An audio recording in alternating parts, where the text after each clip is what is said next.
Are we doing a live stream? We here. I'm here. Yeah, I'm here. I may be here. It's true. I'm here. We starting this live stream. We gonna do some game dev. That's what I'm gonna do. And you're welcome to do it with me. I love hearing about what you guys are working on. I love chatting with you. And I also accept help. I accept help of any variety. I'm just wiring myself back here. Don't worry about me. I accept help of any variety or just company. Honestly, you don't even have to be here, but you are. Welcome. Are you subscribed to this channel yet? Because it's kind of a whole YouTube channel and you can do stuff like that. So think about it, consider it, hit that subscribe button. I'd appreciate it, and maybe you might appreciate it too. We'll see what happens. What am I doing here? I'm working on this game about an alien who's invading Earth, and yeah, there's a lot of work to do. It turns out there's a lot of work to do when you're making games. Last week we got this abduction bubble set up. So if I grab like one of these cows and I put it in this bubble, it'll get carried away, and then my abductions count will increase, which is pretty cool. There's some things that I didn't finish when I was working on it. So you can see there's a little number, there's a lot of numbers. These are debug numbers. They will not be there. Actually, that would be a good thing to set up, to get rid of the numbers. I would actually really like that. Maybe we should do that today. So that's something I might do today. I also just want to improve the bubble. So I want like a little like, you just got this many points. Because if you like keep dunking them in there, you can like rack them up, you know? And I kind of like to see it be like +1, +2, +3, you know, like give you like some hype. This is hyper game dev. We need hype, okay? That's what we need. I don't know, I felt really silly doing that. But yeah, so this is what I want to work on, and then I also want to work on the spawns. So one thing, if I grab this this spawn and I put it in here, watch what's gonna maybe happen. It didn't happen. Okay, let me make sure it happens. So if I grab this and if I keep holding on to this one, look what's gonna happen. Okay, I gotta move out of the way. Look what's gonna happen. Watch. Boom! It's gone! See, something happened. I wasn't baiting you. Okay, let me try it again. So I'm gonna put a cow up there. I grab this. Wait for it. Wait for it. Boom! It's gone. So this is something I'd like to fix as well. New technology unlocked trees. Oh yeah, so you know, Jordan, I've actually had a lot of these made before. They just haven't been in the they haven't been in the game because I've just been focusing on other things. But no, this tree right here is like the first thing I made in Blender ever in my life. But yeah, we can break the trees. They're not gonna disappear because I still have to set them up all the way, but you can see I stopped colliding with it. So if I run into the tree, it's like stopped me. And then if I click it 10 times, it'll let me pass through it. And then we have to set up its destructibility. So I have like the house destructible, right? We can destroy the house and we pass through it. So that's another thing. That's another thing because there's just so many. It's like the game, there's always more to do. So yeah, but yeah, so the other thing I want to work on is maybe some proc gen, maybe, just because, so the reason why that cow would disappear, so if I put a cow up in there and I grab this one, so it stays down, and what's happening is these cows are actually, see how it disappeared? These cows are, they're actually being spawned in on the terrain blocks. And these terrain blocks delete themselves once they get past the player, because the terrain blocks are actually moving at the player. And then when they get past the player, they disappear. And then if the cows are on that terrain block, when that terrain block disappears, so too does the cow. So what I would need then to do is have a way to instantiate the spawns, like the cows, separately from the tiles. So that way they don't get deleted with the terrain tiles. So that's something else that I might look into. So that's a long list of tasks. Fix up the, I'm gonna say number one, let's get these debug numbers out of here because they're kind of irritating me. They're super boring. Like they're not supposed to be there. They're useful, but they don't need to be there. So I think I might work on that first. And then I'm gonna get just some extra things added on with the abduction. So maybe get that number to count up. The one there's like a little number underneath the orb, and I want that to be like +1, +2, +3. That'd be cool. And then finally, we'll try to see if I can get some you know, some actually spawned, separately spawned in spawns that aren't tied to the terrain block tiles. All right, so that's it. The tasks have been set. Jay Jordan is asking for a song. Yes, I do sing songs to the members of this channel. I got a lot of love for the members of this channel. I'm just, you know what I'm gonna do? You know what I'm gonna do? I'm gonna see if we can just roll this. You can be a patron or a member, and you'll get a song. Just wanna express some love to all these wonderful people. Jay Jordan, hey, hey. Jay Jordan, hey, hey, Jay Jordan. Thank you for supporting Hopper Game Dev, Jay Jordan, Jay Jordan. On Patreon or on YouTube, Jay Jordan actually joined up via gift memberships. You should really turn on your gift memberships. If you're on YouTube, you can actually make sure that you're able to even receive gift memberships. It's like a setting, you can find it somewhere down in the chat area. Make sure you flip that on so you can receive a gift membership just like Jay Jordan, and then you'll get a song. Jay, hey Jay Jordan, hey Jay Jordan, welcome to the stream, Jay Jordan, hey Jay Jordan, hey Jay Jordan, hey Jay Jordan. All right, there's your song. We have Frank Franz in the house. Frank Franz, who is not a member, even though my chat app insists on saying that that Frank Franz is a member. Frank is a mod, and it seems to mix up. If you're a mod, it thinks you're a member. But Frank is a mod, so but watch out. But watch out. Frank's got those eyes on you, all right? You don't know what's gonna happen if Frank's around.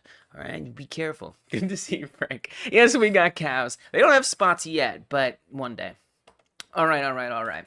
So, what am I gonna do? We're gonna get rid of those debug numbers. I'm not feeling them. Yeah, they're not doing it for me, man. They're just not doing it for me, man. They're not supposed to be there. I don't want them. Let's get them out.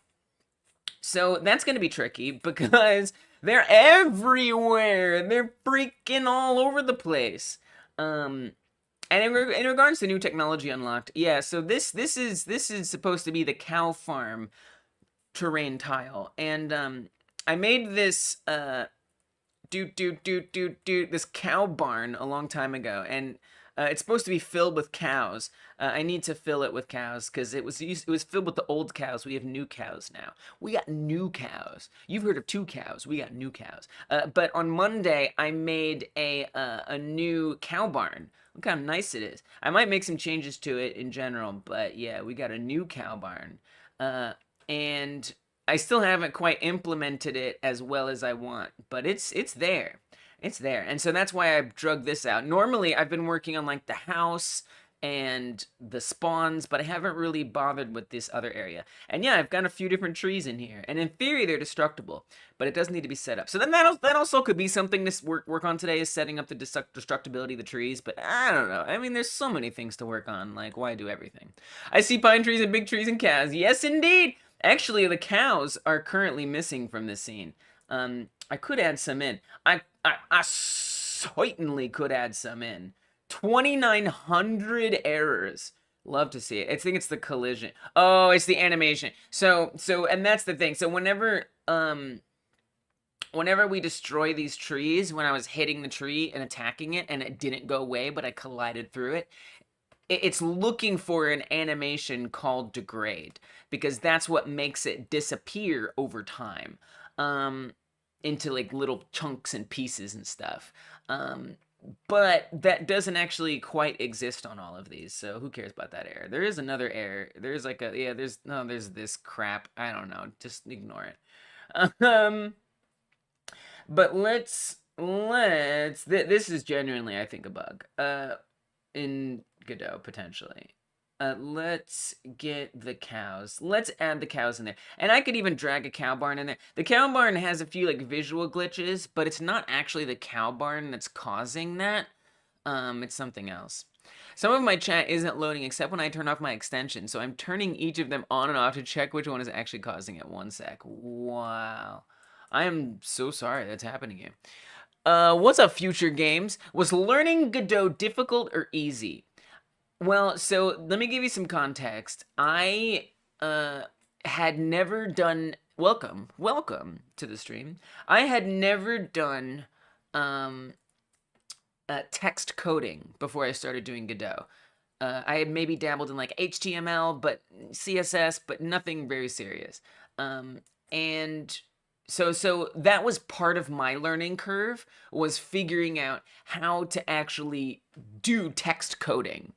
And with even with that being true, I found Godot pretty easy to learn. I would say, in my opinion, Godot is easy to learn. Now, on the other hand, I had used Unreal Engine, I had used Unity, I had used GDevelop, and I had used some other types of engines too. But what I did in all of those instances was I used visual scripting. So that's why I avoided text code, or that's how I was able to avoid text code all that time, was I was using visual scripting, like blueprints and Unreal and stuff. So that meant I had some familiarity with coding conventions and also using, you know, these environments, the UI that engine set up. So that made it also a little more doable for me. But even with all of that, having some experience with engines, never having used text code, I would say, for me, it was pretty easy to learn. But that's just me. We got Edward in the house. Welcome, Edward. Hope you're doing good. Thanks for stopping in. Jay Jordan found the one that was causing your problems. Thank the goodness. Thank you, goodness. Holy crap. This was not in my list of things to do that I'm doing right now. But here I am doing it. Can we get this to snap to the floor? Oh, but the floor is inside of the barn. Gotcha. So maybe if I were to put like collision in the barn, it would see that as the floor? Who knows? Anyway, so it would kind of, actually it wouldn't really be like this. The cows would be facing more like the other way, actually. So you can imagine cows being in here. I won't put all the cows in here, but you can imagine. You can certainly imagine. So some of them would go in here like this, and then some of them would go facing the other way. Really pack them in. Really pack them in, you know? So maybe something like that. We could fit more in there, but let's not. And then I could add a cow right here. Actually, I guess I'll use this one since it's already on the Y-axis as I like it. The Godot Y, not to be confused with the Blender Y, of course. Do you have Raga of 1,000 Suns in your free music library for Game Jam OST? I don't know. I don't know if I can even search the ones that I've added. So, or gamedev OST, whatchamacallit. Yeah. I don't know. Can I search my library? Let's see. You said it's called Raga. I think it's gonna search everything. Of 1,000 Suns? I don't. It's $0. Is its license free forever? It is! Wow. Also interesting that it loaded 20 different songs. Wait, what is this? Is this good? What is this? It's good looking out, Edward. That's what that is. That's good looking out. It's hard to find everything that I would want for the stream, so that's helpful. I do like to listen to this free, license-free music YouTube provides during the stream, so I don't get any copyright anything. We can just chill. So some of these cows would go like over here, right? Yo, this slaps. I like this. Nice one, Edward. Good looking out.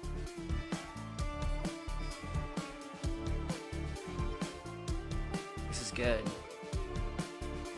It's a little dramatic, you know? It's like kind of like got like a cinematic vibe to it. That's okay.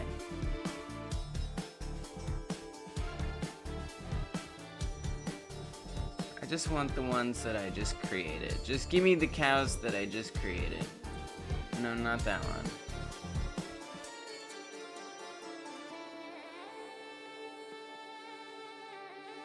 And so these cows are gonna have this, so honestly, all of this is very temporary, right?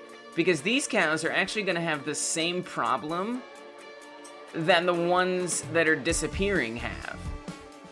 So honestly, something I would want to do is find a way to get the cows to spawn in to the cow barn, not already be pre-placed, because this is like the terrain block that I'm talking about. And this puts the royalty and royalty-free music. Yes, it does. So this is something I'd want to avoid, honestly, is stamping, I mean, deeply, is stamping the cows in here. Because if I stamp them in here, as soon as this terrain block is unloaded and it goes past the player, then it's going to get rid of the cows, which is not good. But you know, for now, I've been putting this stuff in here like for now, because you know, whatever, it kind of like, it's kind of nice to have it in here as some decoration, as an idea of like what the game could be like. I'm gonna put these old cow barns just somewhere else. Just gonna put them somewhere. They're just in the distance stuff. They're just in the distance stuff. And then I'll just get rid of these. Alright. Okay, some of this is a little more dramatic than I normally choose, but you know, that's okay. I think it's a different song. I think this is a different one.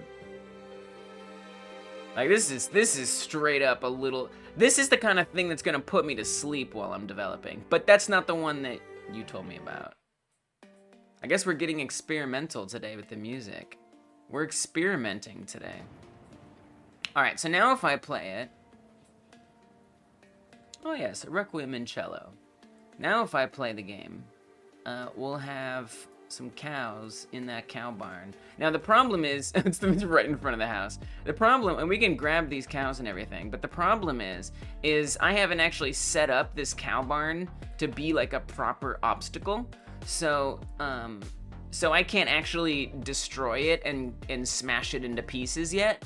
So, well, and the idea would be that you would break it apart in order to access the cows that are inside. And obviously we can't quite do that yet. And it would also be like collidable and stuff, but you know, that's all right. We got it in there for now. All right, let's get these debug numbers out of here. Let's deal with these debug numbers. This one's kind of slow, but I kind of like it. It kind of reminds me of like Age of Empires or something. And that always is a W in my book. Edward putting us on to some tunes. So yeah, so we've got all of these numbers. Now the thing is, these are all an instant scene, so I don't have like separate, it's not like I have to, you know, set up a debug tool that makes that number go away, that makes that number go away, that makes that number go away. All of these trees that are in here, right, if they're of the same type, they're coming from an instanced scene. So if I change something in just this one, it's gonna change it in all of them. So like if I hide this damage label here, and we come back to the debug strip, or the tile, if you will, the terrain, if I can find it, because apparently I have a ton of crap open.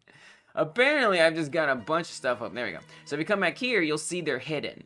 All right, so what I need to do is I need to come through each of these, and each of these like instance objects, which isn't that many, and I need to set up something that can be seen or understood by every single, you know, instanced damage label. And I press one button and they all appear and disappear. What's up, Gab Games? I never know if you're saying good game or Gab Games, like a Pokemon. You're like G-Wiz, who just always says their own name. G-Wiz. Gab Games.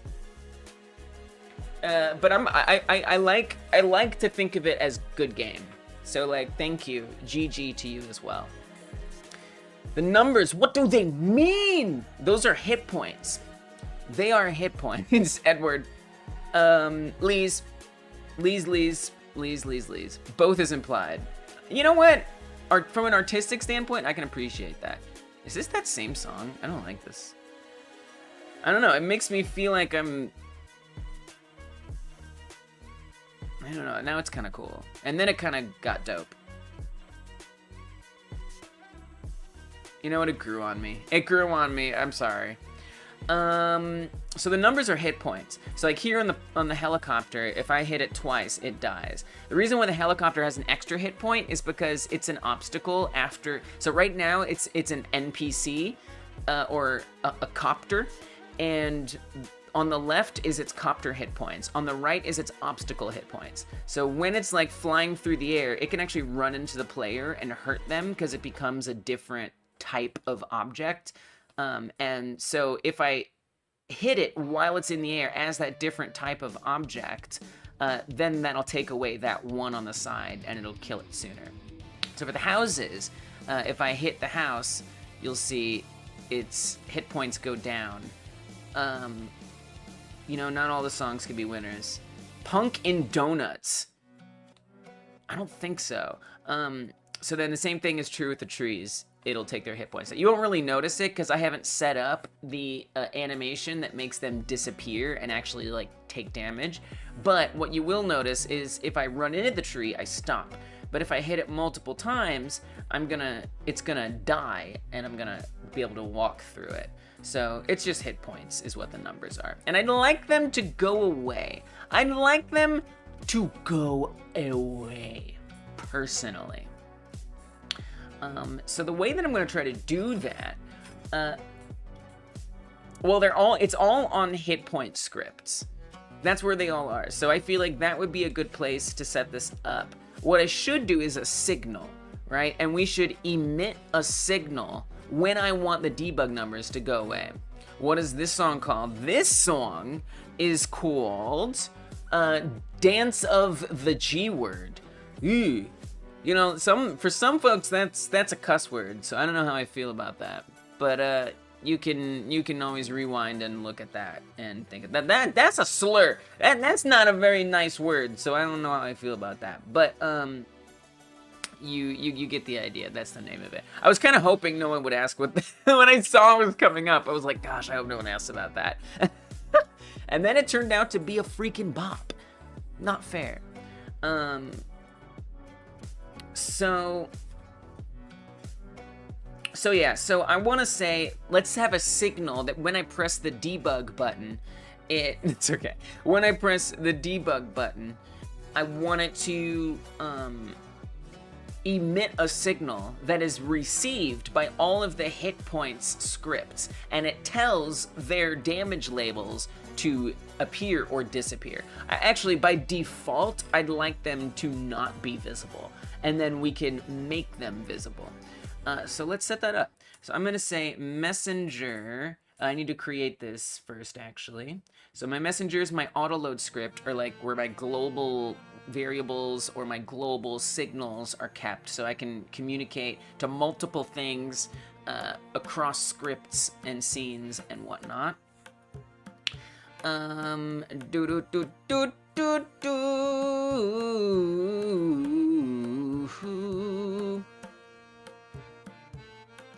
don't even, was raga the keyword? I feel like that was the keyword that got us cool music. You just never know. You just never know. That's what I need to try to find some more cool music. Debug nodes. Debug nodes? So actually, I might already have. So there's like different. Okay, what does this do? I'm gonna look for this. Debug nodes. I'm just kind of curious. So this gets emitted when I press... Oh, so apparently I'm not even actually... Oh, this is a whole separate thing. Yeah. Okay, gotcha. Oh gosh, this one is actually... This one is what makes hit points appear around the player. This was like the first one of these that I set up. So if I... Whoops. Whoa. Oh, I know why. It's because I stopped finishing... Well, there's that. That would be part of it. The other thing is I didn't finish the hit point script. I forgot to finish it. But that other debug one is controlling the visibility of the hit points around the player here. So you can see the player has some hit points, and that will actually, you know, those will change. If I run into something, you can see that those numbers go down. I actually would kind of like that to stay separate as a separate button, but I actually could optimize this quite a bit instead of having it, you know, look for each and every damage label, which is just, I mean, this is chaos right here. But I was in a hurry and I was newer in my journey, so I didn't know better.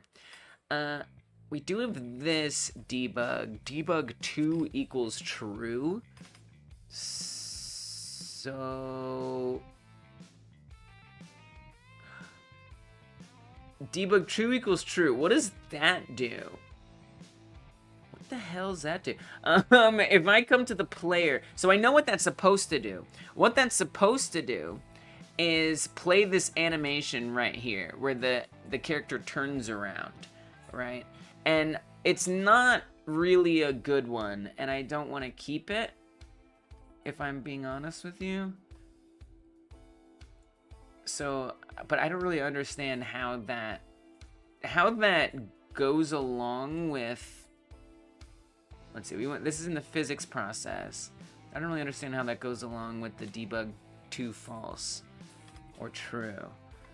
So here we've got the turnaround. Oh, it's literally just referencing, it's checking that, it's creating a variable to check that script. It's messy. It's messy. If that's false, then it will show, and the thing is it doesn't really flip back. So we're just gonna get rid of that. It's kind of some old news that I don't really care about anymore. There's actually a lot. Man, one day I just gotta come in here and just clean the code up, you know, and refactor things.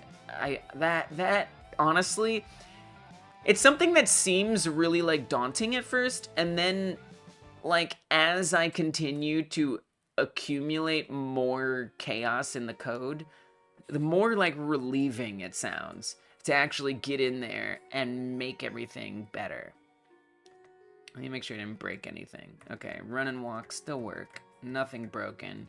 2 button doesn't do anything. So that'll be that. I'm gonna replace the debug, this true false thing. We're just gonna put that in the trash. I should improve this too. I don't know if I feel like it since it works and it's not a big deal. If we press debug 2, I would like it now. I would like it to toggle. That's kind of what's nice about this, is it does toggle. But I think we can figure this out. So I'm gonna say we need to go to the messenger. I just started another thing that I didn't finish. I hope I remember to go back. So there's debug nodes. We're gonna say signal debug.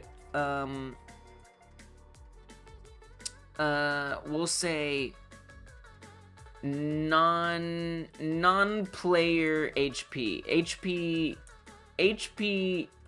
non-player. What a terrible name for something, but that's what I named it. That's what I called it.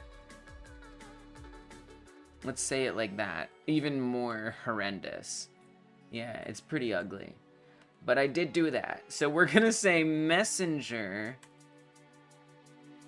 dot debug HP non-player. Oh, it's so hideous. And then I'm gonna say emit, and we don't need to emit it with anything. Now back on the hit point script, I'm gonna want to make sure I connect that signal. Messenger debug HP non-player, connect on debug HP non-player. And we can put that at the bottom. Func on. I resized on accident. Which means we gotta wait, because it takes a long time for Godot to get it together after the script editor is zoomed in. I don't know why, but I know that that's true. That I'm sure of. I kind of liked the last couple songs. There was some good few songs there. I think this one was nice. Raga Legacy. It started out slow, but it kind of has like, it's kind of chill. It's like not sleepy. It's kind of chill. This one is embarrassing. Still another one that's chill, but it's not sleepy.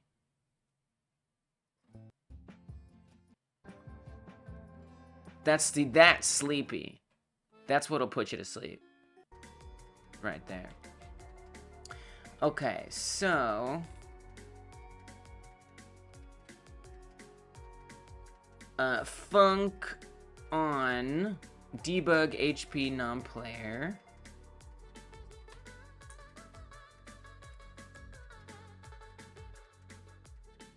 I'd like to see this error go away.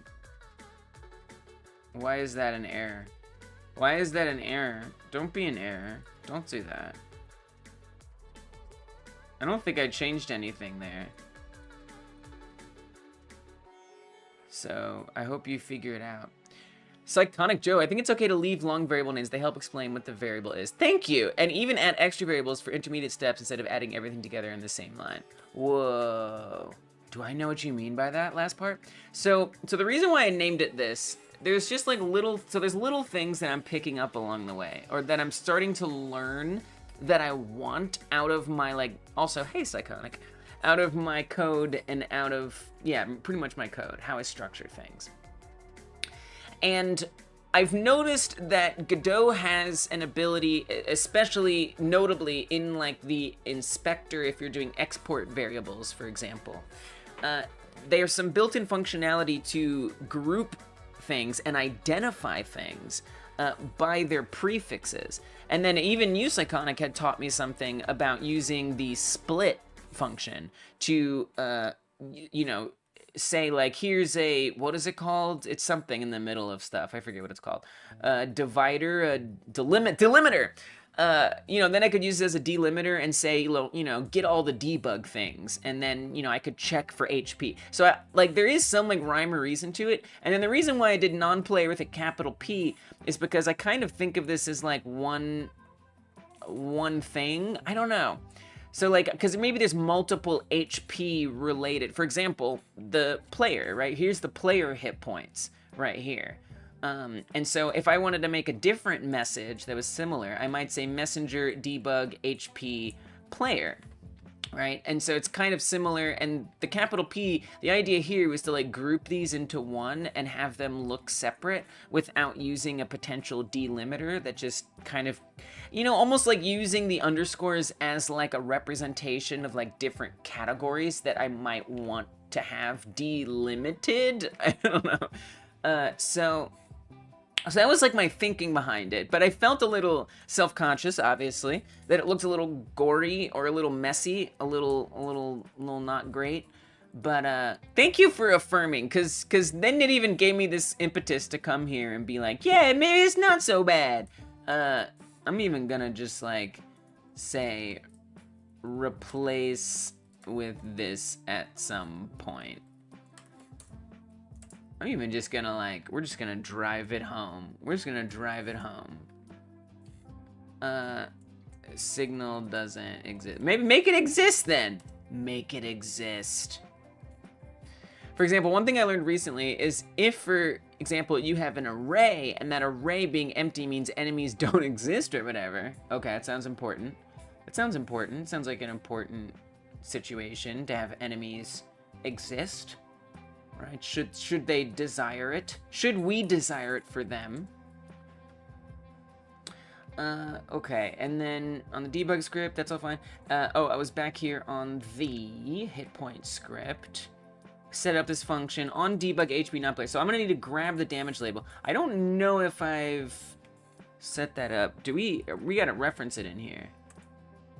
So we're kind of referencing this in a less than ideal way, truth be told. So let's do it better. Let's do it better. I'm gonna say at onReady variable damage label, just so I can like reference it better. And then we'll just drag that on in there if it wouldn't mind. Oh, it would? Okay, that's fine. Oh, so it might not, I don't know, actually it probably will. I don't know, will it be able to onReady it? We're gonna find out. Yes it does. Yes it does. And then I'm gonna replace damage label in here. Hopefully I didn't just break things. There's probably other places that I could update this as well. But for now, let's do that. And then in here, I'm gonna say damage label. So basically what's gonna happen is when I press that key, that debug key, it's going to emit,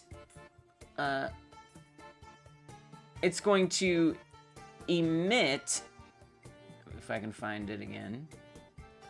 Oh, I keep dragging things on accident. It's trackpad. Not just the trackpad, but my table is really squeaky right now. And it's really bothering me. And I'm trying not to squeak it. I need to tighten the screws, but I keep forgetting to do it. And so I'm trying to type and use my keyboard gingerly, which means I'm using my trackpad badly and I'm grabbing things wrong. If anybody needed to know that. So what's happening in this code is I am pressing debug key 2, which is literally just the number 2 key on my keyboard.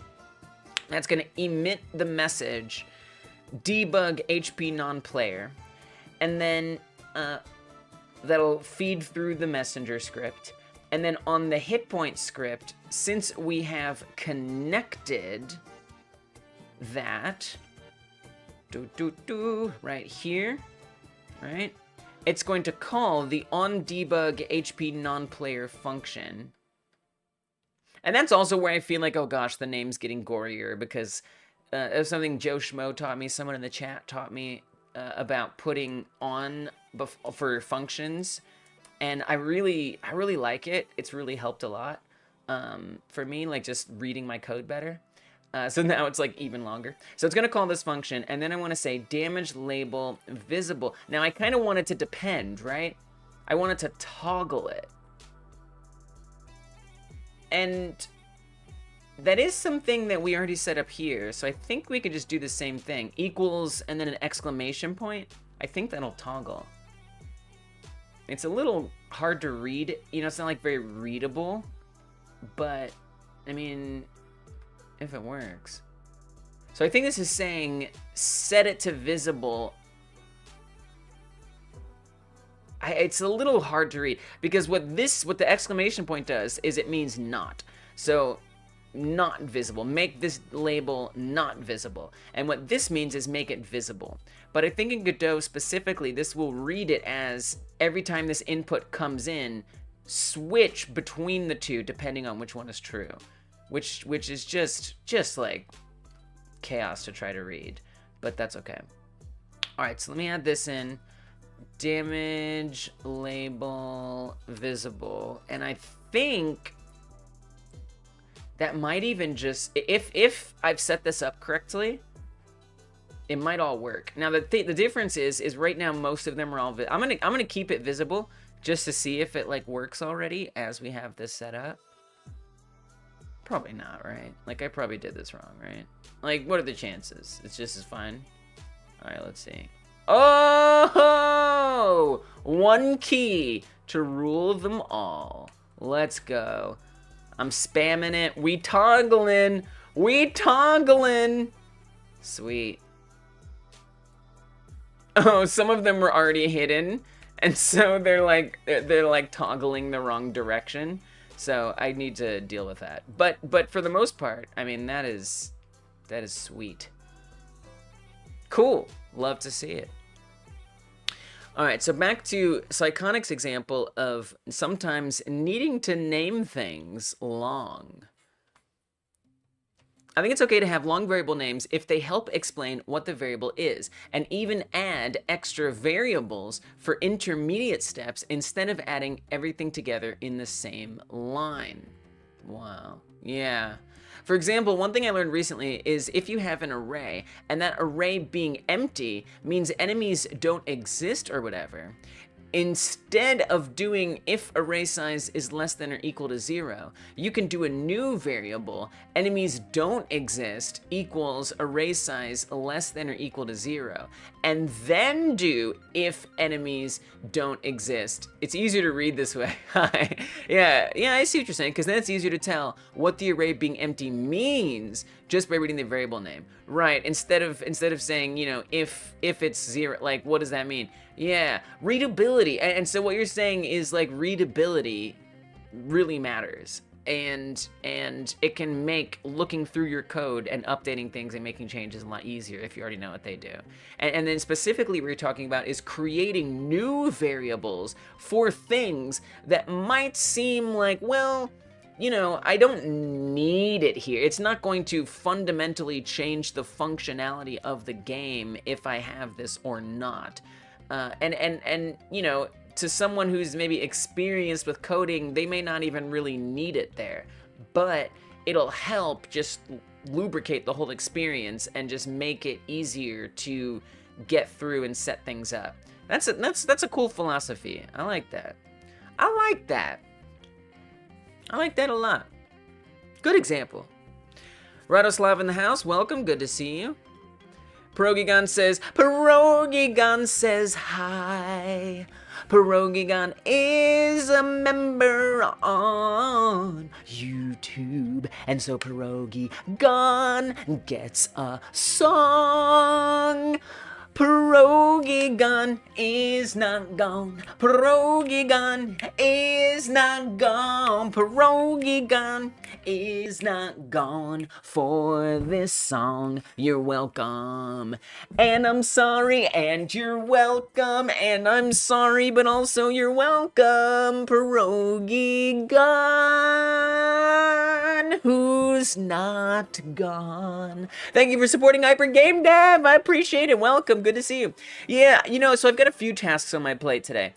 One thing I wanted to do was just get rid of all these dang numbers. There's just too many numbers everywhere, and they're starting to bother me. So I want to get rid of them and have them be controllable. So I'm just setting up a debug, a way for debuggily them to come and go.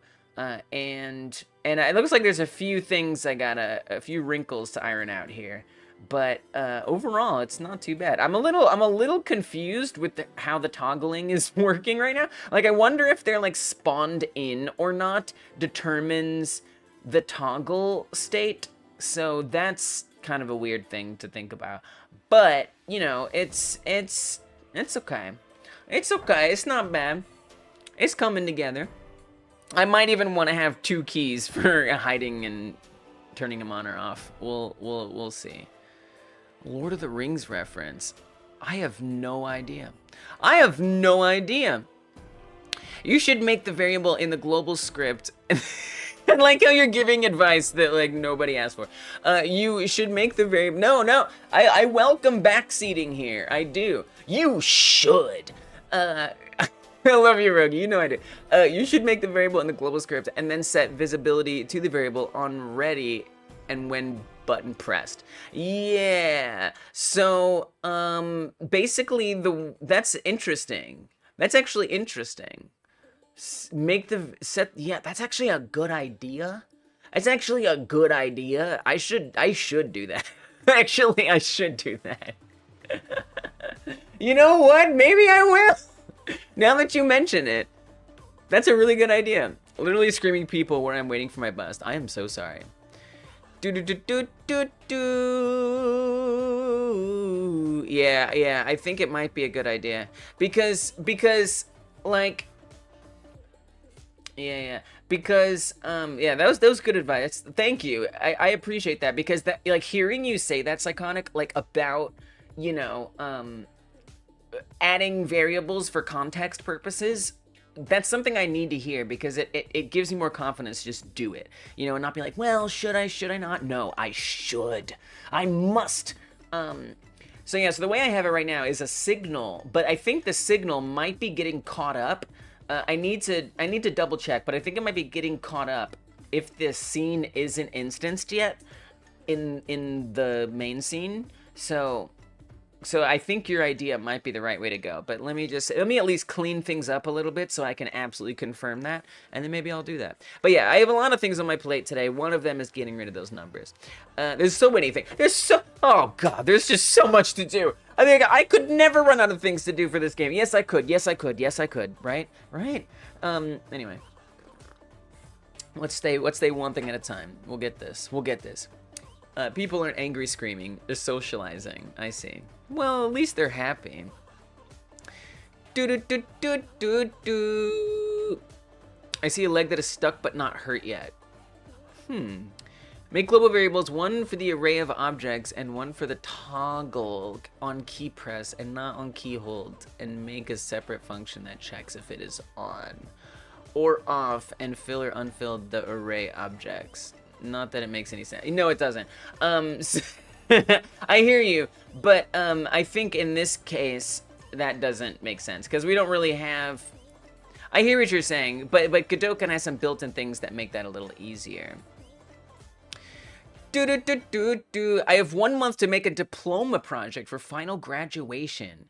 Ooh, I hate that for you, dude. I hate school. All right, I love learning. I hate the expectations that school puts on us to get something done by a certain time. I think for a lot of people, that works really well. For me, it doesn't. For my ADD brain, that's a freaking nightmare, and I'm gonna fail almost every time. And that is a situation that I would struggle with tremendously. So I feel you there. Rogi did so much school today. This is what is this song? Oh, I can't. It used to appear up on the screen. I see, it doesn't anymore. This one is called Tirana in Rog, not Barev. I don't know if I said that right, but that's what it's called. That's the darn truth. I love it. I haven't been keeping up with if I liked the last songs. We started listening to some songs that I haven't listened to before on a recommendation by Edward. And I've been kind of enjoying this journey. You found some good ones. Some of them. Some of them don't feel like good game dev music. Many of them. I like it. See, but then a lot of them actually freaking slap. And I've just been like jamming to them, having no problem whatsoever. Yes, there's some good ones in here. There really are. Oh, this one was an F. For these purposes. All right. So, let me just make sure. I'm going to turn all of them off. And I have to do this in every possible thing that could appear. So I got to come into all these house scenes. And we just got to turn off the label so it's not visible. Just so I can test this proper. I want to have a proper test. I want to make sure they're all off. So that way we know if the toggle inconsistency is because of the scene's instance timing, or if it's because they weren't all set up correctly. I have a feeling it's the former, and we need to employ Pierogigon's idea. That's what I'm guessing. I love it. I love that you gave me the suggestion. My salt about that was only because I thought you were about to describe exactly what we did, but you didn't. You gave an incredible, and I love backseating. No shame to the backseat. I was just like, you do know we already did that. And then I was like, oh wait, we didn't. You actually knew what was happening, and you had an excellent suggestion that I would do well to take advice on. Let's hide this, save it. And then we want to hide this one as well. And save it. That should be most of it. And then there's the helicopters. So I'm going to want to hide it on the helicopters as well. Alright, oh, the cow farm. Cow barn. This old cow barn. This is an old cow barn, but, you know, I'm leaving it there for decoration for now. And honestly, this could be a good, like, backup barn for something else. I could get down with that. I like this song. This song slaps, dude. And then... Normally I don't do lyrics, but if it's like, if it's in a language I don't understand, and it's not like conversational lyrics, I feel like I can handle it. Even if it is a language I do understand, it's like, if it's like more ethereal sounds, I can handle it when I'm developing. Okay, so that's hidden, and then the helicopters, I think, are the last thing that's... I mean, there's other stuff, but in terms of what's actually in the scene right now, because I have other obstacles, I think. But let's not worry about those. Let's just worry about what we actually can see today. Okay, copter scene. Right there. We're gonna hide the hit points. Since there's 2 hit points, I must hide them both. Not the hit points, the damage label on the hit points.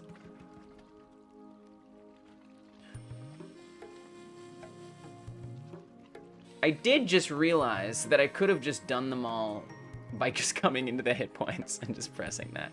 But they might have had local changes anyway, so who cares? It's all good. All right, so it should all be gone now. It should all be gone now. I'm pretty sure it should all be gone. So no numbers. Wow, look how beautiful and unnumbered it is. Wow, I'm finally liberated of the numbers. Now, let's see if I start toggling it, are they going to be out of sync with their toggling? Yeah, look. I don't even understand. I don't even think that's because of the instancing. Genuinely, I don't understand why the toggling is out of sync. Genuinely don't understand what that is. Or why that is. Very confusing to me. But that's okay. Wow. That's a lot of messages you guys sent. Bless you for that. I set up a full chat. I'm just not used to putting it up yet. But I technically did set it up. Technically it exists now.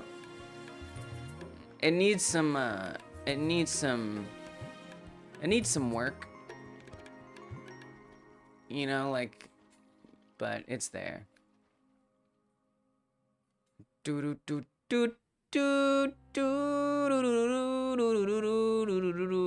Be sure to save. Oh yeah.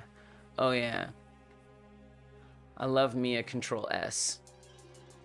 Thank you. Toggling debug sets the timescale to slower, it seems.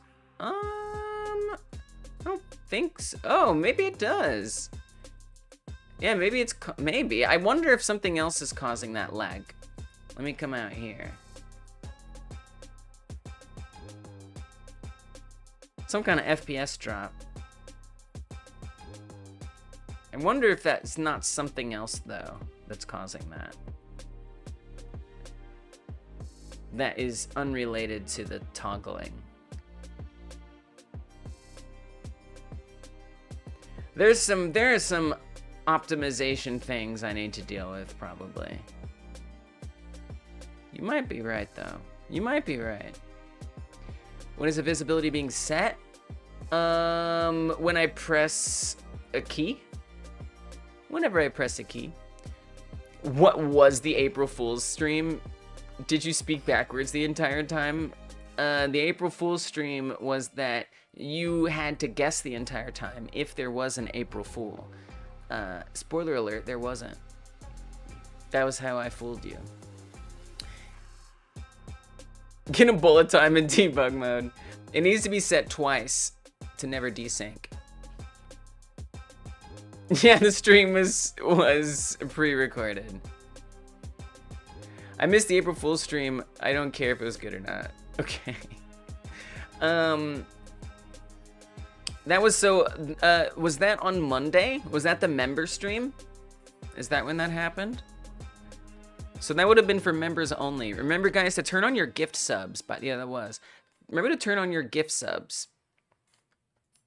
Because YouTube forces you to opt in to gift subscriptions. And sometimes we give out free subscriptions, or memberships, I should say, free gift memberships on this channel. And on Monday, I do members only streams. So that's when the April 1st thing was. I'm a pretty big Grinch when it comes to holidays, if I'm being honest. I don't really like holidays that much, of any kind. It's a me problem. So, is it just me? I don't know. So you're saying I have to set it twice? Set it twice? Why? What does that even mean?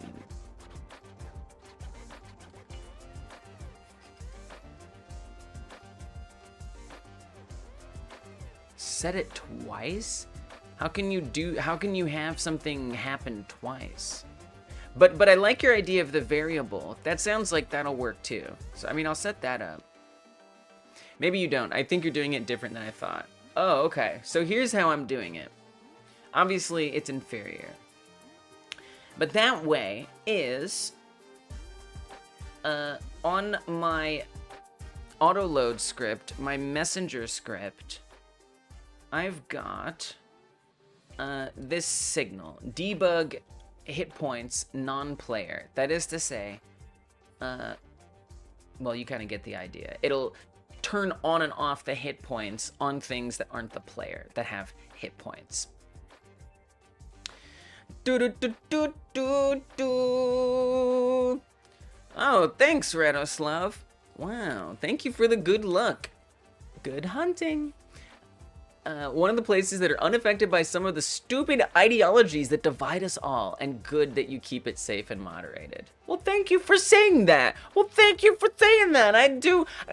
You know, honestly, I'm just here to do some game dev. I'm just here to do some game dev. I don't want to talk about anything like that. I don't want to talk about anything like that. Thank you for understanding that. Yeah, take care, and good luck with your diploma thing. I am so sorry. Gosh, I hate doing things like that. I so hate it. It'll be over. When it's over, it will be over. So maybe at least look forward to that. Actually, maybe don't, because I feel like that's why I never got anything done. I was just looking forward to it being over so much that I was like, oh, it's gonna be over soon. Great. Well, I don't have to worry about it. And then I wouldn't do it. So actually, be worried. Good luck to you too. Thanks, Radoslav. All right. So this is a global signal. And what I could also do is set up a global variable instead, right? I could say variable debug HP non-player. I probably can't because we're already using it for a signal, but we could change it. So anyway, yeah. So I have this global signal, and then on the debug script, we're saying that if the debug 2 button is pressed, then emit that signal. So that signal gets emitted when I press the debug button. And then on the hit point script, which is where the damage labels exist, I'm connecting in the ready function that signal. Debug HP non-player, it's connected right here. And so it's gonna call this function. And this function is supposed to toggle the visibility on or off of whatever is there. This honestly might be the problem. it might be that it's not knowing how to toggle it correctly, and that could be part of the issue. I don't know about this song. It's the last one in our list here. Let me see how the last ones were. Was this one? It's a little dreamy. It's pretty good, but it's a little dreamy. This one's a little corny. It kind of embarrasses me. But you know, I'll let it go for now.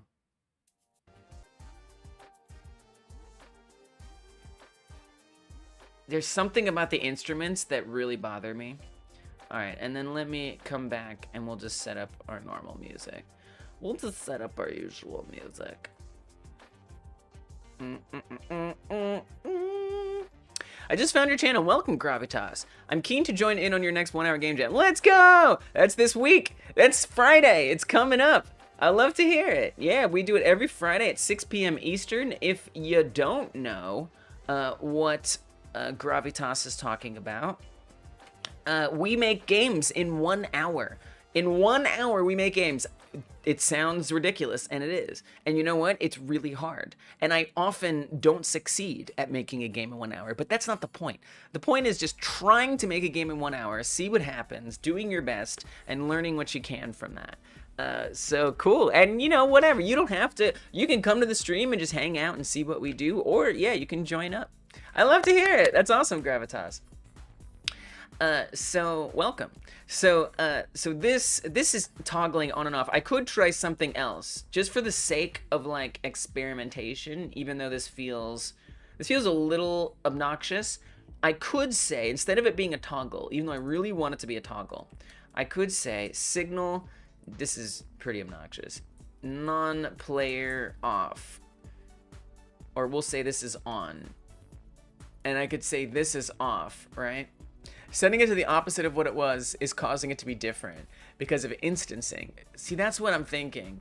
Each script starts from its beginning point from the .gd file. Right, and so like that makes sense to me. And then where it doesn't make sense to me is because it looks like things that are already instanced are like toggling off time.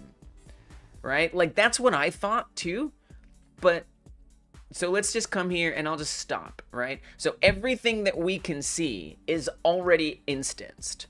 It already exists as an instance. Now I'm gonna toggle it all on, and then off, and then on. Okay, no, I do still think this. I think I just didn't realize that this is what was happening because things were moving so quick. Yeah. Okay, yeah, that is definitely what's happening. Yeah, you're right. So here, nothing is getting hung up. They're all going on and off at the same time. Yeah. But then when we start bringing in new ones, they're gonna have a different toggle time. I guess I have to make sure there we go. Yeah, you're right. That is what it is. I thought that was it, but I thought that also then that wasn't what was it. But now, once again, I think that that's what is it. The global variable issue would resolve that because the global variable would always either be true or false. So actually, you know what? Let's just do that. Let's set up the global variable. So I don't really need the signal then. You can still toggle it, but it would have to be one toggle that is shared by all the numbers and not many toggles. Yeah, totally. That makes sense. So let's get rid of the signal entirely. Come to the hit points. We're just gonna burn down this whole thing. We're gonna burn it down. We'll have to set this up elsewise, but totally doable. Completely doable. You know, some of these lessons you just gotta like experiment and find out. Yeah. I'm really glad you made the global variable suggestion. I really appreciate it. So we want to say that when this gets pressed, we're going to set a toggle. But instead of a toggle that is determining the visibility of something, we want it to be a toggle that makes something true or false, right? So I want to say on the messenger script, we're going to say variable debug HP non-player, right? And we could even do the same thing here for this one. Again, just as something to set up at some point. Maybe I'll even do it now. Maybe we'll even just do it now if it's become the dang topic for now. we might as well just do it. So I'm gonna need to reference that. So I'm gonna say messenger debug. Well, we want to access. We don't want to say. We do want to say messenger. Do I need to save it? But I need this variable to pop up. So I might need to actually link to the script. I'm not sure if I'll be able to access it the way that I want to. Oh yeah, we can. Debug HP non-player. Beautiful. So I'll say set it to. I think it's already going to be true or false, and we'll say equals itself. Exclamation point, like that. So that should toggle it. It's hard to see because it's wrapping it, but there we go. That actually might work. And then what I'd want to do is come to the hit points. I never thought about the specifics of instancing in scripts and how variables can be different in different instances before. I just assumed it to be like that, but now it's a conscious thought, so thank you. Yeah, right? Yeah, it's cool to like see that happen, like have an example that shows what can go wrong in that instance, literally. Yeah, totally. Thank you, thanking me. Thank you, I thank you, we thank each other, lots of thankfulness going on. Tons of thanks. An easy way that you can say thanks to Hyper Gamedev, by the way, if anyone needed reminding, just in case, you can hyper smash that thumbs up button. There's a thumbs up button. Whether you're watching on mobile or on desktop or on your TV, there's a thumbs up button. There's a way to do it, and it really helps this channel grow. So thank you if you hit that, hyper smash that thumbs up button. It means a lot. Just want to do a quick reminder. Since we're talking about thank yous, it lets you say thank you to me. And I say thank you to you for that. So we just say thank you. We're saying thank you. It's a recursive thank you function. Do you see yourself wanting to control which numbers appear? Like only trees? Maybe. Maybe someday. Today is not that day. But maybe so. Honestly, like now that you mention it, yeah, that would be nice. That would be nice. I came midway through, so no idea about context. But no.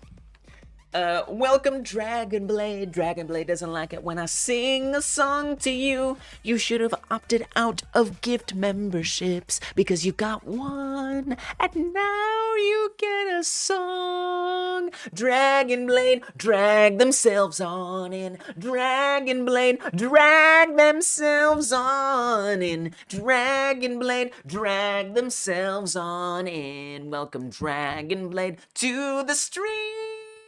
Dragonblade, drag themselves on in. Dragonblade, drag themselves on in. Dragonblade, drag themselves on in. I don't guarantee a nice song, but I guarantee a song. Welcome, Dragonblade. Good to have you here. Even though I know you don't like the song, you get one. If so, I think you should, if I want to change between different object visibility stuffs, I think you should use an integer instead of booleans, and you can just do modular with a %sign. If you want to write it to be easily able to make that happen, the variable can be set to the next thing by adding 1 instead of an exclamation point.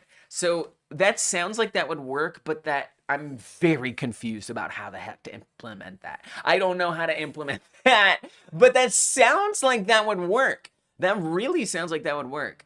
That sounds really smart and clever. And then so like each thing would be looking for its integer. Yeah, there's a couple problems with that.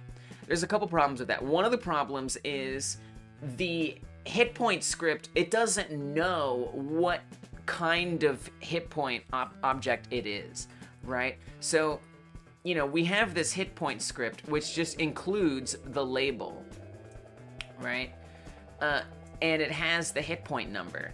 And these numbers, so this hit point script, or this hit point scene, gets added to the different objects, right? Whether it's this fence,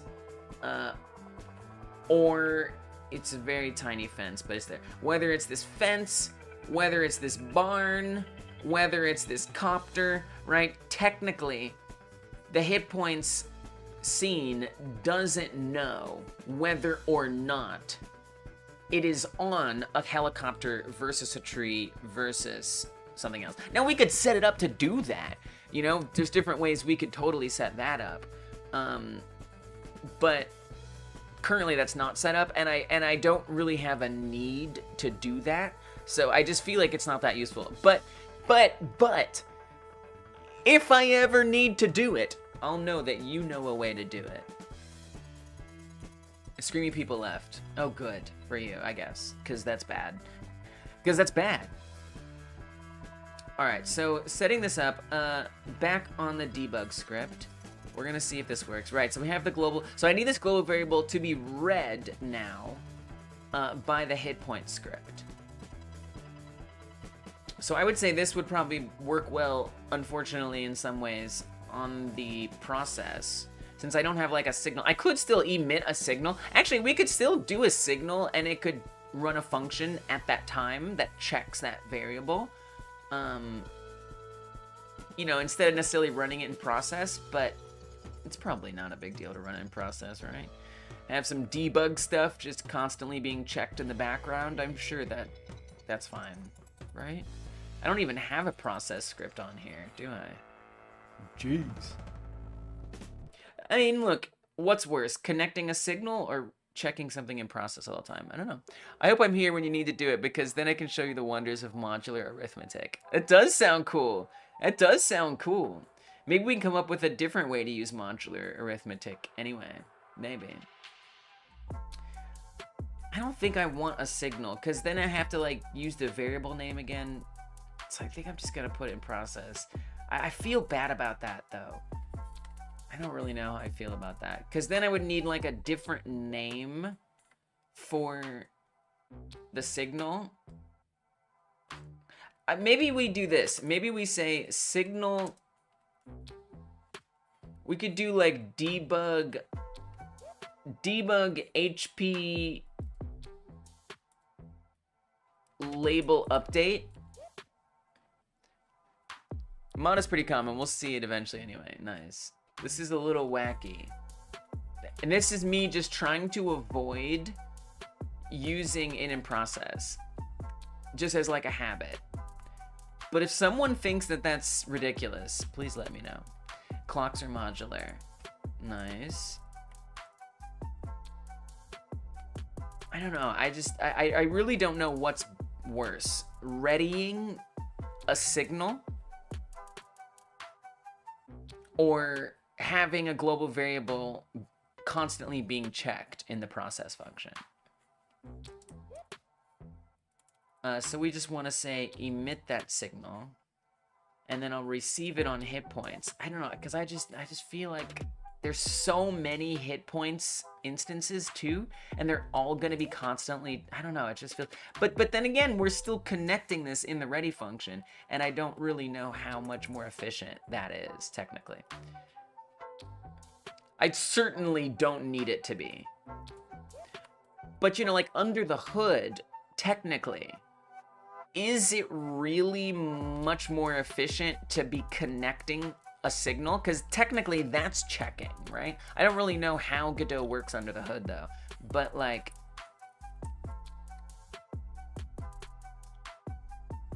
check 1 on ready and 2 when the input is pressed to change it. Oh, have like an input event? It's not a bad idea. Actually, it's actually a good idea. It's actually a great idea. I should make an input event. Now I have to remember how to do an input event. Do I remember how to do an input event?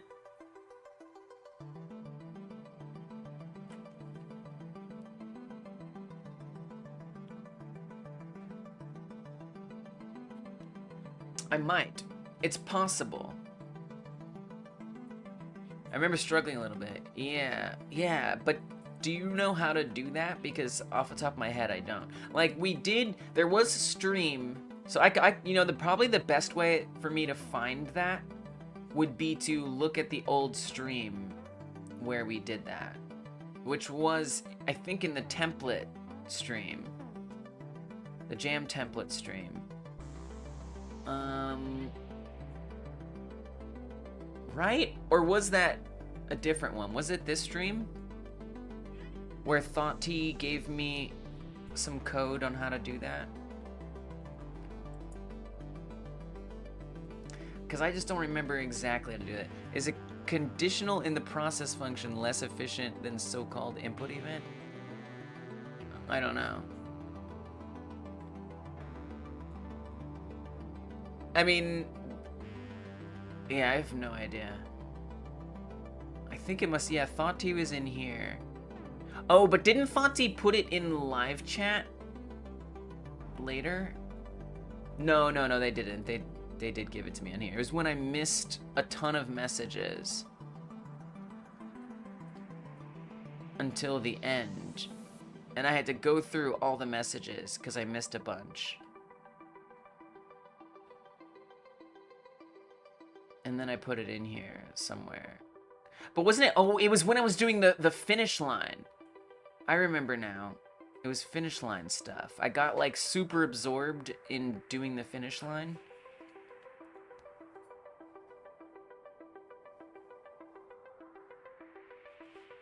It is more efficient?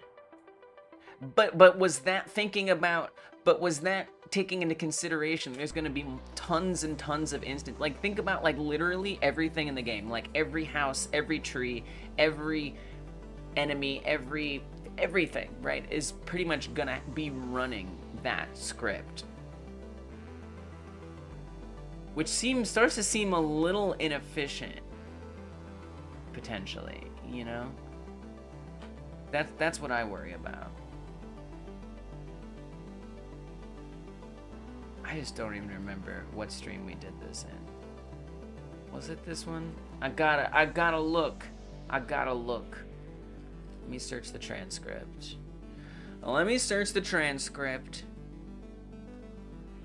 And the code that they gave me was specifically for like moving, calling an input function for movement, which turned out to be not great.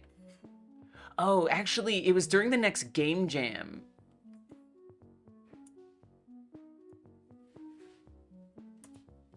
That I remember I changed it. That would also be another good place to look for it.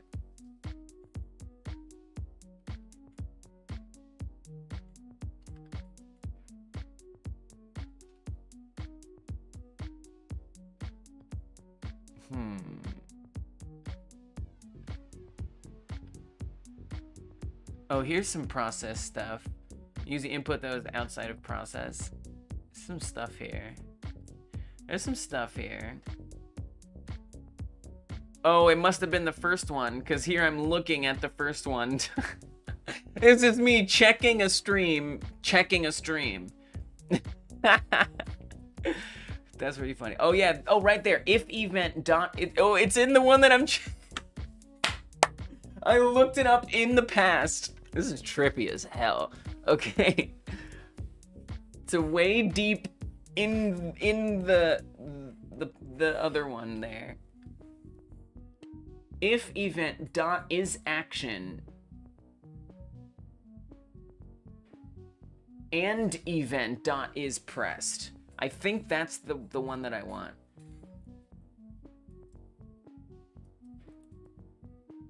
But that's not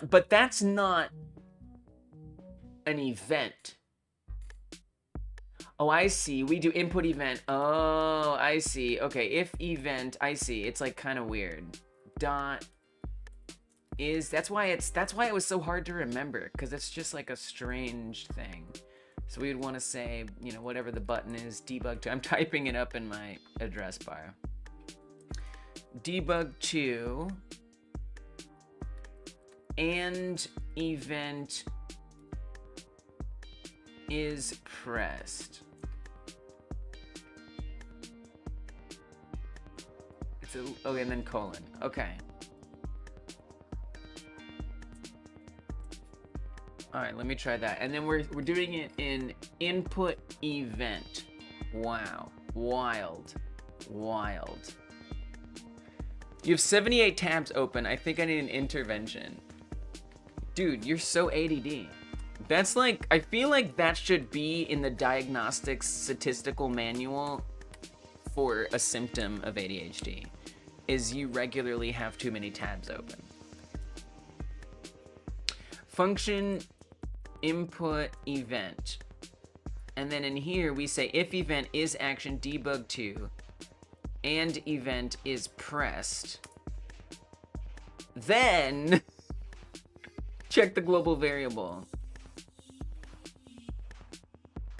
Messenger debug HP non-player. We want to say if it's true, then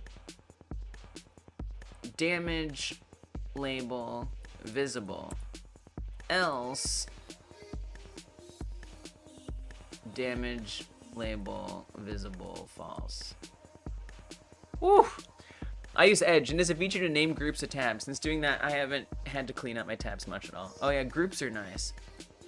Yeah, I do like grouping tabs as well. Yeah, grouping is a good thing. For sure. You know, if you remember to add that step in of grouping. I find that, like, I'll group some, and then I'll start popping out more, and I'll forget to group those, and now I've got some that are grouped and some that aren't, and I'm like, oh, now I gotta figure out how to group the ones that I didn't group, and now they're, but that's more work, I don't want to do that, screw it all. But I hear you. Can I find property connect on base signal? Oh, we don't want this. Okay. You do group them. Group them based on Windows. It's not a terrible idea. It's not a terrible idea. You lose the label, but I gotcha. I gotcha. Okay. This might work. It might work. I mean, it might. There's like a maybe in there in terms of whether it will work. I don't know, there may be other points along the way that I've messed up this code, but let's see. Let's see what happens. So there's no labels right now. I'm gonna press the 2 key. Nothing is happening. Literally nothing is happening. Okay, cool. So I'm spamming the 2 key. Let's get some prints so we can just see where it might be going wrong. I'm gonna come to the debug script. And on here, let's have it print, let's have it print the messenger debug HP non-player. So we're gonna say debug 2 is, and then that'll tell us whether it's true or false. Let's see what's happening with that. Oh, there's something else in my code somewhere, printing zeros. Oh, I think I know where that is. That was something I left that there to remind me to work on that today, which I do want to work on that today. But for now, let's comment that out. All right, Pierogi-gon. I group based on task. I have one for research, one for course proposal, etc. And any that aren't on a task, I close it. Yeah, see, I don't...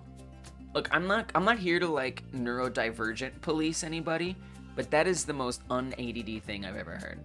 Closing tabs heresy! Yeah, like, what? Okay, so I press 2, debug 2 is true, I press false. Okay, so it is toggling.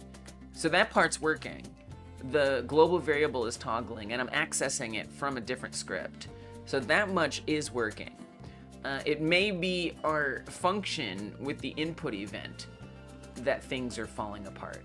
So let's go back to here, and let's just see if this much is working. Print input event detected. Let's see if that prints.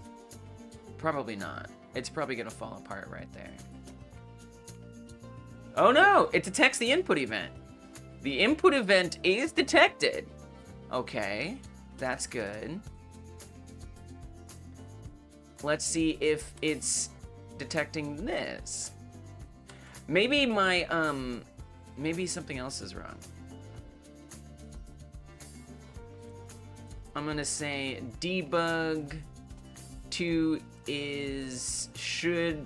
debug 2 should be visible, and we'll print another one. Debug 2 should be hidden. Maybe the way I'm setting up the damage label thing? We're close. Should be hidden, should be visible. Do I have them? I mean, it is toggling one versus the other. It's running it a crap ton of times, but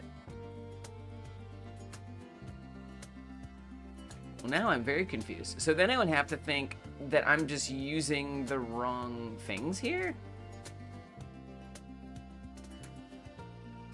That's surprising. Did I put this in the right place? I did. It's on the hit point script. Now I'm really confused.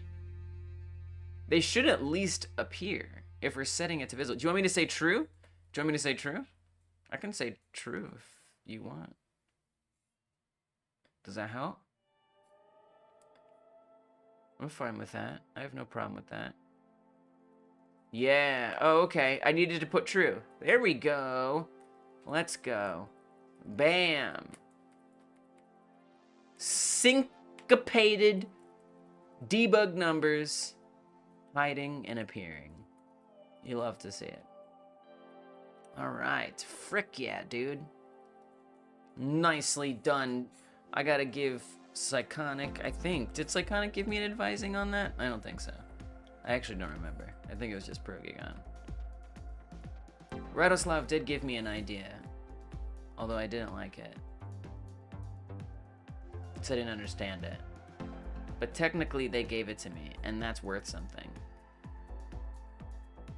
So we'll drop a credit for Radoslav as well. Radoslav. So this would be debug. Now there's a couple different debug. There's like actual debug. There's like literally helping me debug. And then there's like setting up debug. So there's debug. But is that the same as setting up debug? Do you know what I mean? I feel like that's a different thing. Someone I know helped me set up debug before. It was Gwiz. What did we say for Gwiz? Gwiz didn't get that credit. What credits did Gwiz get? Code reference, yeah. Blender consultant, Godot consultant. So I might be missing some credits here or there, but let's add a column here. This is gonna be debug setup, debug tools. It's different. It's a different credit, all right? It must be a different credit. Add one for Radoslav and then for Progigon as well. All right, done. Done. See if we can sort it. Sometimes it lets me sort it. Not this time. Sometimes it lets me sort it, sometimes it doesn't. All right, cool. Cool. Good, great, that's been resolved. The only thing is it seems like we want it to be false by default.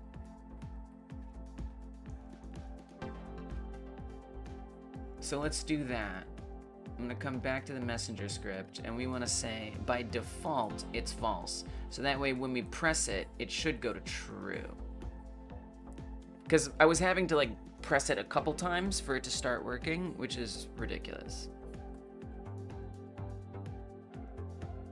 Oh, so it's still, I guess because it's checking it. Wow. So here's the thing, is it's the first thing it's doing is it's checking to see what the variable is, and then it's setting it to true or false. So it's toggling it after the input event comes in. And I guess the reason why there's so many different input events coming in is because there's so many different hit point things, but that's okay.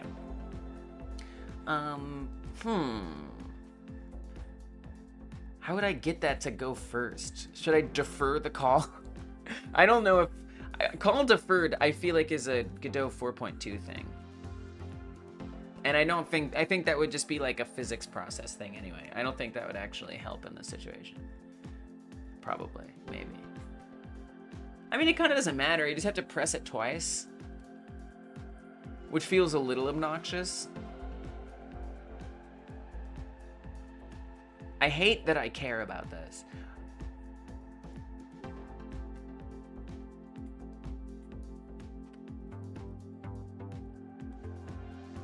I mean, I could give it an arbitrary delay. We could arbitrarily delay it. Maybe I'll do that. I mean, maybe I'll just do that. I'll say await. I mean, this is pretty ridiculous, but I don't really care. Get tree, create timer.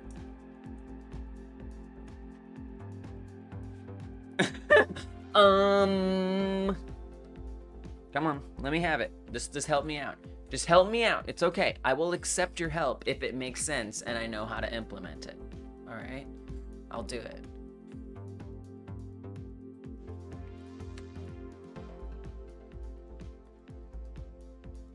You don't have to fight me to get me to do it. Let's just do 0.1 and see what happens. I'm just trying to make it so if I press it once, it does the thing. Pressing it once. Nope. Nope. 0.3. I don't even know if this will work. I'm starting to think it might not even work.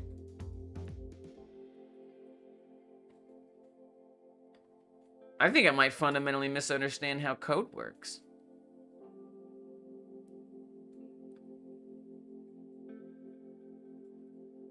I mean, that's a given.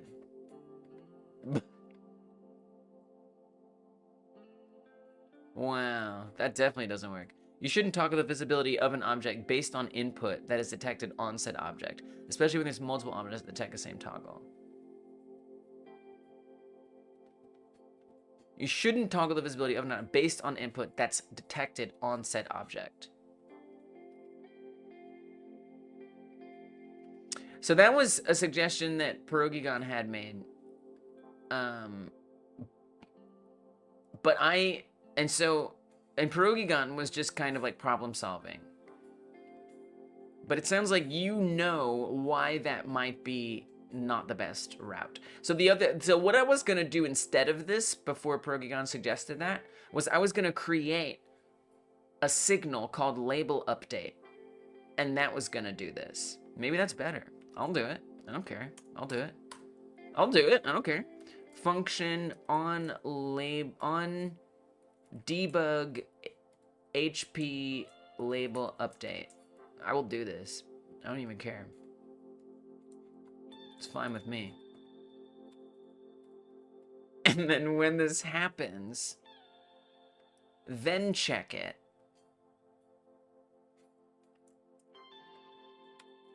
It's fine with me.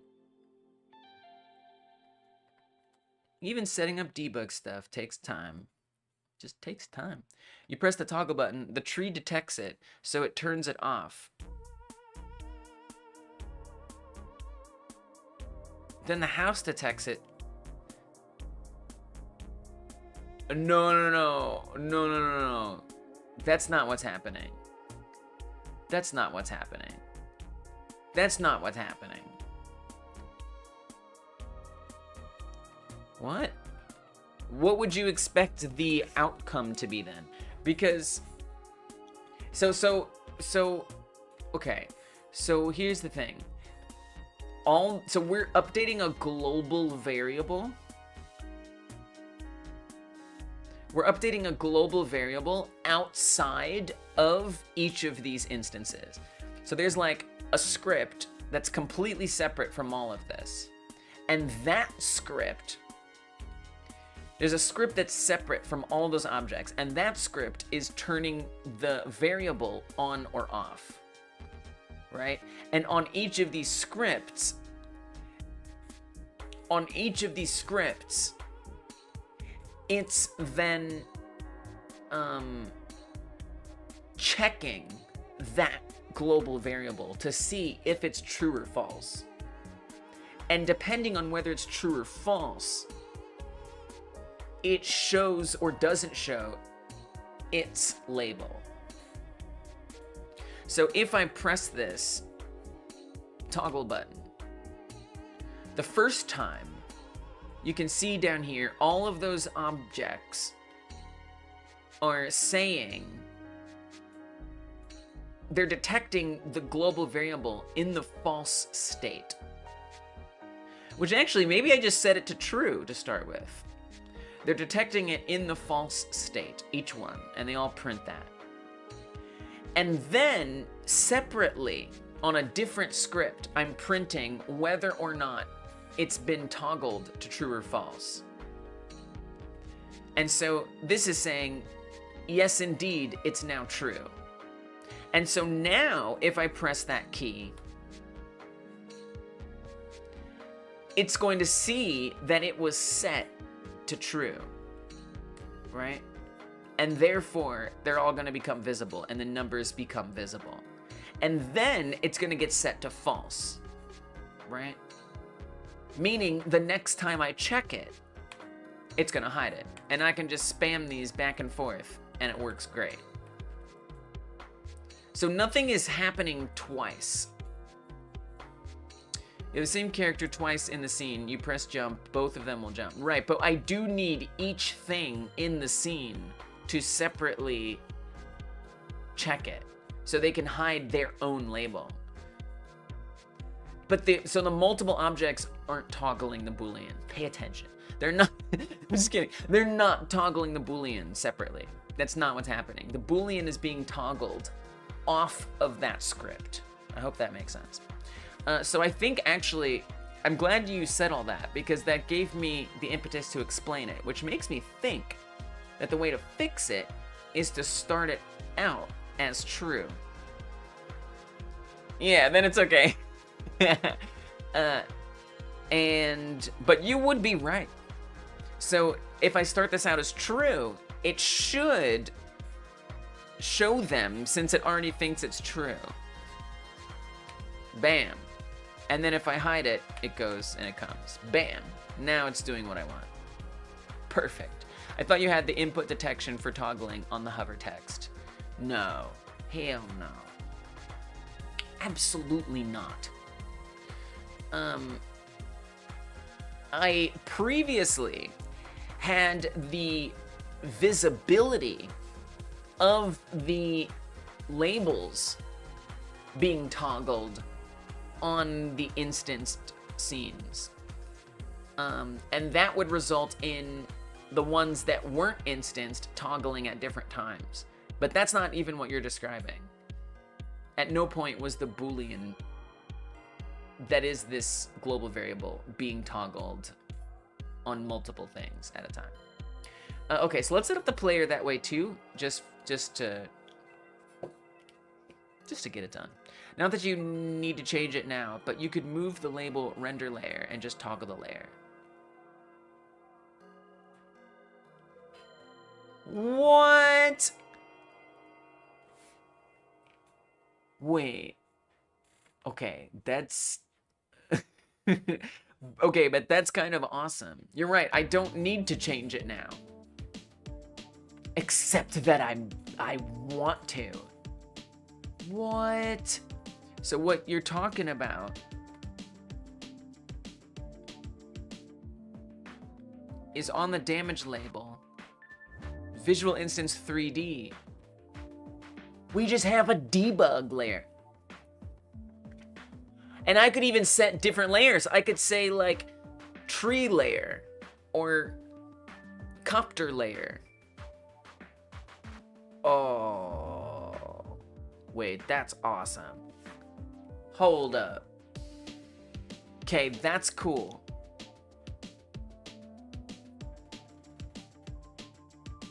I guess I would still need to figure out where...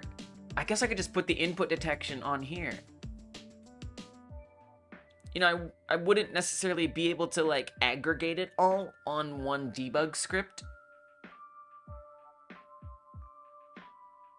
Not that I need to, but it's kind of nice to be able to like, be able to say, here's where all the debug stuff is.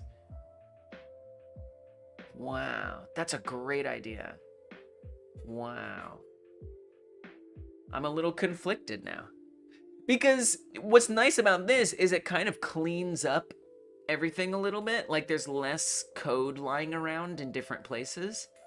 It de-spaghettifies it a bit. That's tough. That's tough. I guess I just let it go. And I don't worry about it, even though I really, really like that idea. Wow. Render layers. That's genius. Well, I guess I'm just gonna, in my other, arguably inferior way, set this up on the player now. I don't know. I really like that. Maybe I'll do that for the player.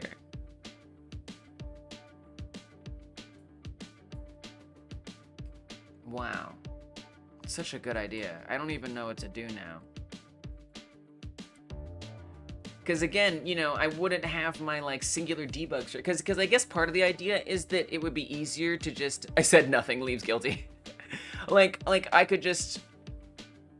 you know, find a way to try to like if I wanted to say, okay, we're shipping the game, I don't want the debug stuff in there. It might make it easier to find all the debug stuff and get rid of it. But then again, I could just do a Control F and find all the debug stuff. I don't know.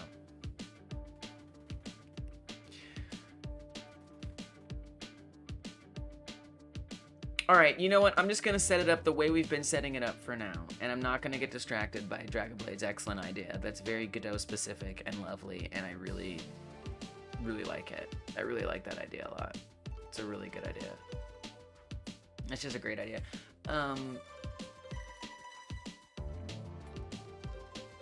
Oh, I didn't even realize we were using this input event over here. Anyway, I'm gonna come to the hit point script. I feel like we don't even need the is pressed condition here, if I'm being honest. Now that I think about it, the debug is action pressed. I didn't realize that this was basically what I needed earlier, that I went and got a video for. You might be able to say is action pressed. I feel like this other thing that Thoughty had come up with was more for like constant movement. Which, by the way, it still didn't do a good job for that, because you just should do that in process. But let me see if this works just as well. It does. Just as well.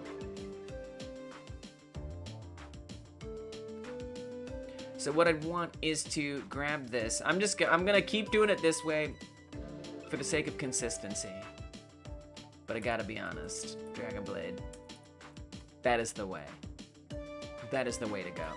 And we say 1, and instead of damage label visible true, this is on the player, I would need to locate the damage labels, which I probably, oh, they're on body parts.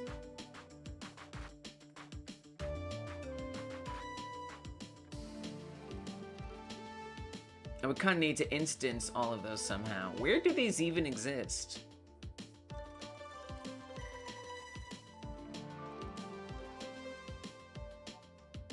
Oh, are they in here? They're in here.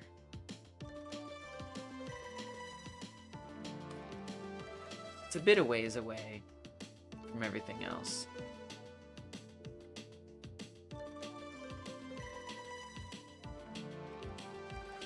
Kind of annoying to set those up. Still gonna have some... Oh, we do have the skeleton set up. What I could do...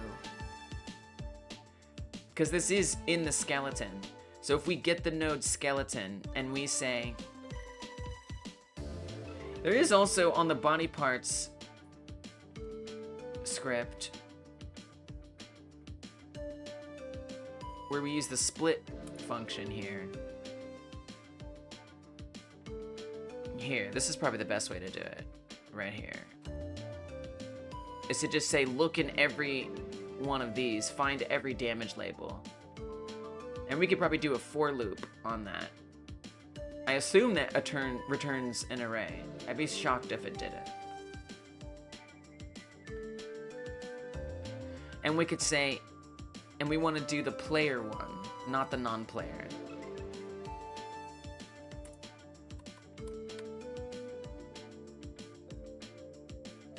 We'll say, now we need to actually set this up though. Well, this would just be itself, right? I don't even know if we need to say player, because we are on the player. Hopefully we can find that. We'll see. If that returns an error, that'll be fine. So I think I would want to say for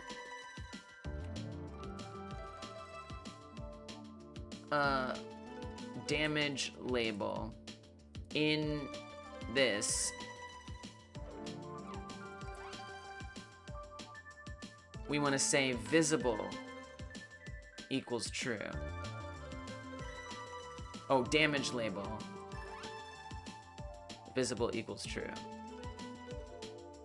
Unable to iterate on object of type node. Oh, that's getting node. Could I say get nodes? Could I just say get nodes?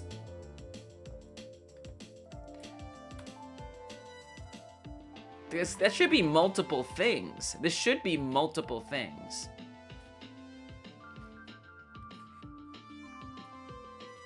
Alien armature. Oh, but this is basing it on itself.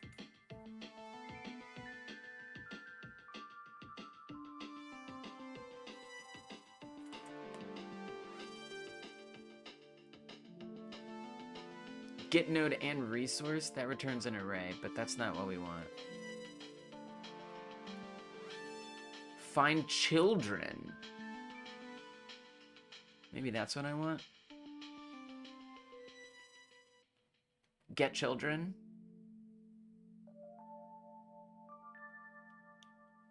I don't know if this is gonna work. I'm starting to get a little experimental here.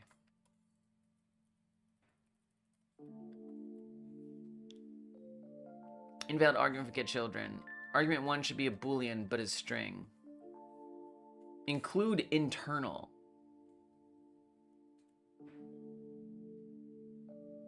Yeah, I don't know what the hell I'm doing. Oh, we could do group. We could do everything that's in a group. All the nodes that are... That's a good idea. That's what I should do. That'll make more sense. Let's put all of these in a group. Or we could do... Or we could do what Dragonblade says. We still have to access those nodes, though. And in which case, it's like, why even put this on the player to begin with? You know, if we're just going to do a group anyway. Yeah, screw this. Screw all this. Screw it all. In a good way. I'm actually going to come to the debug here. And I'm just going to add, well...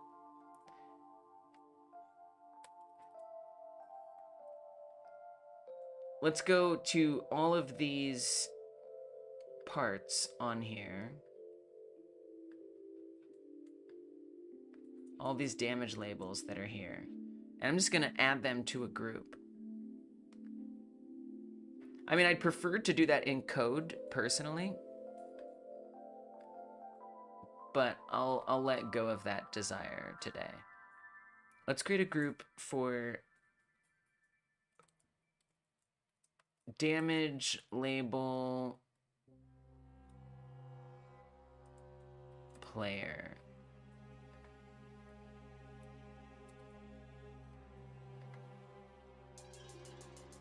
And then I'm gonna add all of the damage labels in there.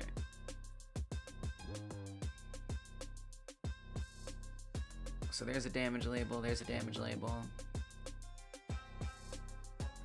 There and there. That should be all of them. 1, 2, 3, 4, 5. Add them to the group. So they're all in that group for damage labels.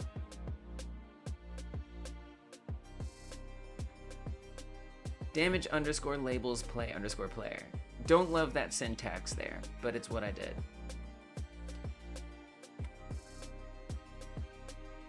And then I want to iterate on that group with the for loop. Let me close some of these up here. It's getting a little much going on up here. And we did that over here as well. Yeah. So I'll just grab that. We can do this all in the debug script, which is what I wanted anyway.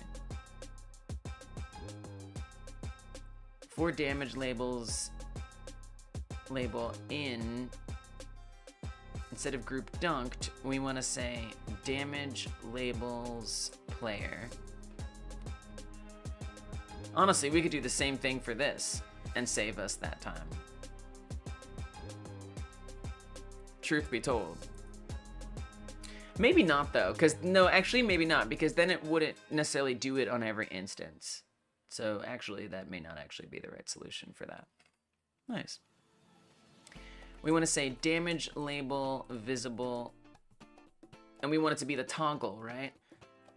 We want it to be the toggle. So like that, perhaps? Is that how we did it on the hit points?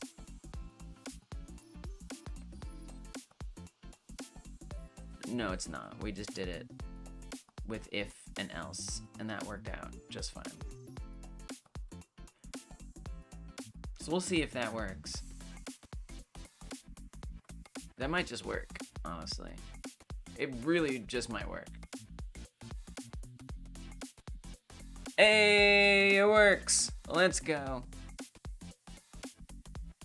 We got toggles for days, baby. Nice. Cool. And then I can get rid of all this chaos. This was a nice little task setup, honestly. Honestly, that was a nice little achievement today. So now I can toggle this very easily, and I can toggle these very easily as well. Task 1 complete.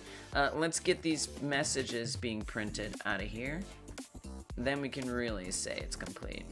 And I'll make a git commit and everything. All right. Let's commit, move on to the next task. So, I believe I want to get those damage number, or the when you collect things, or when you abduct things. I want there to be a pop-up that tells you what your score is. This is going to be an interesting task with a little bit of trickiness. All right, commit time. I want to say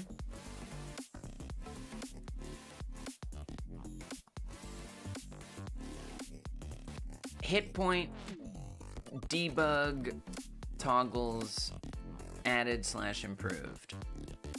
Player debug, player hit point debug labels are now toggled by a group or by a for loop iterating through a group that those labels belong to. Debug 1, i.e. 1 key. And then non-player hit point labels are toggled visibility.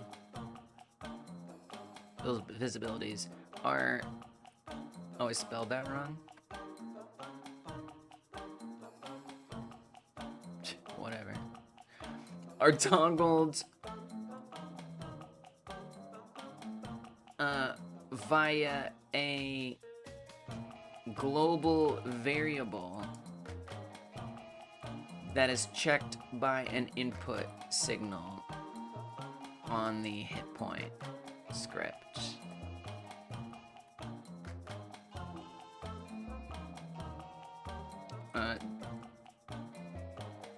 Done by pressing debug 2 or the 2 key. That's it. That's what we did. That's a big thing. I've been meaning to get those numbers out of there for a while. Okay. Done and done. Now,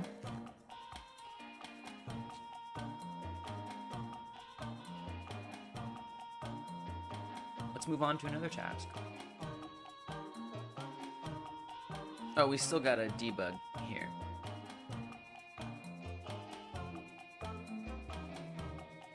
I forgot to get rid of that one debug message. Pity. Pity. What, am I gonna commit just for that? I guess so. Forgot to delete a print debug message. That's it. That's it! Yeah, I'm making a whole commit for it. I am. Look, I could see myself going back. I'm being annoyed that I have to go find that debug message. I don't want to experience that annoyance. I don't deserve that. Nobody deserves that. Okay, so here's what I want to work on next. So when we abduct things, that is to say, grab a meat object, as it were, whether it's a human or a cow, and we place it in this bubble, and it disappears, it will calculate how many abductions we've gotten. So that went up to 1. If I get another one and it goes away, it'll go up to 2. And it doesn't show up on here until the thing is fully retracted and goes up into the heavens. Then it calculates it. It'll stay down for longer if I do a bunch of them, right? And then once it retracts, it'll calculate all those, and that number will go up. Now there's a little number that you can now see much better underneath here, right there. I want to actually turn that into a cool animated thing that every time we drop one in here, I want it to like pop out and be like +1, we drop another one in there, +2, we drop another one in there, +3, +4, right? So that's kind of what I want to set up next, is turn that little 0 that's hovering under there to a count of how many you're adding in here at a time before this abductions number increases. That's what I'm gonna do. Now you might have noticed there that the abductions didn't show up, right? That's the other task that I want to do today, potentially. Because once things go past the player, they're deleted. That's because these spawns are on the terrain tile. The other thing I want to do is find a way to spawn these things in without them being linked to the terrain tile. So that way, this doesn't happen. When I put this up here, and if I keep going, eventually it's just going to disappear. I'd like to fix that, but first, let's see if we can get that number pop up to work. Medgard in the house. This game is like a Salvador Dali painting. It's so surreal. Thank you. That is one of the highest compliments I could imagine getting. Because I did make the art myself, and I've set this up myself.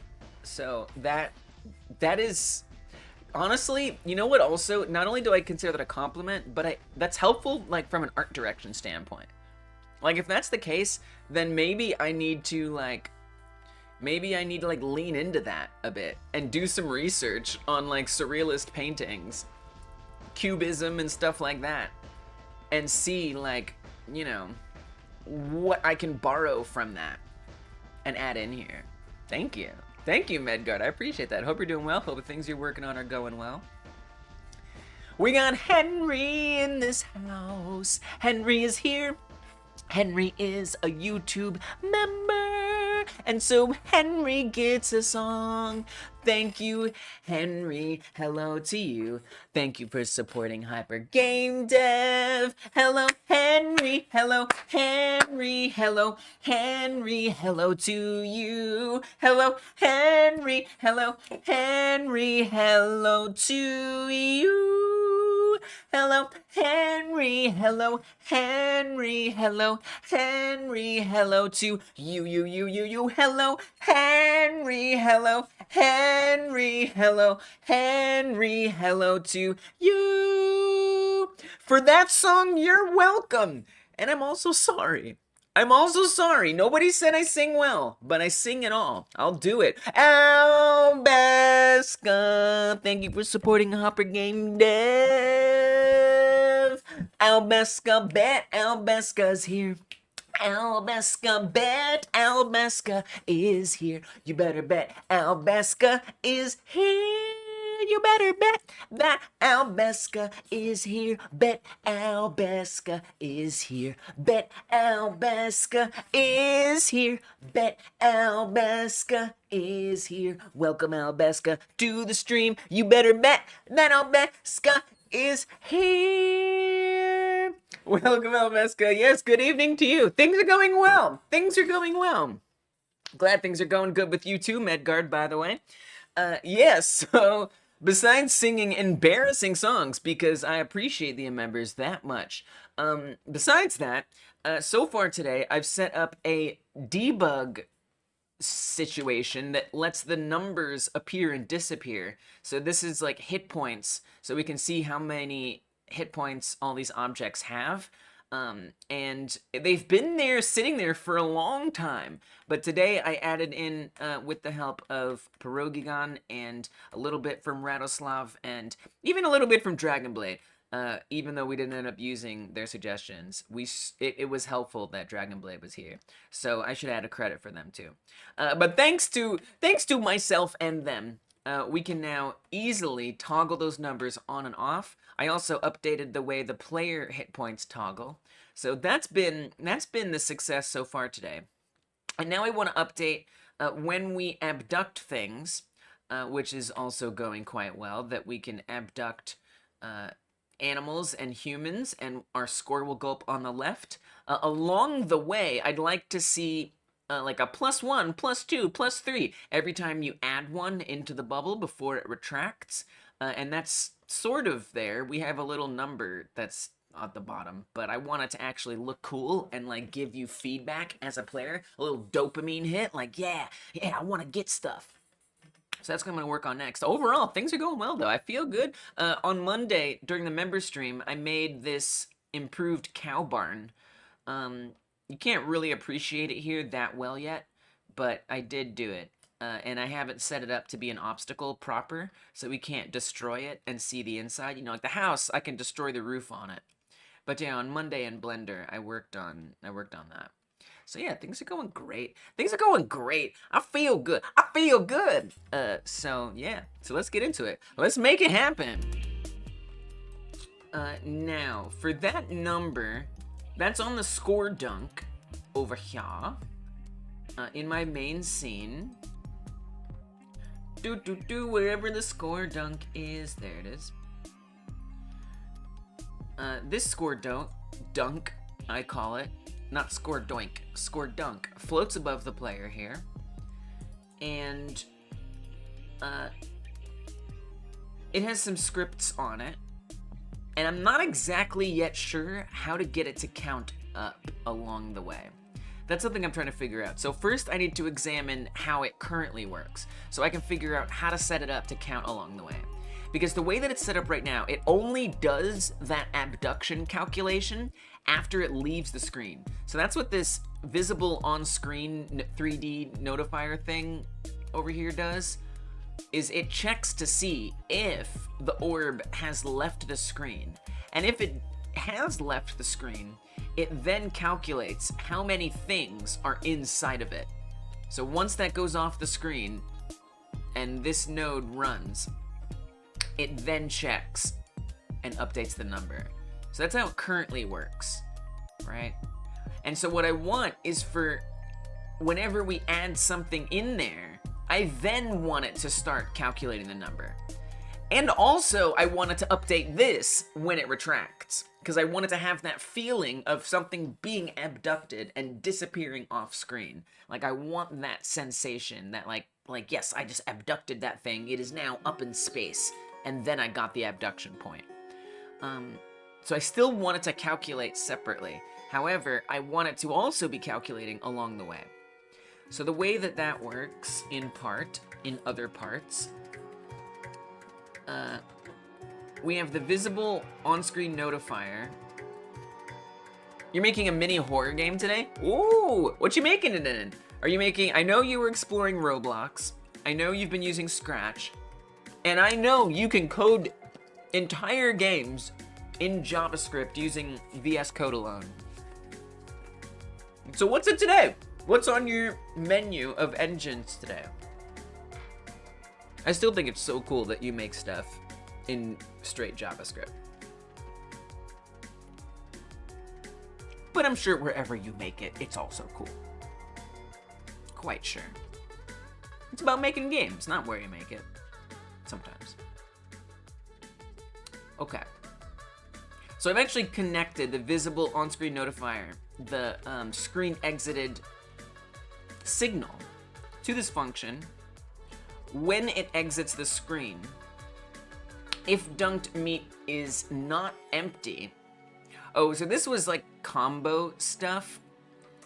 I'm gonna say this is, and we had an even better combo function at some point. This is possible combo function, combo stuff. So if the dunked meat group is not empty, or not the dunked meat group, but there's a variable that gets set on here. So it starts out as empty. It starts out null, right? Really, I should say, check to see if there's anything in there. I think that's how it's supposed to be working here. I gotta reassess it. It's been a whole week since I looked at this. I might use Scratch or Unreal. Oh, I didn't even know you did Unreal. That's cool. You're just planning it right now. That's like an incredibly important stage. That's exciting that you're still kind of deciding where to put it. Yeah, if it's, so we should say not empty. If dunked meat is not null. I just try to make it more readable. If dunked meat is not null, then, I think somebody was saying they were confused by this. And so I just added this, because to me, this like, in Godot, in GD script, this kind of makes sense, but I can see how this is confusing. So if that isn't set to null, that is to say, if we've added something in there, so let me see where that gets updated, so we can understand this better. On meat in dunk, then dunked meat gets set to the thing that is dunked. I see. I see. So we've got this signal, meat in dunk. And meat in dunk comes from it's actually the health script in this case. Here. Oh, that's one place. That's one place that we do it. So we emit this. Oh, interesting. So on the meat itself, it's got its own setup to see if it's even in there. Am I even in the score dunk? And if I am, and the player lets go of me, that's what this is saying, then emit the signal meat in dunk with the information of who I am. So who I am needs to get sent as meat in dunk if I'm in the dunk and the player lets go of me. Back on the score dunk, we receive something is in the dunk and what it is. That takes us to on meat in dunk, and it updates dunked meat to be the thing that was dunked in there. And then it's when the orb exits the screen, it is then going to check to see if the dunked meat is there, if there's something in there. So let's imagine there is. At which time it's going to emit another signal, abduction, and it's going to say what the score is. So this goes to the UI. This goes to the UI. And on the UI, it's going to receive that, and on abduction, it's going to take that score value, that is to say, how many things were dunked in there. It's going to count them, and that's the score value. And then it's going to add that to the UI, and that's why it appears after the thing goes away. So clearly, we need to calculate this score value before that function even runs. The function here, on-screen exited, we need to calculate it ahead of time. And so then the way that this score update also works, so it resets it back to 0. It's a little confusing because there actually isn't the score. So actually the score isn't being updated in here. The score isn't being updated in here. Actually. Now that I think about it. So I must have already started to set it up outside of this when I was working on it last week. Because we're actually saying that after the abduction occurs and the score is updated, reset the score update to 0. So that way it doesn't stack what it updates every single time that we, retract the score dunk. We also, and then it's gonna check everything that's in the group dunked. And this is also what happens when the meat goes in the orb. It gets added to the dunked group. And then it's actually gonna get deleted so that when it gets abducted, it does go away. And this is something else I haven't implemented yet. Okay, gotcha. If you're making a 2D game, using Unreal might not be the best option. That's true. You kind of have to fight with Unreal to make it 2D. And it's not impossible. But, it's not really optimized for it. You're doing 3D. Well, then I'd have to say maybe Scratch isn't the best option. But, not saying it's not possible. Hey, Dungeon Martian, welcome. Good to see you. Did you end up getting the code snippet I sent you working? I haven't started using it yet. So a couple things. Number one, still not sure that I'll need it. But number two, I'm going to work on that a little later. So today I've set myself with 3 tasks, which is a lot. But I've already gotten 1 done. So that's nice. One of those tasks was setting up the hit point debug numbers. You may have noticed I'm always like, ignore the numbers, they're not supposed to be there. Well, today I've gotten them to be toggleable, so I can hide them so they're not visible. Big win. And then now what I'm gonna do is I'm gonna set up that number that should appear under the score dunk. It actually should be kind of next to it. So everything I add in here, it goes +1, +2, +3. And then, once I get that set up, then I want to work on what you're talking about. So Dungeon Martian, during the newsletter stream last weekend, gave me some code that they've used in Godot to instantiate things. Because as I had mentioned, basically the way this game works is the terrain moves constantly towards the player. And they're like strips of terrain. It's like, here's a strip, there's a strip, there's a strip, and they all move towards the player. And when one of those strips gets past the player, that strip gets deleted. All of these meat objects, the cows, the humans, they are currently actually a part of those strips. Which means that if that strip goes past the player and it gets deleted, so too does the meat get deleted. So we can even show this. I'm gonna add a cow to the dunk. And if I walk too far, that strip is gonna get deleted and the cow gets deleted too. Which means it doesn't get counted as an abduction. So what I wanna do later is I wanna set up a way to actually spawn these meat objects in separately from those tile strips. So that way they don't get deleted.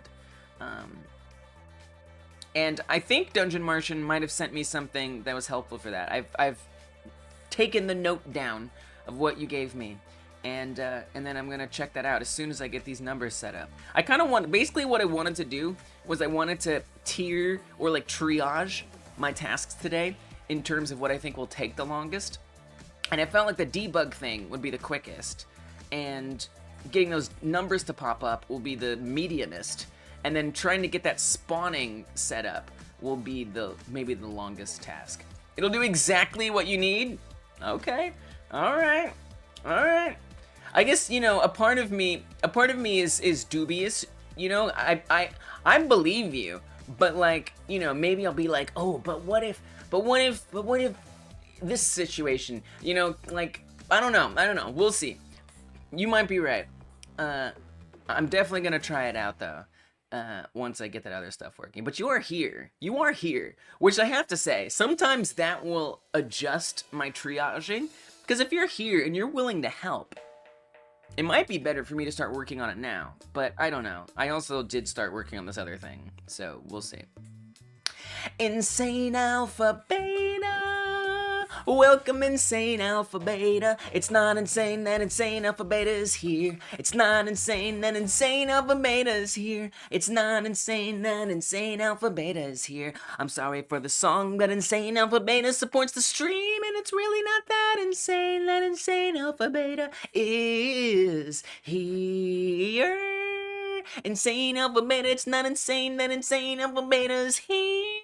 It's not insane that Insane Alpha Beta is here. I don't think it's insane that Insane Alpha Beta is here. I'm glad for you to be here. There it is. You're welcome for that really bad song. And so I'm sorry. I am sorry. But you're also welcome. I am sorry, though. But you're welcome. Good to see you. Thanks for coming through. You probably know this, but the abduction counter isn't going up. Or wasn't? Weird. Well, so I was just explaining that. So basically, it goes up as long as the thing... So there it goes, right? So there's a couple different conditions here. Number one, the meat object needs to be fully disappeared. So when it actually goes off the screen, that's when this abduction number will increase. The other problem is that, as I was just explaining, the terrain is generated on strips, and those strips move past the player. When a strip goes past the player, it gets deleted. And right now, these spawns are sitting on those strips. That is to say, they're spawned in when the strip spawns in, which means they also are going to get deleted with the strip. And they don't even really spawn. They're like a part of the same spawn that the strip is, which means that if I keep moving, here I gotta do this right, that might have worked actually. So I'm gonna put this in here, you can actually see it disappear. So right now I'm holding them both, right? And if I keep going, bam, they're gonna disappear. And then when I let go, nothing gets calculated because nothing was in there at that moment. So hopefully that makes sense. So that's something that I'm gonna fix a little later on. The counters just got deleted before. Yes. That's a good way to put it. They got deleted before getting counted. Exactly. So I'm going to fix that. But first, I want to get numbers to pop up as we collect things. So just to recap, as I grab meat objects and drop them in there, I want a number to pop up on the screen. +1, +2, +3, +4, +5, before it gets calculated. So you can see what those numbers are going to be. So that's what I'm going to work on right now. And I was just going through how that calculation is set up. So I can do that. Calling a cow a meat object is wild. To be fair, the humans are also meat objects. So we're very, you know, we're not judging by species here.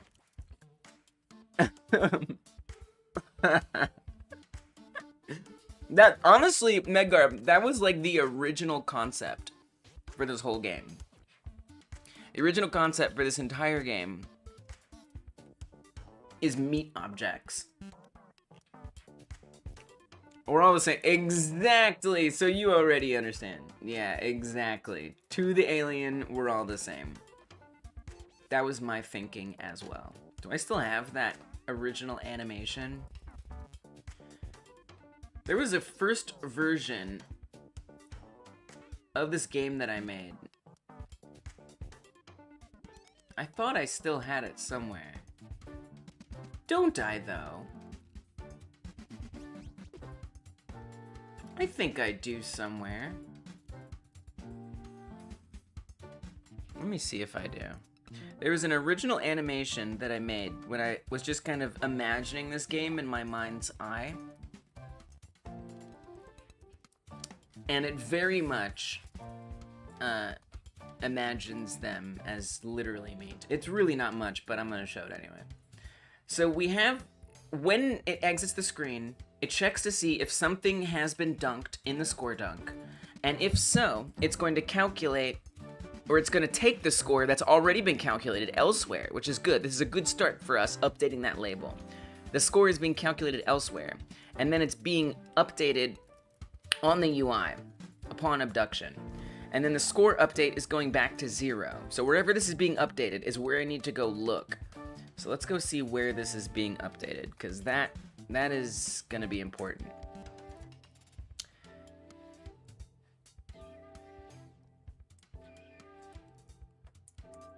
I don't know if we need this. I think this is old stuff. I don't think we need the dunk ascent timer anymore. Oh, maybe we do. Actually, we do need the dunk ascent timer. I don't know that we need it to update a string, though. I'm not really sure about that. But anyway, you know what? We'll worry about that later. Score update. Where does that happen? Is that here? Yeah, physics process. So that's actually being calculated here in the physics process. That's what I need to look into here. Alright, let me show you this original animation that I made. I made this after I had some shoulder surgery. I did not ever finish this animation. I got a little bored making it because it was way too much work. But this was the original concept for the game. I don't know if you're ready for this. I don't know if I'm ready for this. But it's happening.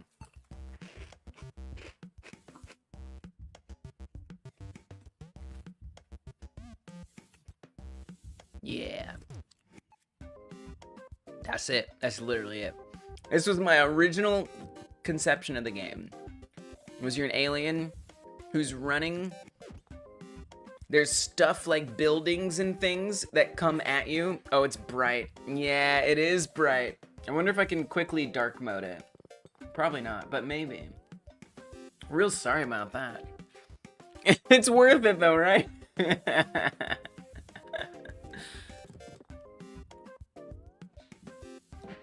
Here, can I paint bucket? Not really.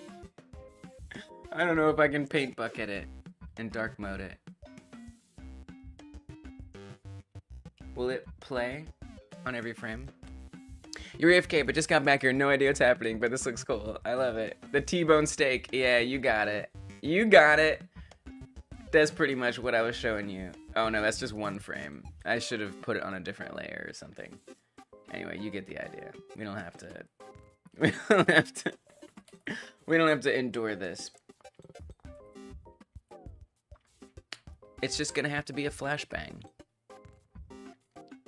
I wonder, you know what I should set up? I should set up like a filter that inverts the colors. But then all this would be bright. So maybe that wouldn't be better. That's the original meat object. Yeah, so the idea was that this is like your hit points. So like this would be for one arm, this would be for another arm, this would be for one leg, this would be for another leg. And so it kind of doesn't make sense because like this is like looks like it's like the health for the meat, but the idea is that if you were to eat meat like a human, then your hit points would go up. And you could lose hit points at different rates, but they would all increase at the same rate if you consumed meat. But yeah, this was my recovering from shoulder surgery, having this game idea in my mind's eye. This was the original design that I had. And literally, it was like, you thought that was a tree? You thought the player was a tree? Or this was a tree? That's funny. It's supposed to be somebody holding a gun. And the thing is they don't move, right? So the other object moves in 3D. But, you know. Cool to see how the project changed elements while developing. Yeah, it did. It did. And so this might come back up like a T-bone steak. That might come back up because there's gonna be a karma mechanic, which just basically judges if you're eating innocent people or like bad people. And if you aren't eating a lot of innocent people, then out of like little houses and stuff, innocent people will leave like meat and steaks and chicken from their like freezer or their fridge. They'll leave out health buffs for you to pick up. So it might come back full circle and we'll get to use it again. And so if you aren't eating the right people, then they won't leave you those buffs and you can't pick them up and get some extra health. So that's my idea. Yeah, that's what the heart in the middle is. The heart in the middle is supposed to be the empathy thing. Yeah. Yeah, there's a whole lore thing where you're trying to basically, you eating people makes them mad at you, but it gives you human empathy. So you grow human limbs because you ate humans, but you also got human empathy. And so you make a deal with innocent humans because while the innocent humans are protesting you for eating them, a militarized government attacks you to kill you, the alien, but inadvertently, as collateral damage, attacks innocent people. And so you and the innocent people share a common enemy in the violent authority. And so if you eat and abduct violent authority, even in the lore, if you eat or abduct violent authority, that's considered not bad karma. However, if you eat or abduct innocent people, then you get bad karma, and the heart in the center of your body will shrink.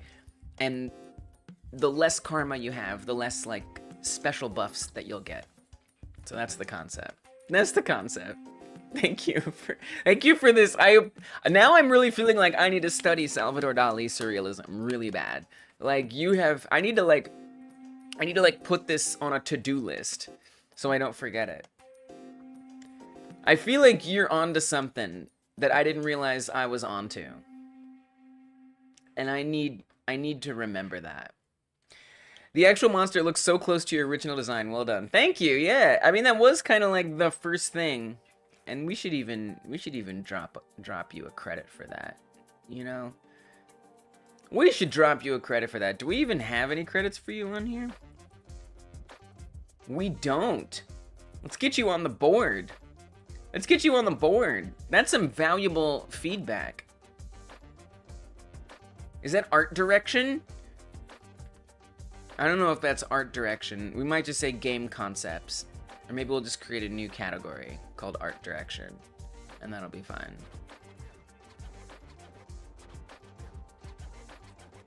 Art direction. Medgard, you've hooked me up. You've hooked me up here. Insane. Oh yeah, because that's Insane's name. Yeah, that's true. Okay, I'm gonna take this note down. I must not forget. Study Salvador Dali's surrealism, etc. for alien game reference. Alright, it has been written on my official to-do list. Not sure if you know about this, but older games from around the late 90s and early 2000s had this uncanny off-white look. They always seem surreal to me and very unique. Reminds me of that. Alright, I'm gonna have to copy that message. I'm gonna have to put that message on my clipboard and put that on my to-do list. I did Dungeon? Oops. Older 3D games. Dungeon, that is so... Oh, that is so humble of you. I need like a humble category. I need like a humility category. I can't believe you said that. You just could have taken that. You could have just taken that, just snatched it. It would have been yours. Thank you for your honesty. All right. We out here doing to-do lists, stuff like that. You know, it's important.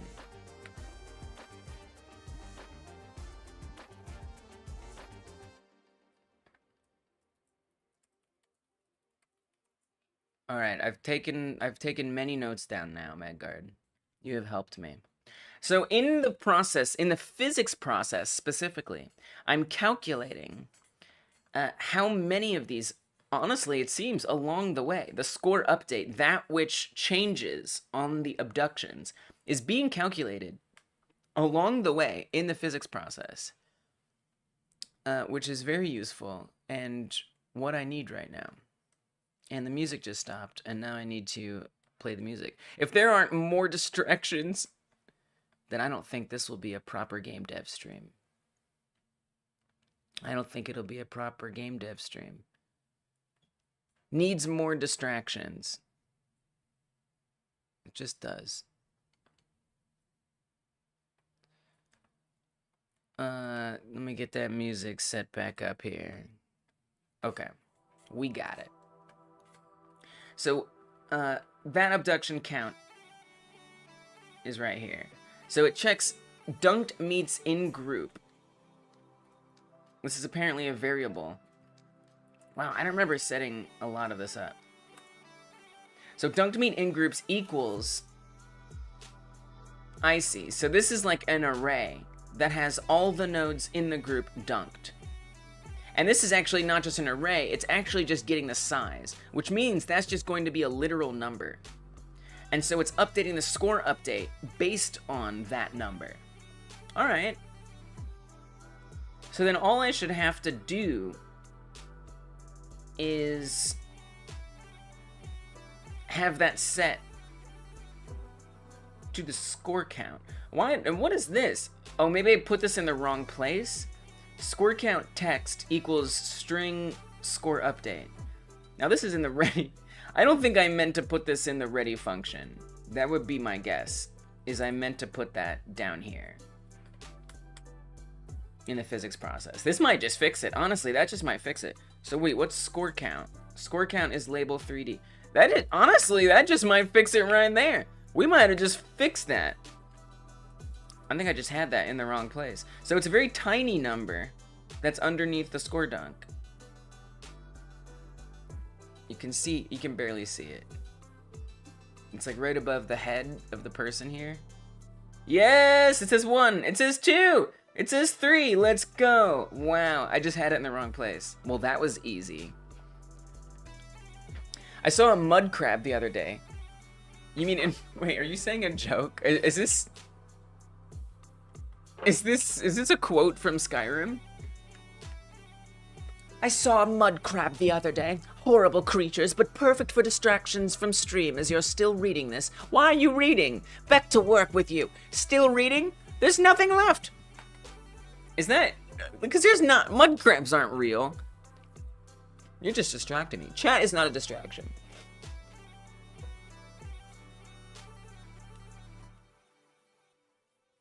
Maybe a little bit. Oblivion. Gotcha.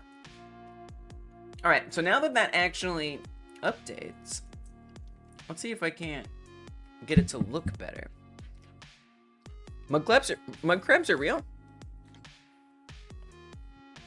Are they as OP as they are in the games?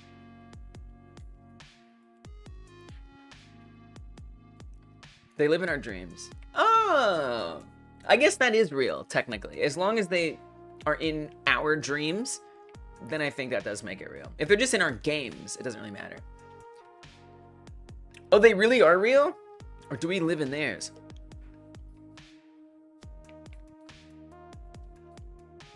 Maybe both, actually.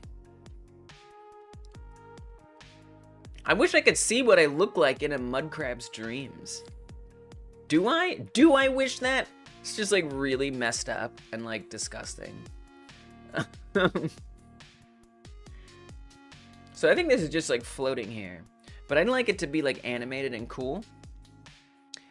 If this is a dream, is this your dream or mine? I saw that documentary Inception. I know, my brain is like, why are you doing this to me? Why are you doing this to me? We're getting deep up in here. I saw that documentary Inception. It really was a documentary, though. This is very tiny, and it looks like trash. Honestly, Dragon Blade, we really wouldn't know. We really wouldn't know. Have I changed the scale of this at all? I haven't. Okay, that's probably for the best. Let me just see what it looks like as a big font. So what I want to do is probably set up like an animation that plays every time you get one. Wouldn't it be cool if it like appeared in different places? You know we're in scope creep trouble when I start saying things like, wouldn't it be cool if? The number is so big, it's just like there. That's maybe a little too large. Don't know that we need it to be that big. Think we can make it smaller.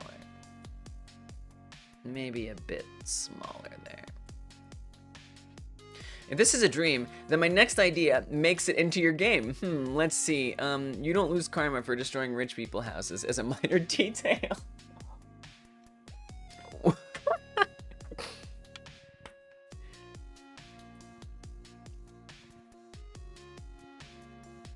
That's too minor. Just give the number a random vector 3 position to appear in every time it shows up. Actually, that's a good idea. That doesn't sound that hard. That doesn't sound that difficult. I guess I just need to make sure I'm not controlling the position via the animation. Because then I might accidentally conflict.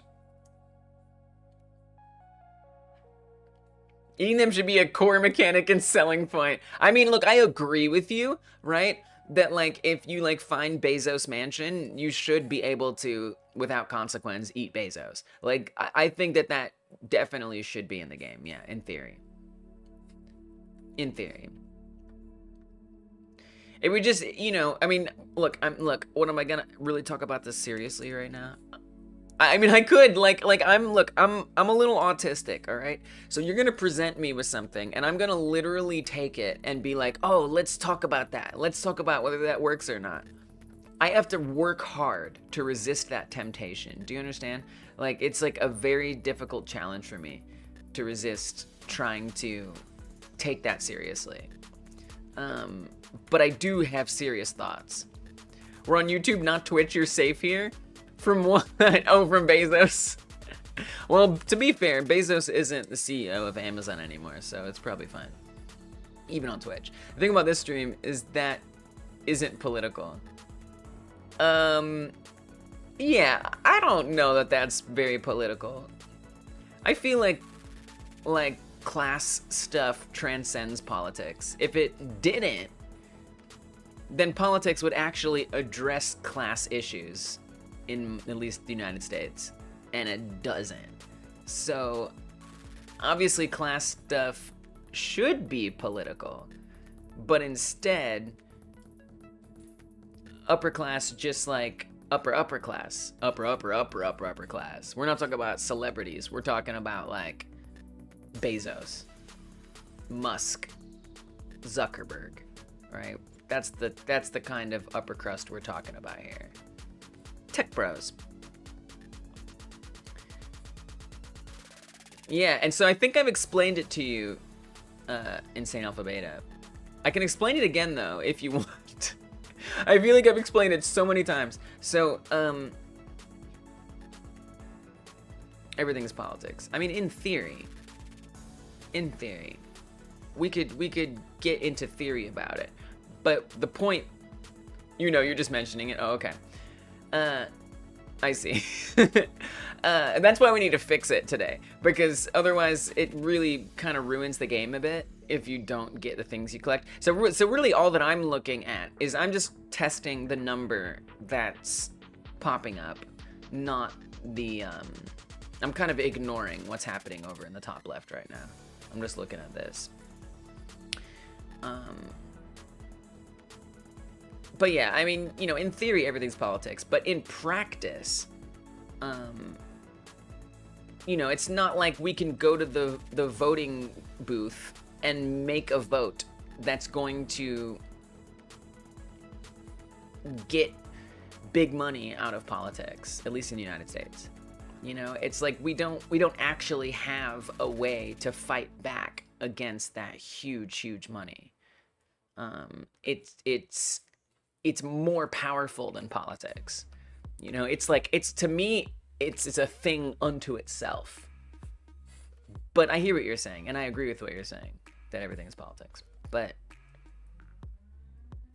anyway, I don't feel like it's controversial to say that the uber rich suck. I feel like that is a non-political statement. Unless, now you're right, in some ways, right? Because there are some people who are not uber rich, who will be like, you know, who want to fancy themselves as maybe someday becoming uber rich, which is not gonna happen. Look, to me, that's if someone has a problem with that, like, I feel like it's still not gonna be a big problem. It's not like if I were to take a position on, like, it's not a controversial, it's not a big popular issue. It's not something like you're not gonna get clickbait out of saying rich people suck. You know what I mean? And like, but you know, there will be people who hear it as a politicized thing. You're right. So you're not wrong. I don't think you're wrong. I don't think you're wrong. And I want that to be clear. I don't think you're wrong. It's just personally, I'm less worried about that than taking a stance on a current hot button issue. Do you know what I'm saying? You'd be surprised how many people are quite lacking the understanding of how reality works. I would not be surprised. I would not at all be surprised. Monopoly money is greater than real money. Wow. I am so scared for you. All right, so this number is increasing. That looks fine. Honestly, Dungeon Merchant, I feel like it has now crossed the line. And now we're talking about too much politics. It has now officially started to cross the line. Like, debating what is and what isn't politics is a slippery slope. And I'm gonna put a stop to it right now. This topic is over. I hate that a new Call of Duty can come out every year and people don't see it as political until there's a POC or woman as a protagonist.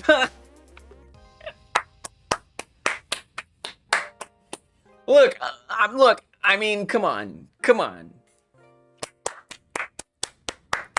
There's a point where I have to at least. All right. I'm willing to let my beliefs be known, but I will still put discussions to rest. Okay?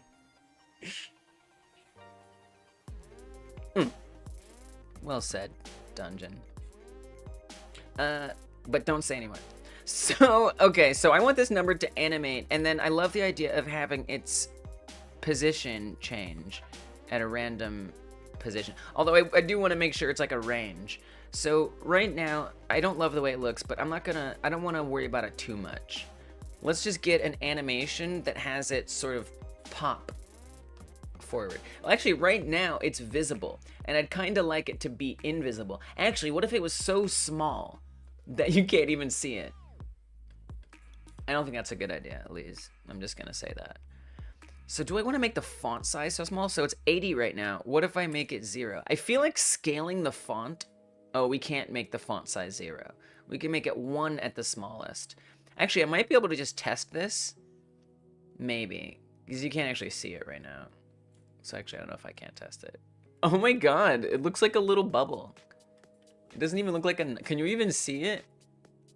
You can see it like kind of on the sky. It's like a little bubble. It's so tiny.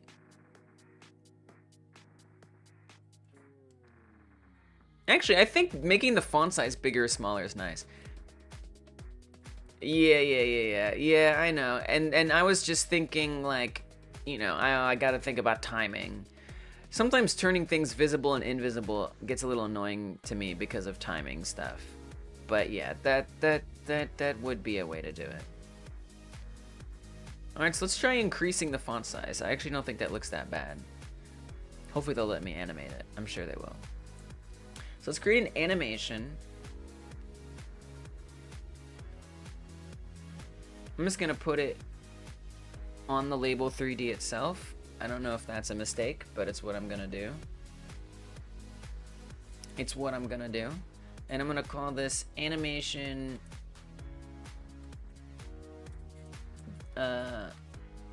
score count. And I'm even gonna change this name, which I'm gonna regret in a second, to score count. The reason why I'm gonna regret that is because I've already set this. We want to say score count. Make sure there's not a label 3D anywhere else. Okay, that was easy. You can animate the albedo's alpha up and down to have it fade in and fade out. True.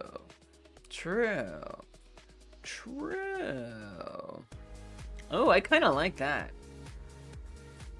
I like that a lot, actually.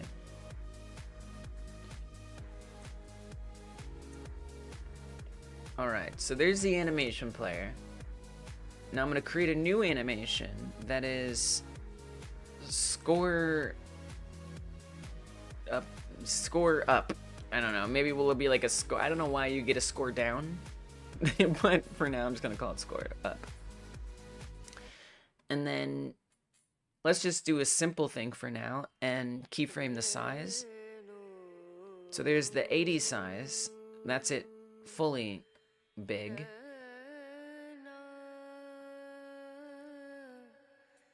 And then let's add another keyframe for when it's 0 or 1, the smallest we can make it. Now we could do the albedo. Yeah, that's not a bad idea. There's the text modulate. We also have to do the outline as well. Now that's something that I could see myself wanting to change in code, the color. But that doesn't mean that we have to compromise the alpha. But it is something that I just want to think about. If I start messing with the alpha on here, that might be something I end up wanting to tween instead of doing that way.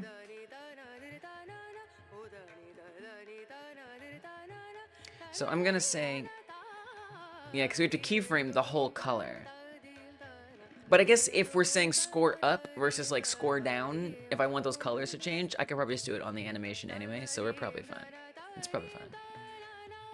I guess then I also have to make sure if I update the color, I have to now do that on here. So I have to come to each keyframe. So right now, I mean, I'm fine with white, but let's say I want to change it. I guess I should, if I'm going to change it, I should do that now, actually. I kind of like it to be like similar to the alien color, but I need it to be readable. And I feel like if it's too dark or too saturated, it's going to be a lot harder to read. Oh, Godot, are we okay? You okay, Godot? Okay. Godot needed a second. We're going to hit a Control S on that. So I'm just gonna brighten this up a bit. Desaturate it a bit. It'd kind of be nice if this color was similar to that. For the outline, but like darker. We'll see what we think about that. I guess I should look now, huh? I don't know if I like that. It looks like Poisoned. That song kind of fits the game. A bit weird, but interesting. No,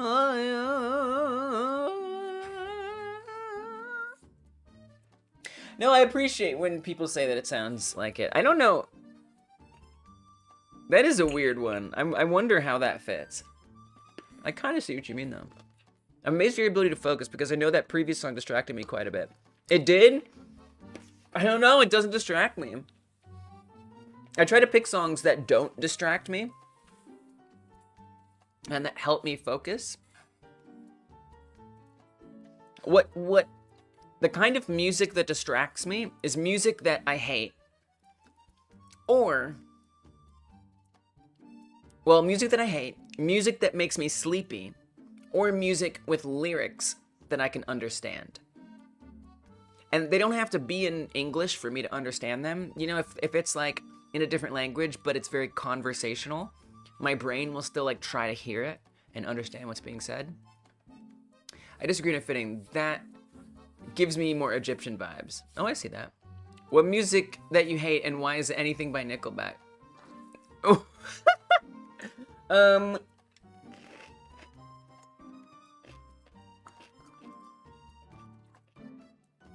Honestly, the stuff that I hate is like goofy children's music, which on here in the YouTube collection, there's a lot of free, license-free like children's music on here. And so often I go through their library and just listen to stuff to try to find new music to listen to during the stream. Because I'm just looking for all the license-free music that's available here. Kids pop, maybe. It's not. It's worse than that. It's like you know, like nursery rhyme music. Maybe. You know, Crazy Frog. Dude, Crazy Frog is awesome. Dude, that song is amazing. No, it's like do do do do do do do do do do do do do do do do do do do. I don't know. Do you know what I'm saying? Like music that's like for babies to listen to while they're teething. I don't know. Like maybe like you guys gonna make me look it up? I don't want to because if I look it up, I'm gonna have to stop this. Maybe I can actually, you know what? Maybe I could open another window. Let me try that. Then I don't have to lose, because I don't want to lose this spot. But I do really want you to understand what I mean without me badly singing it.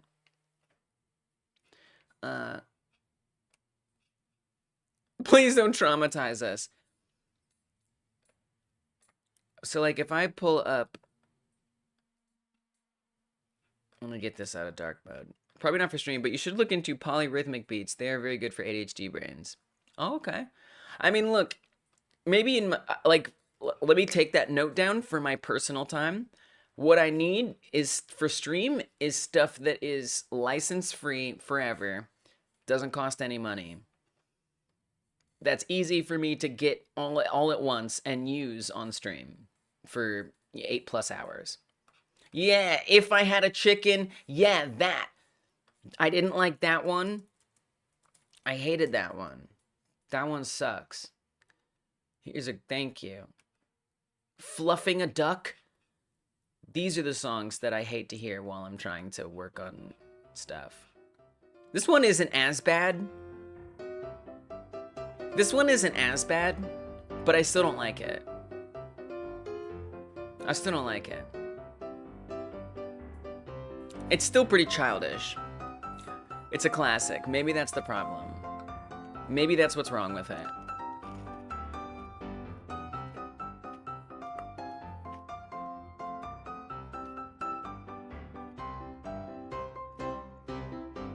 Goofy stuff, and that's it. Like, I don't want, like, that's not the vibe for me trying to work on a game. Sometimes it is, though. Like, there are a couple silly songs that I've kept because it's fun in the moment.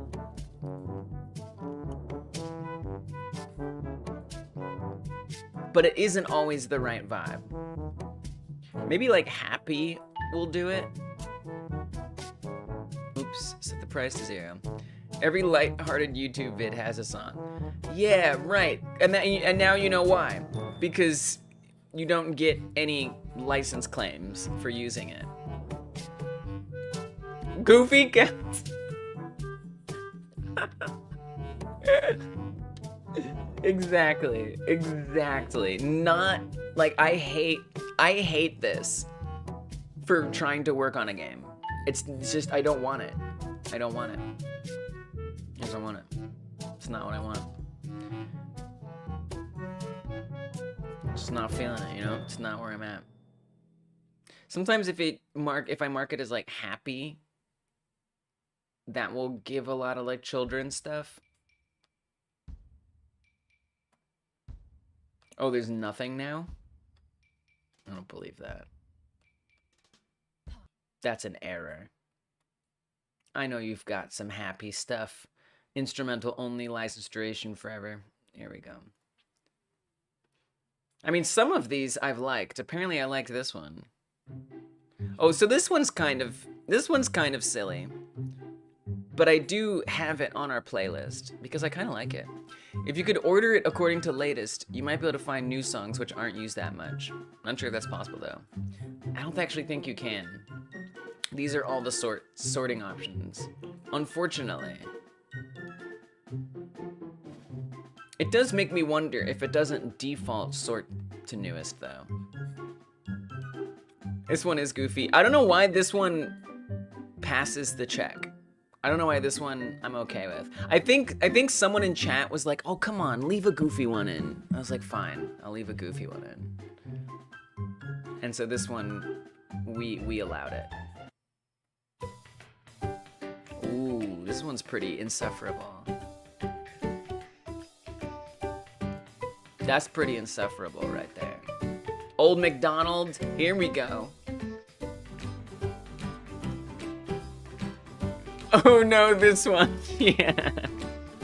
I don't know. It's just not the vibe. So you understand. So you're with me then. On this being hateable. It's hateable. It's so hateable. This is the kind of thing I don't want to listen to while I'm developing. Old McDonald with like a little piano. Little poppin' sound.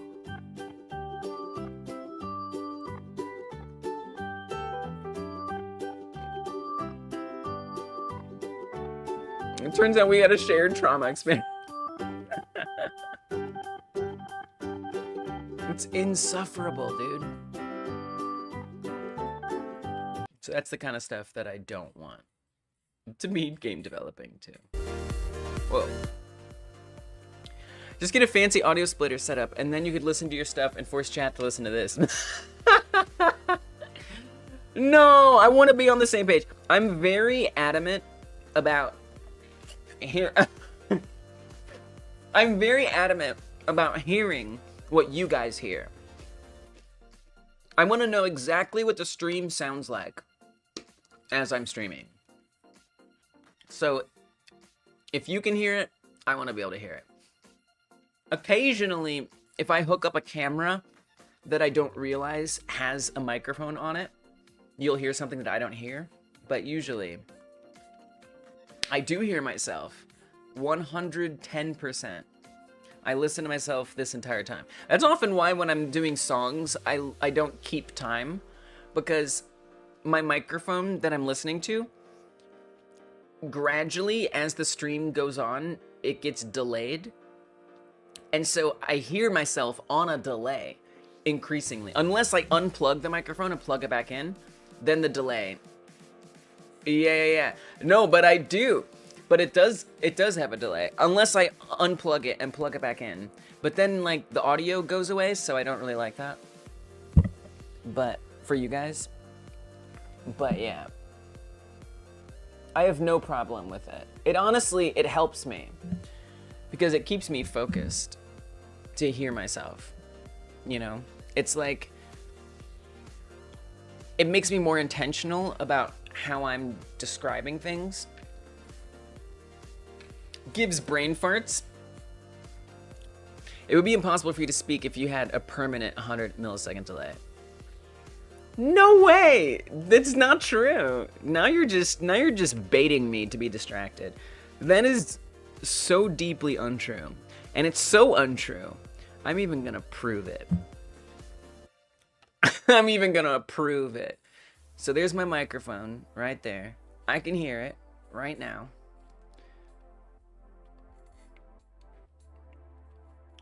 And I promise you, it often gets that delayed anyway.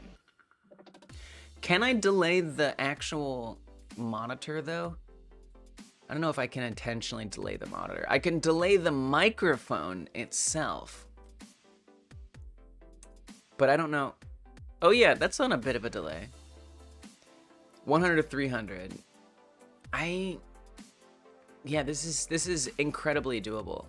I'll do you one better. I'll make it 1,000 milliseconds. I will make it in 1,000. Okay, it's not actually that different. I don't know what this is doing, but this isn't doing anything.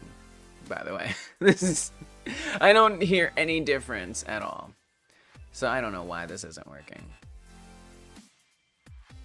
It's correcting itself. Oh, maybe there's like a filter I can add in here that will delay it. Is there? I thought there was. Maybe I downloaded a delay filter once upon a time. It was delayed for you?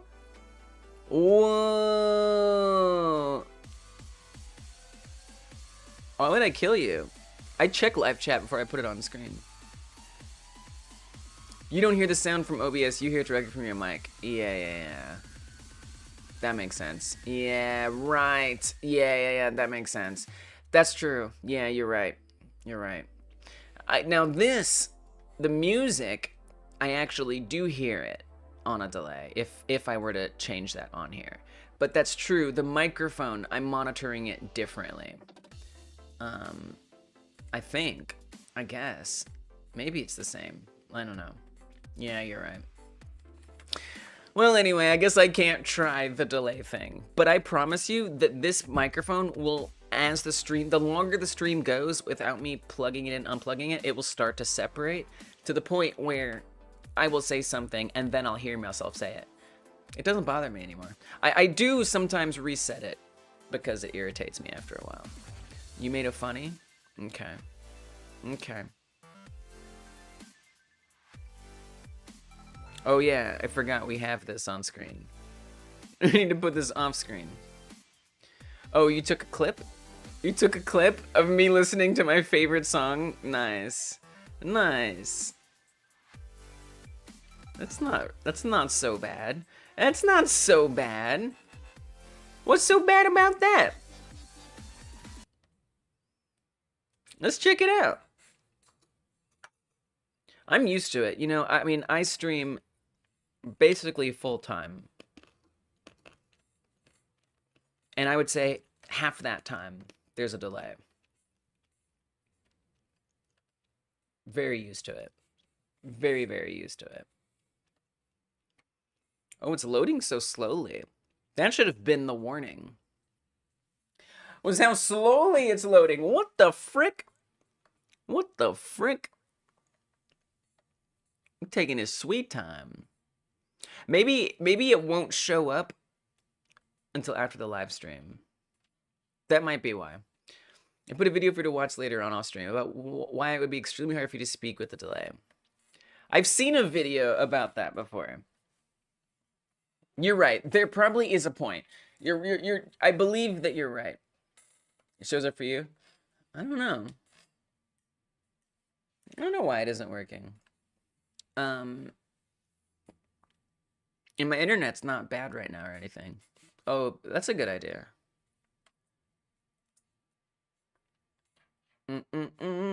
Oh, we refreshed. I refreshed the crap out of that. Oh, there it goes. That loaded right away. Alright. Incognito was the way. Yeah, no, but I hear what you're saying, Dragonblade. There is a point where it would get confusing. But I will say, I do practice a lot. Okay. Honestly, I'm very intrigued by the challenge. This is hilarious.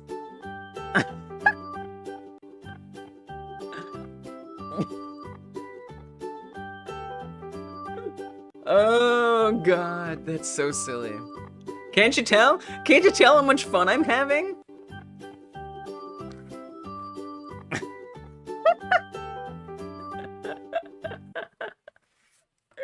That's a pretty good clip, actually. It's actually a pretty good clip as far as they go. Well done. Oh, I'm working on a game. Wow. Dragonblade, I'm definitely very intrigued by that challenge. And like, I used to have a way to do that. I used to have like an extension on OBS that would let me set up a unique audio monitor that I could delay, but I don't have that anymore. But I'm very intrigued by that challenge. Deeply intrigued. And I'm sure that at some point it would be really hard. Oh, green. Yeah, so I don't know if I want it to be green. I don't know if green is what I actually want. This animation isn't playing yet, right?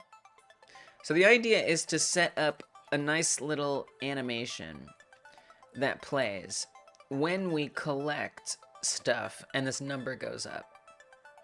I don't know how I feel about it being green. Maybe it could be like inverted. I don't know if I like. Let me swap these colors around. I don't know. I feel like I want to swap these colors. If I can actually paste them correctly.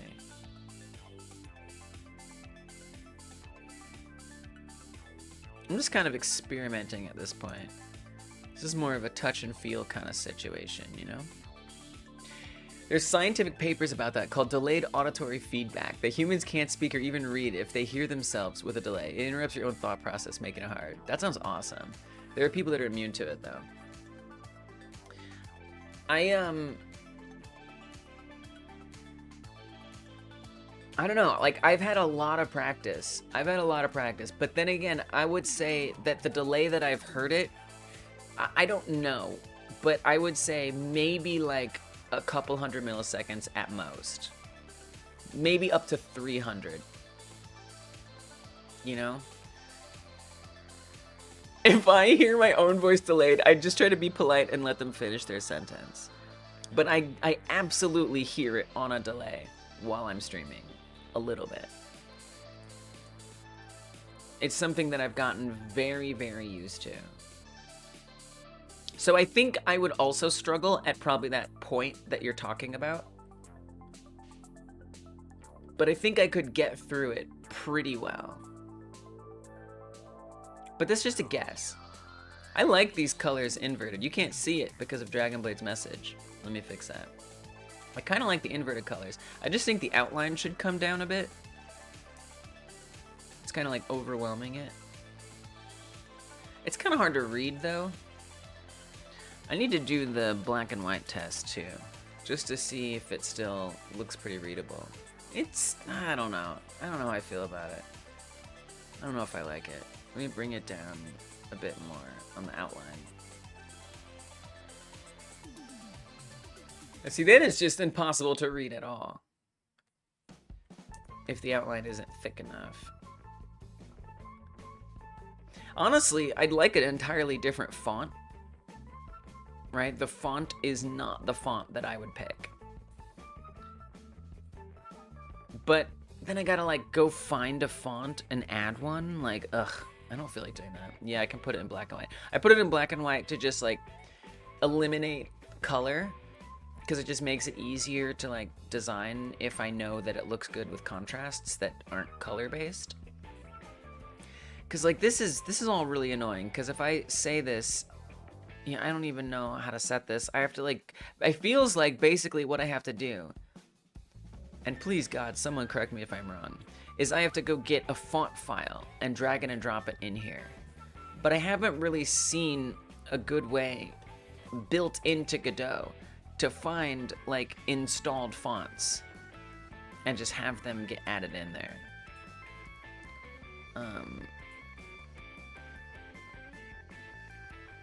I find it so annoying. And so like then I gotta go like look for a font, make sure I can actually download it, add it in there. It's a very like disjointed process to try to pick the fonts.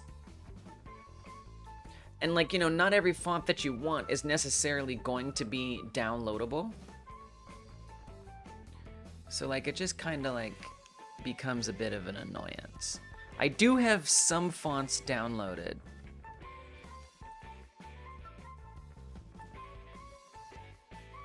Somewhere. Apparently I have Agrandir downloaded.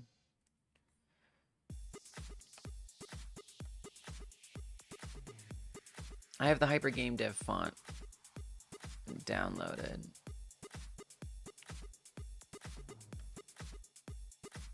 I might have like, oh, I have this font. All right, let me try to drag in one of these. Let me see if I can drag and drop one in here. Let me just set this, let me clear it. Give me, sure, Grand Heavy.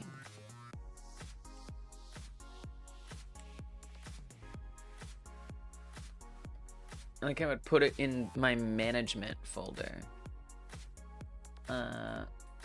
I guess I'll put that in UI.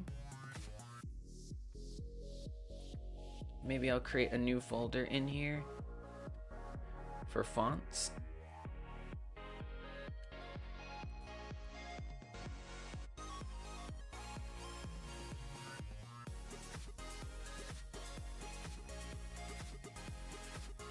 I don't even remember what this font looks like off the top of my head.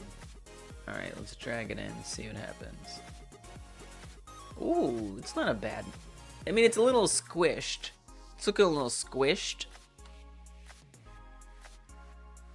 But at least it's different. At least it's something else.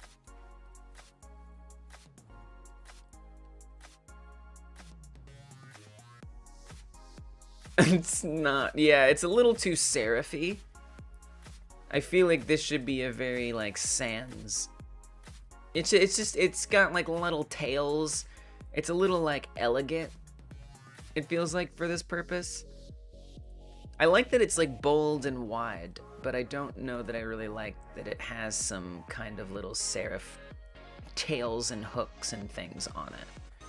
That makes it look a little too distinguished, which is not really what we're going for here. But it's not terrible, but it doesn't feel like quite the right font.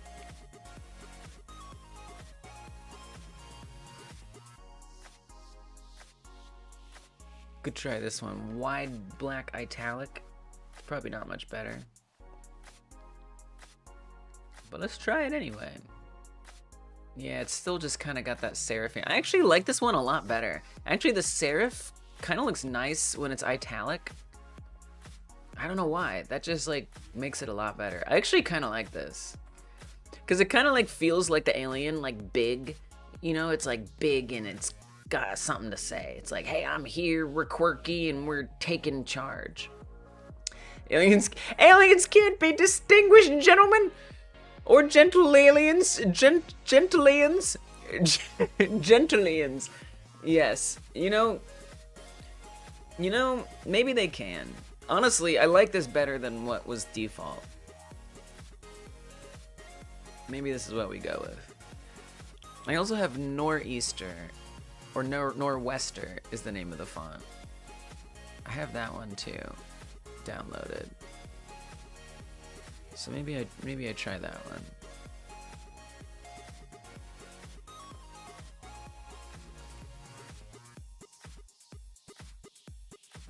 Okay, let's see what that looks like. Oh, it's gonna be kind of thin. It's gonna be kind of thin, and we lose the italic. It is giving alien though. It's kind of got like a technology vibe to it.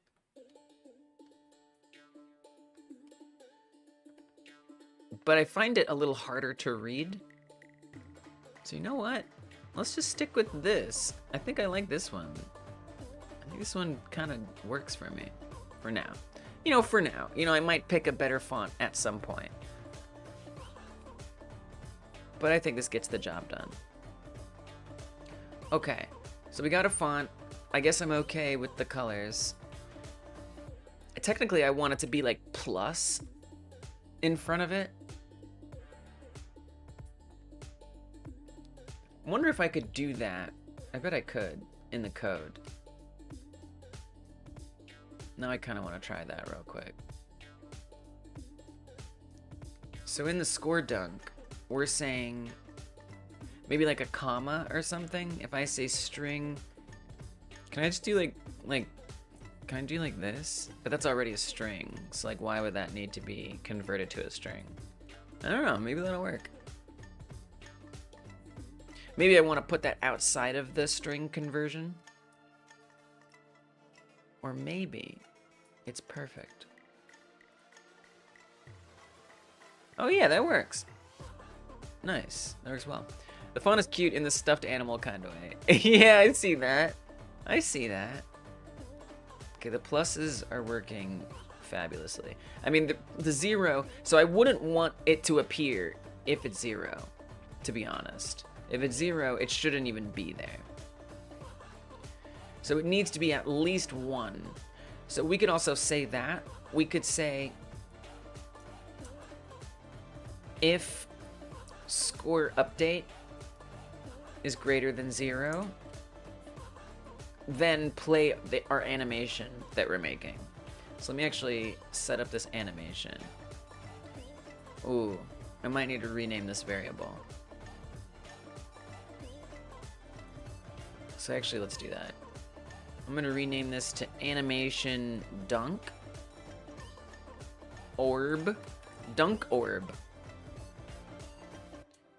And let me go find it elsewhere. Animation dunk orb. So we can name this one differently. Dunk orb.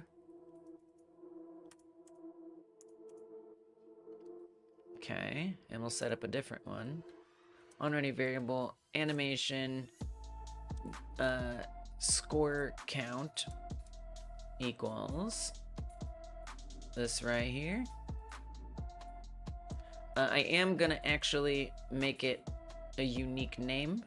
So I'm gonna choose access as unique name, which will put a little percent sign by it, which will make it easier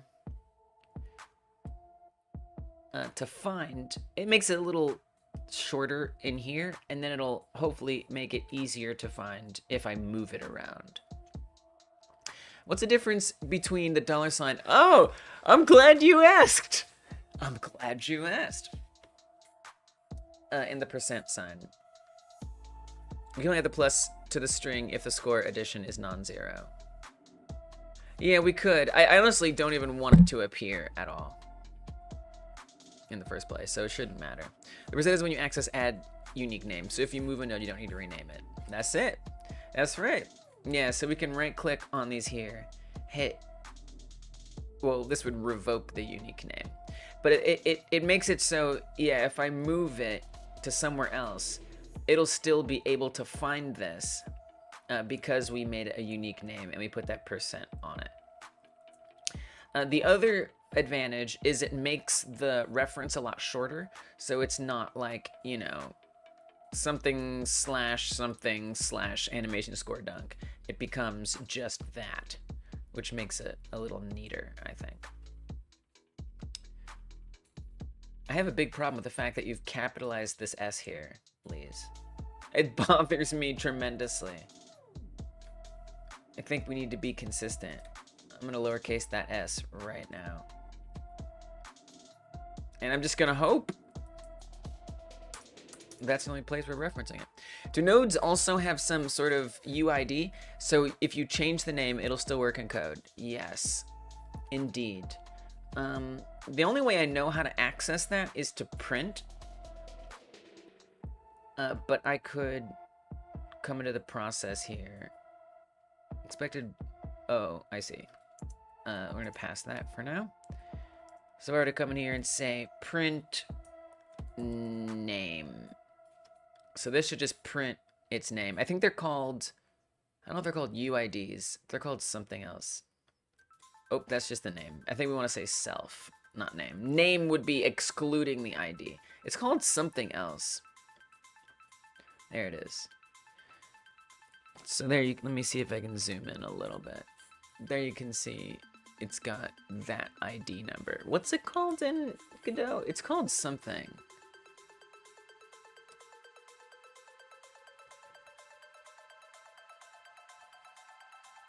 It is called, it's like a letter ID. I don't remember what it is though. I forgot. I don't even know how to search for it on here. Someone knows what it is. Yeah. RID, yes, it is. It's RID. That's right. Yes, it's RID. Thank you. Yeah, I don't know if it's resource, but it is R. Probably resource. Yes. There we go. RID. A handle for resource unique identifier.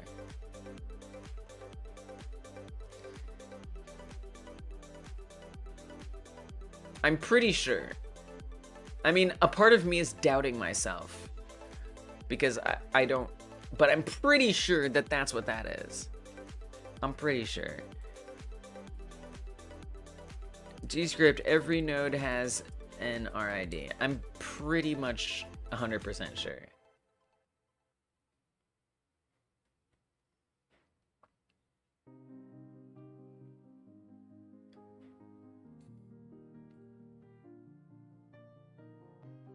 Node inherits from object.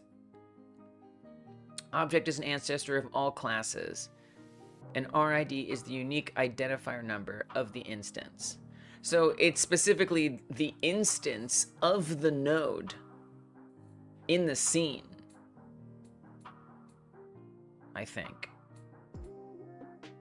So someone who knows more than me can maybe give more context here. But I think that that's the way that works. I do my best.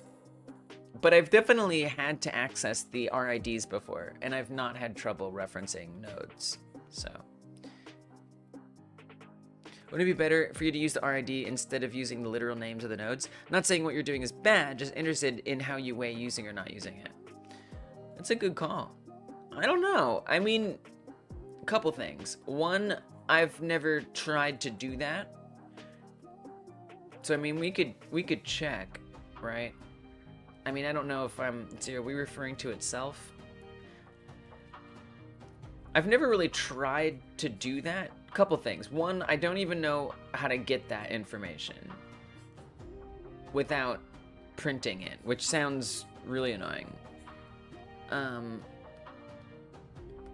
Yeah, that was gonna be my main thing, is it becomes unreadable. And it's like, what? I guess you're making it more readable, right? By like adding the variable declaration. So it's like, okay, well, I know that, you know, 399121947 or whatever is the animation for the dunk orb. But let's say I wanted to like confirm, like, oh, look, did I actually link that to the right thing? It's like, now I can't search it. I can't like go, yeah, I lose control over like searching, right? So like, how would I keep track of, sometimes I like to search everything. So like, I want to see everything that's related to the dunks, right? So if I do find dunk, I can now see everything in my entire project that has dunk on it, which would include this, which if you think about it, if I named this dunk, okay, maybe it's on there, but I don't know. It feels like something that's gonna get lost. So yeah, the readability feels like a main reason for me. But then the other thing is, it seems like it would be kind of tedious to try to get that for everything, unless there's an easy way that I don't know about to get it. And so the only time that I've ever used the RID is if the function calls for it. So sometimes in the arguments, or in the documentation, it'll say that the argument is looking for the RID specifically, and then that's when I've used it. Yeah, I haven't really tried it. I don't even know, I mean, I assume it would work. But I don't know if technically I could just set the RID and it would know to associate that. It might. I just technically don't know. Those are supposed to be Pascal script. Oh, you don't like that I'm doing the lowercase s here? To me, that's less useful because then I'm losing the potential for information. So if I make this a lowercase s and this a capital D, it's like these can mean different things, that this is lowercase and this, you know, to me as a reader, I get more control. Whereas if I do it like this, I just feel like I'm losing an opportunity to communicate something. And so I kind of like doing it for that reason. So that's kind of more, and look, I'm still trying to develop like what standards I want to go with. And then when I realized that like C# uses this case in a lot of situations, I realized that it's not that unreadable to do it this way, and it's not unfamiliar to do it this way. So I kind of like it. So when you say supposed to, I feel like you're talking about something you shared with me once about norms for Godot, but I'm a follower, so I just go with GDScript style guide. It also basically doesn't matter. Yeah, right. So it's like personal preference, which does matter, personal preference, right? But I think it's interesting to talk about. But literally, it's not gonna change the way things work. And then with the GDScript style guide, I mean, I feel like I like the GDScript style guide from a starting point standpoint. I'm a sheeple. Fair, fair. I want to have more control in a way that serves me, you know? And so I'll make those changes if I need to. But I like the style guide as like a starting point, you know? Forever ago, Dungeon Martian said, pro tip, you can hold control and drag a node in from your tree into the script. It'll autofill the whole onReady variable equal stuff. Finicky sometimes. Really? I didn't know that. I mean, I do often drag things in there, but I didn't know I could hold control and do it. Oh, it's already finicking on me. It is finicked.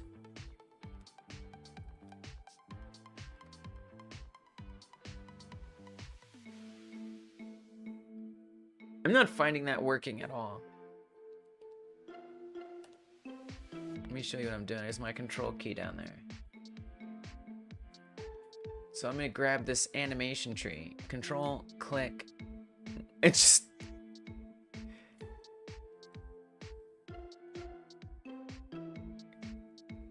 It's just... I'm very confused about what's happening here. I think it's just clicking. It's like the click is overriding. It's letting me select things. I'm not seeing that. I believe you. Maybe that's 4.2? I don't know, I'm in 4.1. Seems like to use RID properly, you'd probably have to create a workflow and methodology that would make the abstract RID readable. Maybe some sort of dictionary implementation. Whoa, but that's work on top of already existing work. Yeah, it sure is. But it's an interesting idea. I mean, it's an interesting idea in terms of the fact that, I mean, what are you trying to avoid, right? Like, why use the RID? Because you want the freedom to change the name of things. It's understandable. I think it's important to know what the different case styles indicate. I come from Unreal, which uses a mixture of Hungarian notation and Pascal case. It's my preference now. If you work on a team of like 40 people, it might come up, but whatever. That's true. And we're talking literally about the fact that I've done a lowercase letter here and a capital letter here. I mean, but, you know, and I would also think that, like, if I'm on a team of 40 people, there would be a style guide for our project. You know, like, whatever GDScript says, okay, but here's what Hyper Game Dev Studios says, you know? Like... And I would like to think that whatever that is A, pretty readable at a glance, and B, makes sense to even be doing it that way as well. It triggers me that you are combining different casings. Pascal case with snake case and camel case. So the reason why I'm doing that, okay, all right, we're talking about it. This is what we're talking about now, guys. We're talking about it. Lisa's very inclusive for programmers. Control click to deselect the node, then control click it in. Control click to deselect it, Oh, that didn't complete anything. It did drag in the node.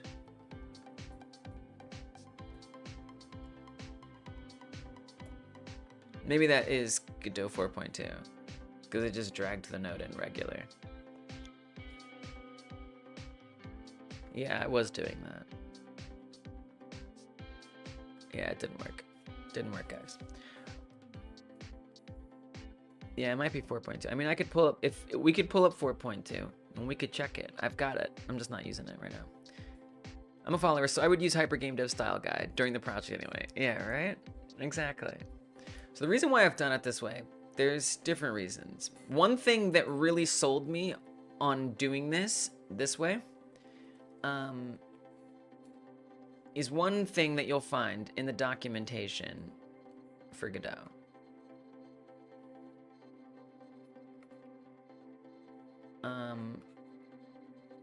Let me pull that up.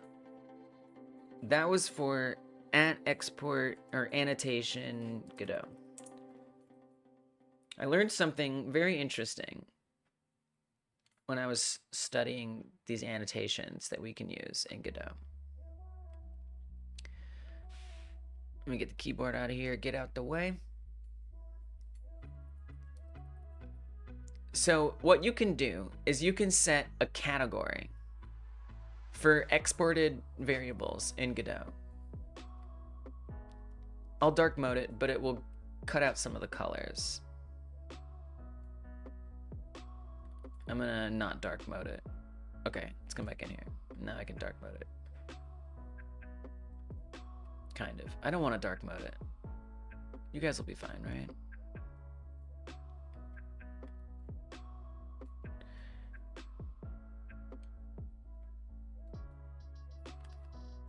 Oh gosh, it's chaos. It's chaos.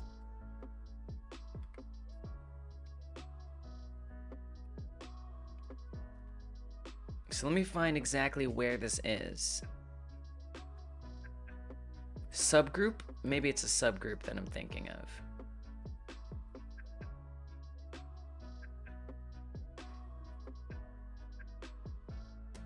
Prefix. Okay, here we go. This is what I'm looking for. String name, string prefix.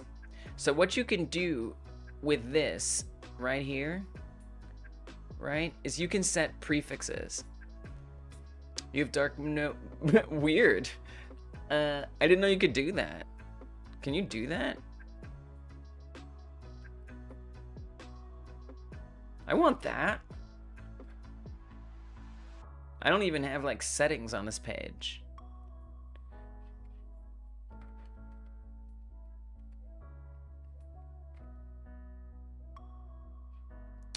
Anyway. I mean, you might have something for your browser that makes it work. So now, to be fair, we don't have to use the underscore here. So I am mixing cases that I don't, or you know, things that I don't need to necessarily mix. But what I learned from this option here, what this will do is this will automatically sort your inspector export variable annotation categories. It'll sort them for you. And what you can do is you can set a prefix before those. So let's say I want it to automatically group things that start with car underscore. Then it will look at everything with car underscore and it will group them into one category. Now, I don't necessarily need this, and I haven't really used this yet, but what this kind of told me is that there's some value to thinking about how I prefix the things that I set up in my code, and that GDScript specifically will potentially give me benefits for prefixing things. Now, the other thing that I like is the split function, which lets me set a delimiter if I wanted to do such sorting on my own. Yeah, it uses snake case. That's correct. It uses snake case. Very good, Dragonblade. Now, as such, it doesn't have to be snake case, right? So we could just say, it could be, you know, whatever, the letter O. I don't know, I just only use the letter O. It doesn't matter. Like, we don't have to do that at all. We're just saying the prefix is whatever is in the string, right? Some things in GDScript force you to use snake case. You really don't like that. So, like, to me, yeah, I could understand that. But I'm going to just... Yeah, I don't know if it forces you, but, like, I've seen it come up where it's been advantageous to have it be separated with an underscore. For example, using the split function. The split function lets me set a delimiter, right? And like for example, I can't be putting a hyphen in between things, right? A hyphen means something different here. But an underscore, I can use that. Like, what else would I use as a delimiter? I can't use a pipe. I can't use a colon. I can't use a semicolon. I can't use a comma. I can't use a period. I can't use an apostrophe. You know, like, what am I going to use as an alternate delimiter? And maybe that's also kind of what Medguard means too. I don't know. But, like, the only thing that I can use is an underscore if I want that. And so as a delimiter, I think it's really valuable.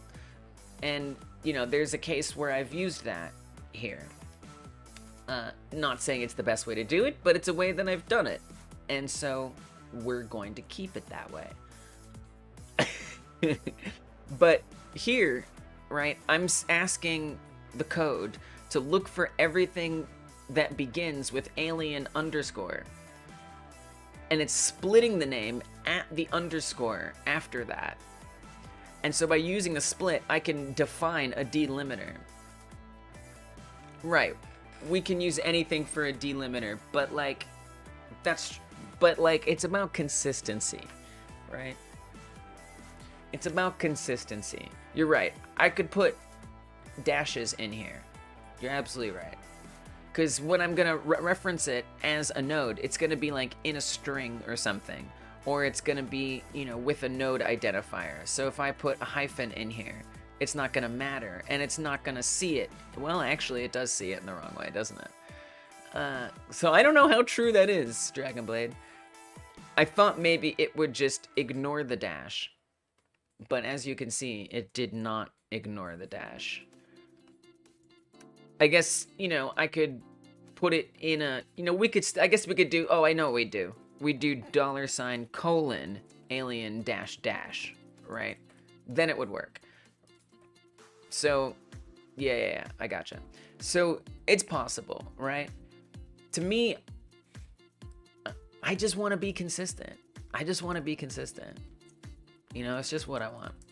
But I know everybody's got different preferences and stuff, and you know, maybe someday it would be interesting to look into like what, you know, I know GDScript style guide. Does GDScript style guide cover all of these cases? Maybe. It's interesting to think about, or consider. But for me, you know, I'm just doing my best to do what I like, to see what works, and then find out I didn't like it. And you know what? I shouldn't have mixed snake case and Pascal case. What was I thinking? And camel case, what a monstrous thing that I've done. I never should have done that. It made my collaborators angry, and I'll never do it again, you know? But I know you were just saying that it, you know, it triggers you in a joking way. But for me, like for my readability, I find it a lot nicer because to me, score stands out as it's lower. It's easier for me to see that this is the score dunk. This is the score count, right? When I look at this, this is more readable. And for the most part, I'm the only one working on this, although other people do help me and come through here. And so that's great. And then the underscore I put here, this is just the way I've been doing things. So I can just say this is an animation in the name of it. The underscore helps it be very separate. So like the main thing that I'm looking at is if it's an animation or if it's a score dunk. So for me, it's just like personal preference, and that preference is evolving, you know? And I don't really, like, I care if it bothers other people because other people have a lot of experiences that are valuable and they might join working on this code. So it's important to understand what they say. But I also you know, I'm gonna go with my own flow until it becomes a flow blocker. Then we'll make changes.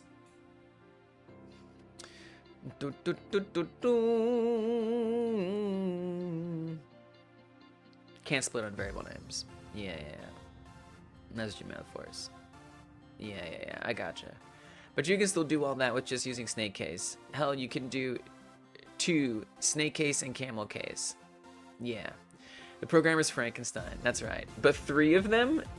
Oh, and you're saying, I see what you're saying, because animation is capitalized and not lowercase. So the reason why I have animation capitalized is because to me, in my mind, I see it as like a separate thing. Like, for example, if I add an animation player or an animation tree, it's gonna already come with animation there. So I kind of see it as representing what Godot is already doing, which is the Pascal case. And so we're saying, hey, it's Pascal case. So I might even someday go as far as to say animation player _ score dunk. That might even be, I might even like that better, if I'm being honest. I just don't like how long it is, but I do like how specific it is. Whoops, and we just murdered it. Animation score dunk. So to me, that's just a way that in the node tree, I can quickly recognize, similar to the way Godot already names it with the Pascal case. And then after it is like, okay, well, this is how I'm labeling it for myself to be able to read it. That's my logic behind it. And Hungarian notation for good measure. I don't even know what Hungarian notation means. Thanks, Magard. It's doing Pascal case. Yeah, I gotcha. Because naming, it's weird to have something as a name with snake case. So you can do what Godot does and keep to snake case with Pascal case. I could, but I like the way I'm doing it. I haven't really felt convinced that I need to change it. Look, I will change things if I'm like, okay, it's time to change it. I will do it. But I just don't really feel like it.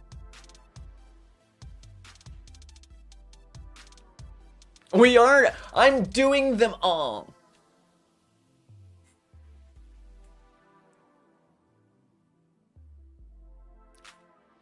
Do I understand what this is trying to tell me?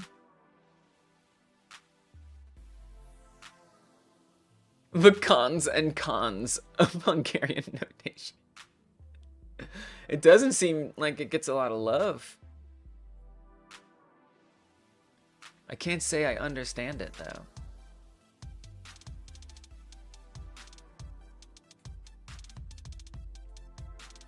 Every object must be renamed.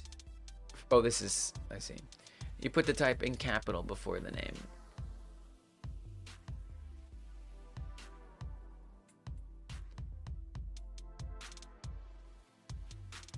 Like string would be str player.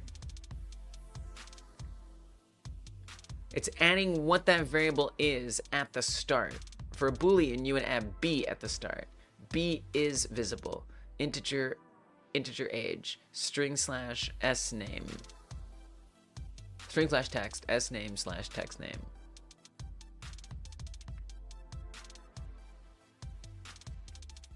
I mean, depending on the language, I'm sure it's great. At first glance, I mean, what I like about the amount of information that it gives, but it does seem very limiting. So you're adding animation, so you know it's an animation node, so it's Hungarian notation. Oh, yeah. I see that. They call it Hungarian notation because the guy doing that was Hungarian. My favorite case is boomer case. Well said. I think we all can agree. The supremacy of boomer case. Imagine boomers use underscores for anything other than, I don't know, an accident. shortened to A&M or something, but the idea is the same.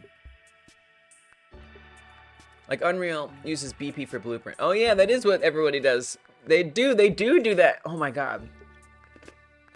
When I was following Unreal Engine tutorials, I felt like I was in a cult. Not in any way other than everybody was just like, okay, so BP this, BP this, BP this, BP that. I was like, why are we always adding BP? Like, I get it, blueprint. But when did we all agree that that's just the way we do it? Nobody ever explained it. It was just like, BP underscore this, or BP this, BP that. It's just like, oh my gosh. Everything in Unreal is a mixture of Hungarian notation and Pascal case, code-wise. Wow. Wow.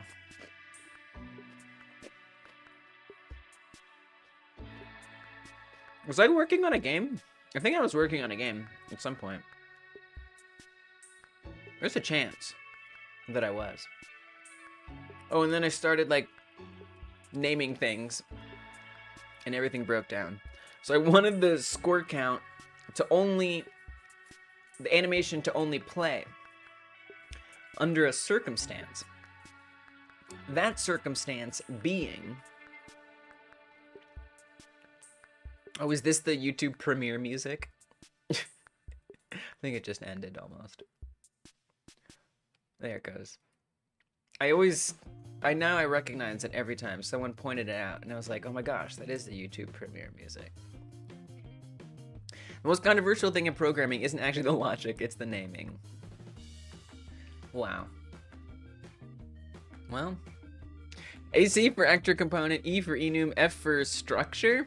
Oh, of course. Naturally. If the score update is greater than 0, then we want animation score count play score up. Hey, Tincho. Tincho is in the house. Tincho in the house. Tincho is in the house. Oh, Tincho is in the house. Tincho is in the house. Oh, Tincho is in the house. Oh, Tincho is in the house. Oh, Tincho is in the house. Thank you so much for supporting Hyper Game Dev. You get a song. You're welcome for that. I'm also sorry, but you're also welcome. Mostly, though, I am actually really sorry.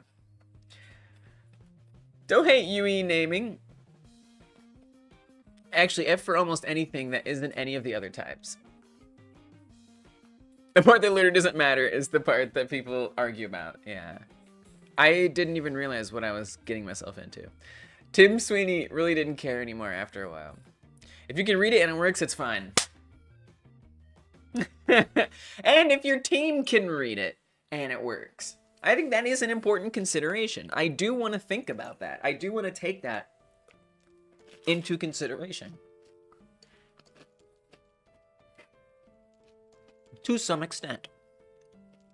But ultimately, I'm just gonna do what I want.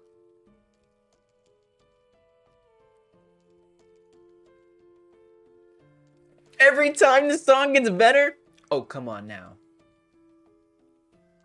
Oh, come on now.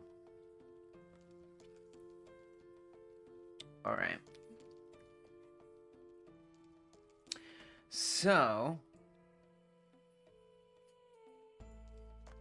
let's see. We wanted to play only in that situation. And normally, I would say we want the alpha to be 0 on this. The size is already very tiny. We've got that set up. But let's do the alpha as well. Now, I'm a little disappointed that this isn't increasing. Why isn't this, like, gradually increasing?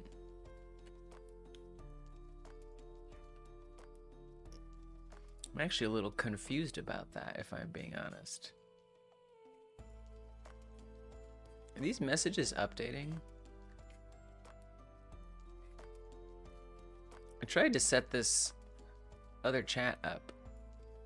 I don't think it's working. I don't think it's working.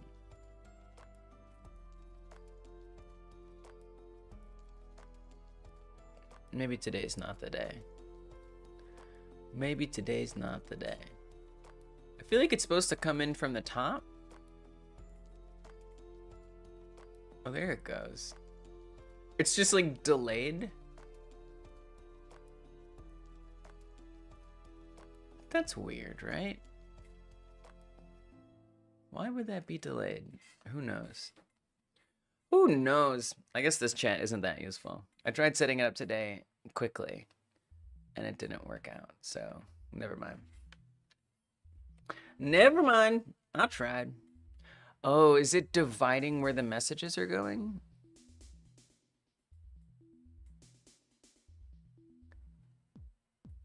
Wait a minute. What's happening? Wait, now I've broken everything. Now now my chat isn't updating at all. I was creating a Kickstarter, Tincho says. But when I try to activate the account and proceed with payments, the Stripe account it's set to is EEUU, and I'm not from the EEUU. Oh, is my other my other internet is down. I use 2 different internets. One for monitoring the live stream, which is what puts the messages on screen, and a different internet for running the live stream. That's why we're having issues. All right, well, that's fine. Where can I change the location of the Stripe account? I have no idea. I don't know if I've ever had to do that. Oh, we were gonna try this in Godot 4.2 like 10 years ago. I just remembered that. So technically, I don't have a stream monitor up. So I can only assume the stream is still live. There's some weird stuff happening here. I got weird stuff happening. Just ignore me. Alright, so I'm gonna try doing the drag thing here. Click on this, control click, drag it. Oh yeah, look. Immediately it did what you guys were saying it will do. Click it, drag it, sets up the on ready. And so that's me with the keyboard. If I click on this, right click, drag it, bam. Over here on Godot 4.1, not so much. Not so much. Click it, drag it, nope. That's a 4.1, 4.2 thing. I have to upgrade it to 4.2. I just haven't. I haven't gotten around to it. There was a good reason why I wasn't once upon a time. And then, you know, it just changed. And now I can actually upgrade, but I just don't feel like doing it. We're not on live, we're on dead. Yeah, everything's fine on your end. It's just one of my other internets. I should get... Do I have 2 Ethernets? I think I only have 1 right now. I should split it so I can use the same internet on both. But it's usually not this bad. This is why we have 2 internets, because one of them sometimes dies. You found all your kitty cats. I saw Stormrun. I saw. No, we're fine. I don't know where you can change that, though. Tensho. I don't know if anyone here is going to be able to help you. That's an awfully specific problem. That's a very specific problem. It's just my on-screen chat that like puts messages up here that got a little broken. But I'm about to fix it. Don't you worry.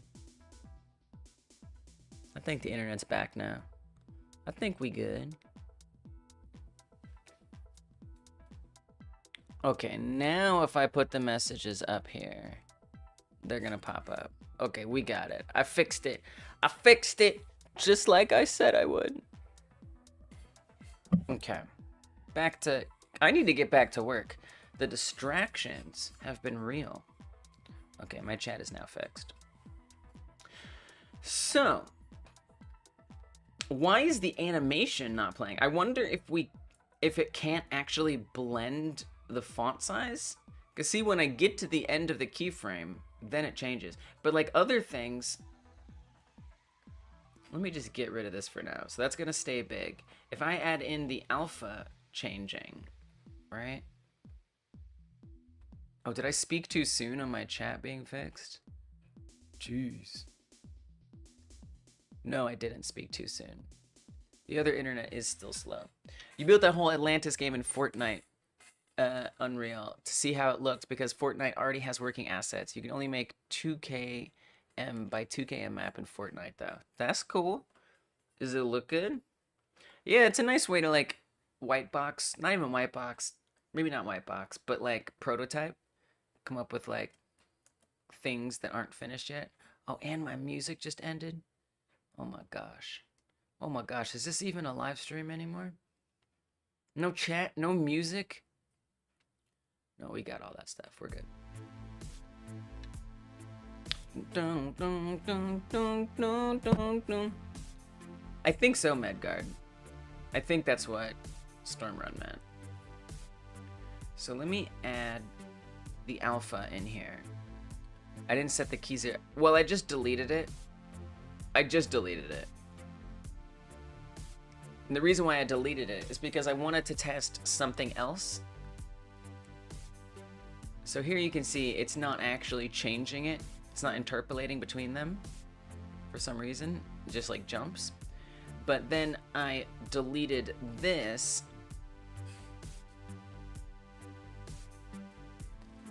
So that way I could try something else, because otherwise it's going to be too small and I'm not going to see it blend. So I deleted it for now. And then I'm going to come in here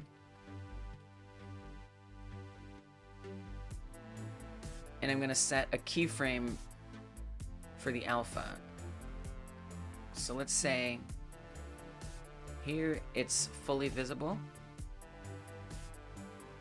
And then at the beginning it's going to be invisible. Oops, set the wrong one. Here it's going to be invisible. It's just the outline. It's okay. Yeah, so that's interpolating. You can see it gradually goes. I'm thinking, and maybe it'll work in the animation itself.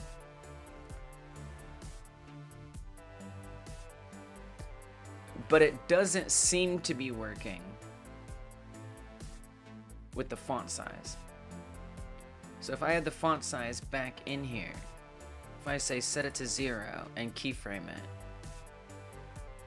it's just not actually interpolating it. So I feel like we do need to do scale. So I should probably just keep it at its full size to start with. So it'll just stay at 80 all the time. Wait, what is this discrete continuous? What is that? Maybe I accidentally set this. I meant to zoom. Maybe I accidentally set this at some point.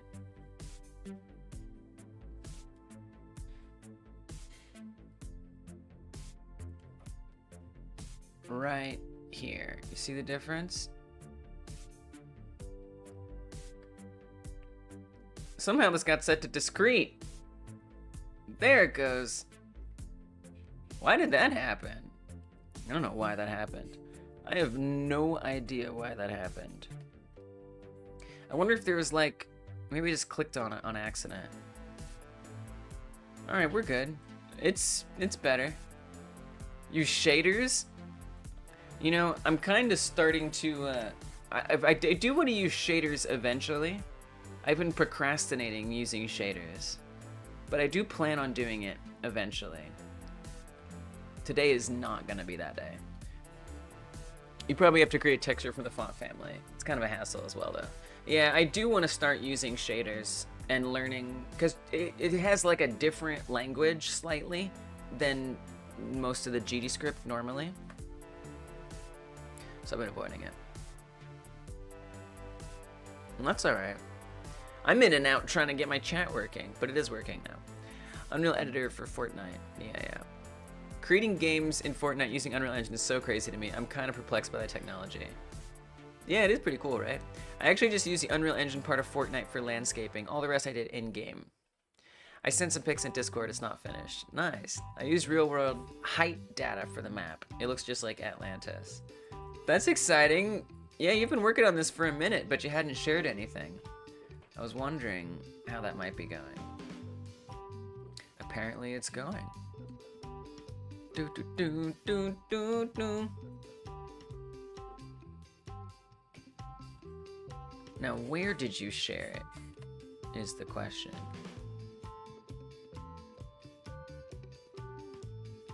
Did you put it in general? No. Games by you?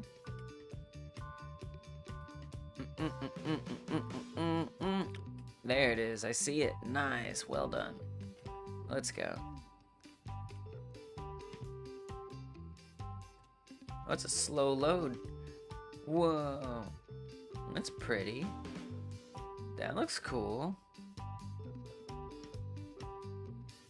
That looks nice.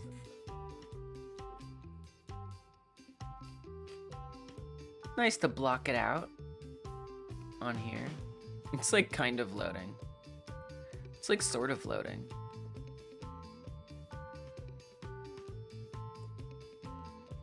Let's do open in browser. I bet that loads immediately. Internet's being funky. Yeah, it's cool. Wow, and look, it's got like Unreal Engine stuff on it. It's wild. Nice.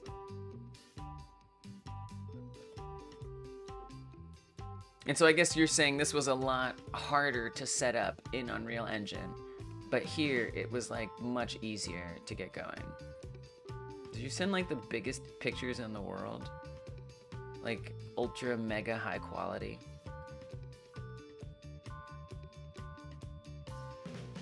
Yeah, but it looks good.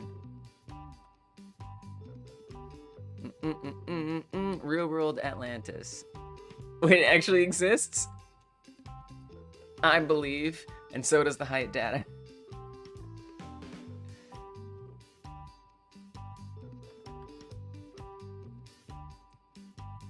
Okay, so this all works fine. I just have to not set it to discrete. Discrete was basically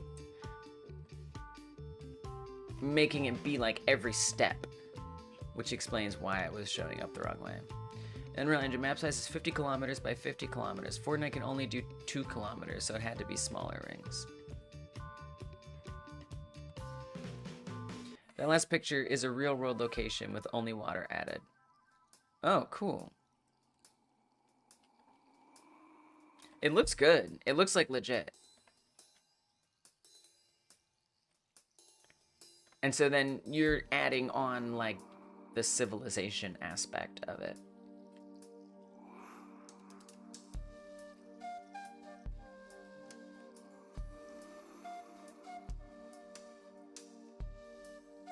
Okay.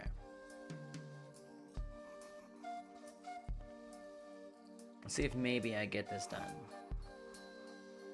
So they're gonna appear. I feel like they could appear a little faster than that. I want that feedback to be... It still seems... Even that seems a little slow to me. I'm even gonna change the snap so I can go a little more granular.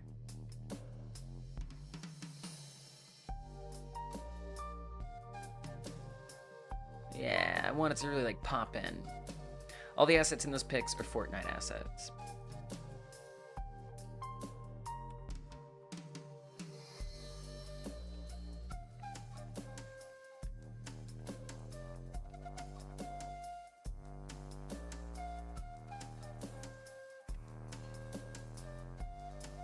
Okay. And that's pretty much the effect that I want. I mean, it'd be kind of nice if it like bounced a little. I guess one thing I'm wondering is what's gonna happen when we get multiple.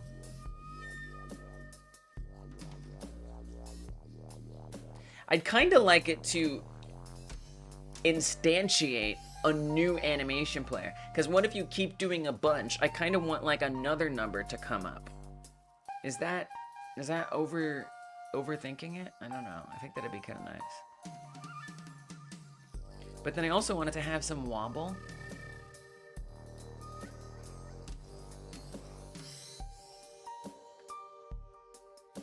Not transparency wise, but like size wise.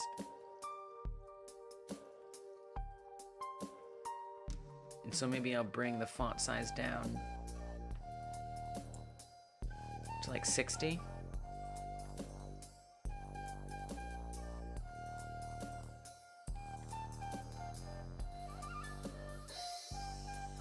We could go lower than that even. We could say 50. See what that's like. Let me see if I can get my other chats working.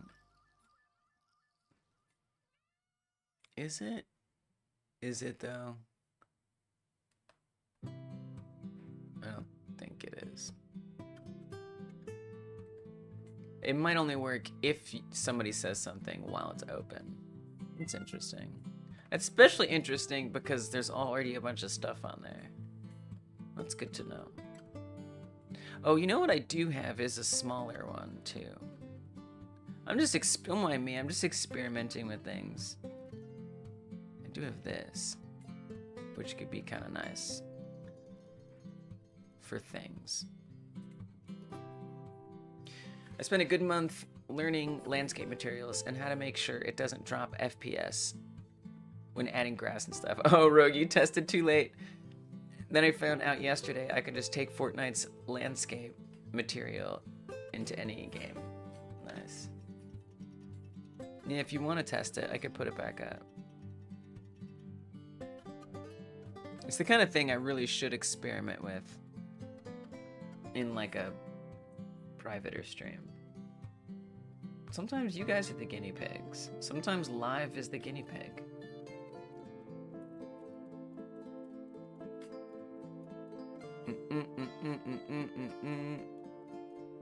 It's just not updating at all, is it? It's supposed to update at the top. What even is that old message? It's almost like it's delayed, like by a ton. I'm so confused by that. It's very confusing. Oh, there, that one. Oh, there's test. It's just like delayed. Why are you so delayed?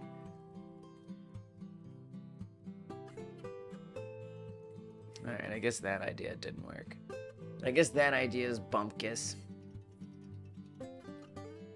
I like the small messages up here, though. Alright. Maybe I could not be distracted from this task. And 2 minutes later, that's really weird. That's what your cat typed?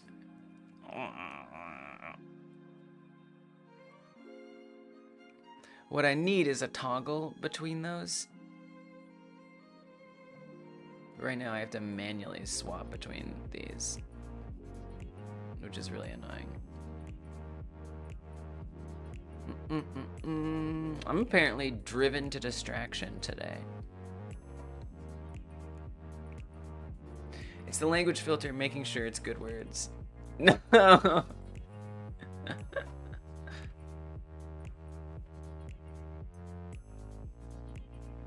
Yeah, I just need to put more work into setting those different chats up. Why does it like not even look like it gets smaller? It does. I guess it's working as intended. All right, and let me duplicate this.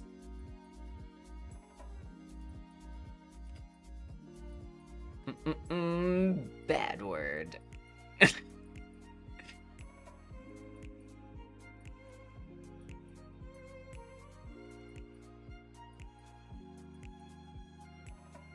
Seems a little sudden. What's the green O going crazy? basically whenever you are abducting things, I'm trying to set up an animation for a number that appears. It's actually the number 0. And I want an animation that tells you how many you've dunked so far. So this isn't gonna work. I'm not really done setting it up. I don't actually know what's gonna happen right now, if I'm being honest. But when we add meat objects to the score dunk, oh, that looks alright. That's not bad. You can see it's a little weird because it's playing it every time I grab something, whether I get more score or not. Yeah, it's coming together. So I'm trying to get that. It's looking completely different. Oh, just because they've added some assets in there. Yeah, I've got a lot of assets that I've made. I don't often put them all in there at once. Yeah, the bouncing is happening a little too soon, a little too frequently.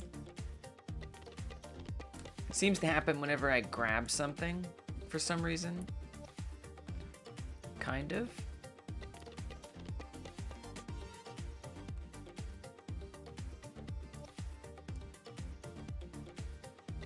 But like not always. I really only want it to happen when the number actually increases, when we add something new to it. But what it's actually currently looking for is if you only hold a cow, does it still activate? I don't know. Use a signal for when accounts add to the group. Yeah, that's a good idea.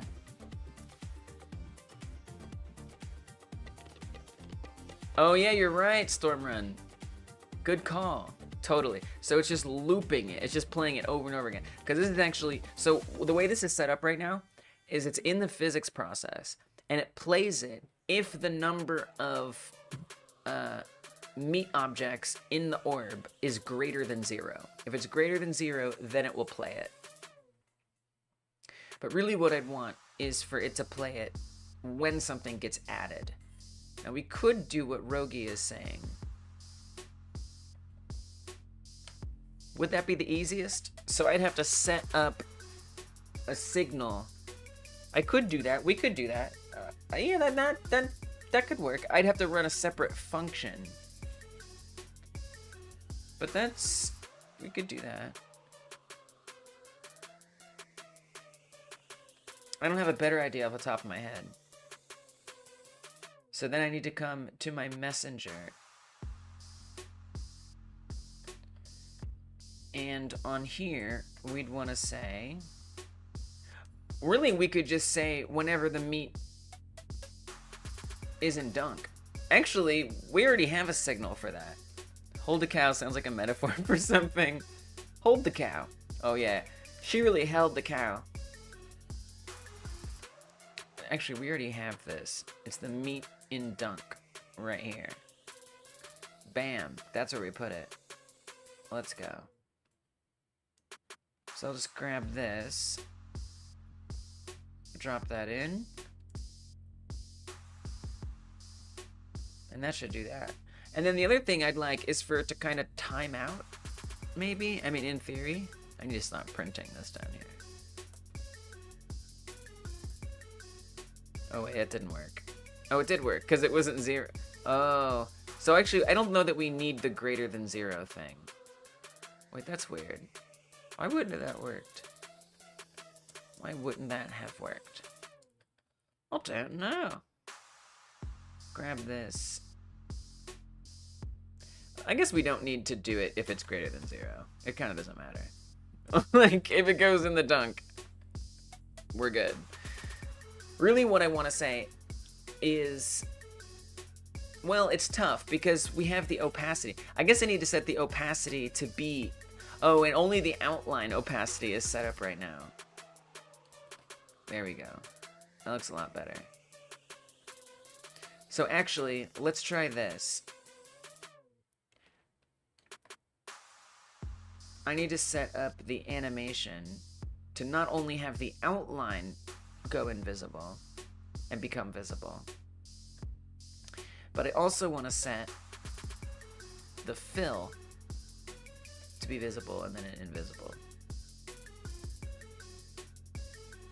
So we'll keyframe it like that, with it visible, come to the end, make it not visible, keyframe that, then it will actually appear. Now if I want it to disappear, I might need to do a different animation. Maybe I could say like when this one ends, play a different one, or I could just have this one. It might actually, you know what might make more sense? I'm not sure yet. We could actually just put it at the end of this animation as well. I'm not sure yet. So let's make it actually be invisible from the start. Oh, is it already? I don't know. It's kind of hard to tell. I mean, if I come to the reset, then it's going to be visible. So let's say that by default, it's not visible. That way it makes it visible. So it won't be there. Technically it is there, right? The 0 is there. But then the question I have is, what if I want it to appear in different positions, right? I almost want them all to be there separately. Like, that looks cool. Maybe I'm overthinking it. Maybe we don't need it to be in different positions. Like, that would be kind of neat. Oh, the 0 was there. Why was the 0 there? I guess because nothing is setting it back to being invisible.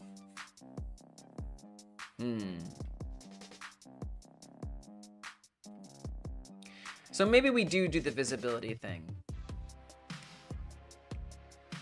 It's a little tricky. You're gonna get going. You're down to help with any code snippet if you want to do that before I go, though. Yeah. I guess this is pretty much set up at this point. That was, I mean, you know, I wanted to, like, do more. But I could work on that later. Alright, Dungeon.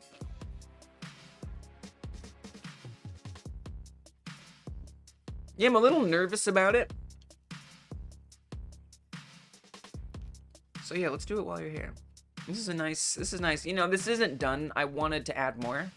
But we can just do the other thing. And I'll come back to this. I'll come back to it. You know, it's still appearing on 0. Because it's not going back to being invisible.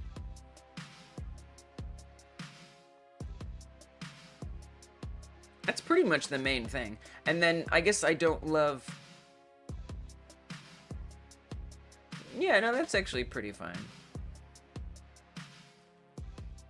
I almost want to see, like, particle effects burst out of the sky when it, like, goes up there and the calculation gets made. I'd almost want to see the abductions, like, do an animation and then, like, some stuff rain from the sky. I don't know, some, like, magic abduction dust.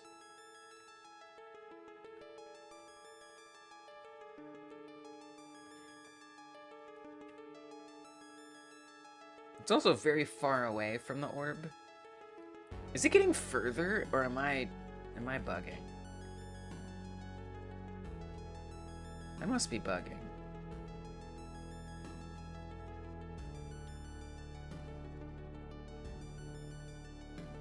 Am I bugging? It almost seemed like it was drifting.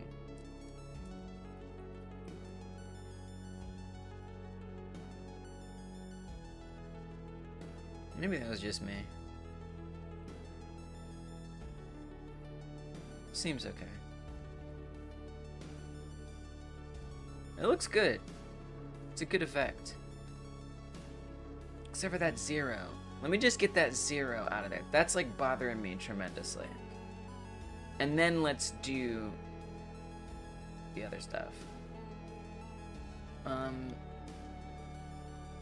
I'll set a timer.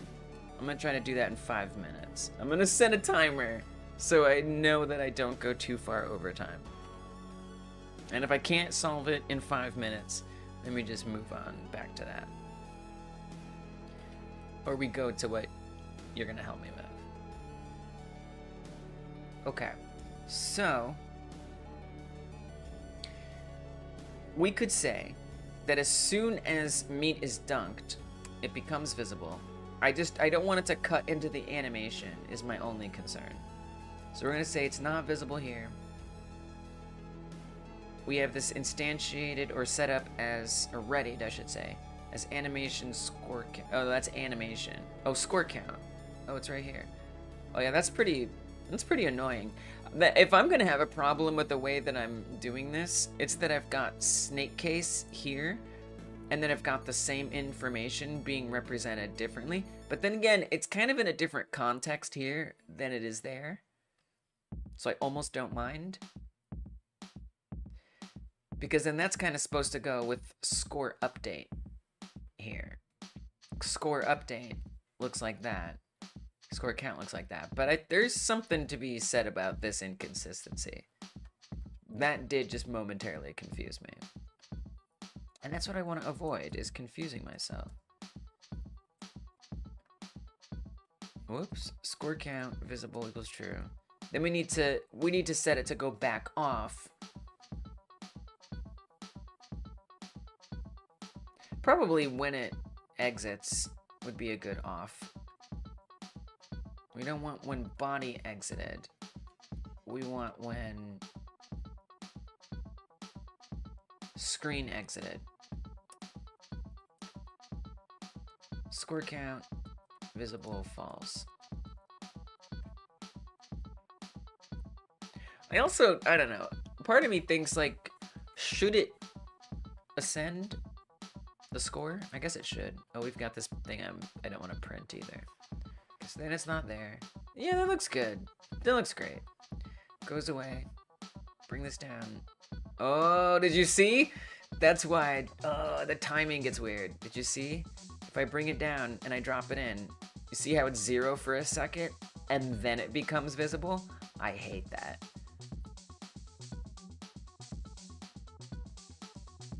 It's why I don't like setting visibility if I can avoid it, because there's often little problems like that that will happen.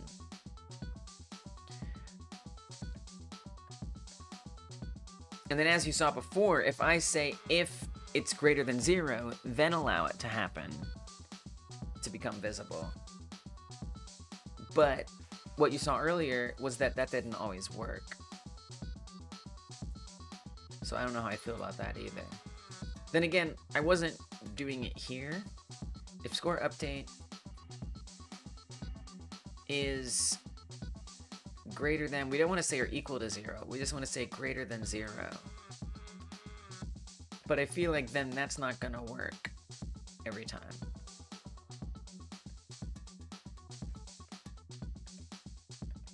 So I feel like it gets a little complicated trying to control the visibility when there's an animation going on. Why is it taking so long?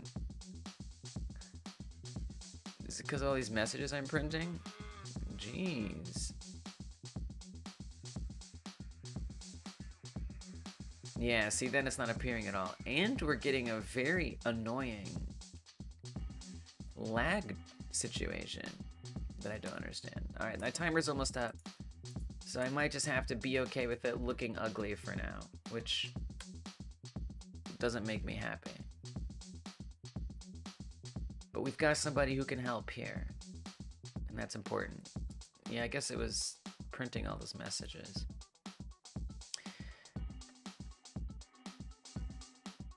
Yeah, see, that's just not gonna work. And then it's only gonna appear when it's greater. I mean, I could say greater than -1, which is super ridiculous. Super ridiculous. Why? Why should it have to be this way? Watch, it doesn't work and nothing makes sense. Oh, it still showed it the 0 first. It didn't after the first time though. Okay, the timer is up. It only did on the first show of it. Before, it was happening... Oh no, there it just happened. Yeah, the timing gets really weird. when we just do a hard visibility true or false.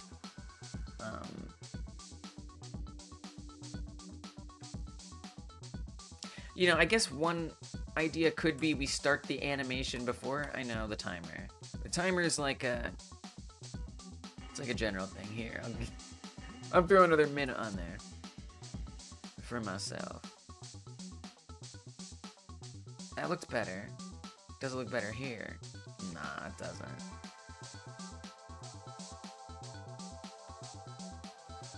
Yeah, so I don't really know what the best way to deal with that is. I'd really like to deal with it very badly.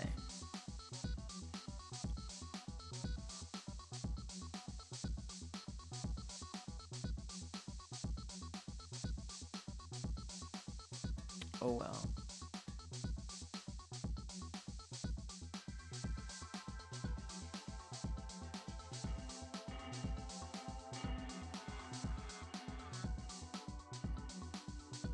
Yeah, alright. Alright, let's pivot. Let's pivot. I don't like leaving a task unfinished.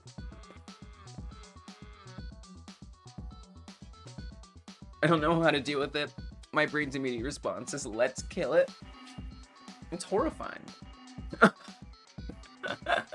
You're just gonna kill anything you don't understand? What kind of monster are you?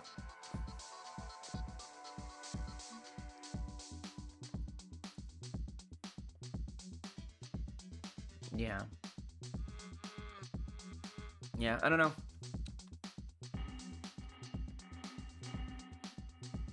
Alright. Can you tell how stubborn I am about having to pivot? I'm so stubborn about it. Especially because I'm just kind of daunting doing the spawn thing, because I feel like it's going to be more complicated than it seems. But Dungeon Martian, if you're here, I'm willing to make it, but I'm, like, if you're picking up on anything weird, it's because I am very trepidatious. I am experiencing much trepidation about pivoting away from this. And about whether or not this is gonna go well. Alright. So the problem that we're solving now, despite the other problem still not being done or solved.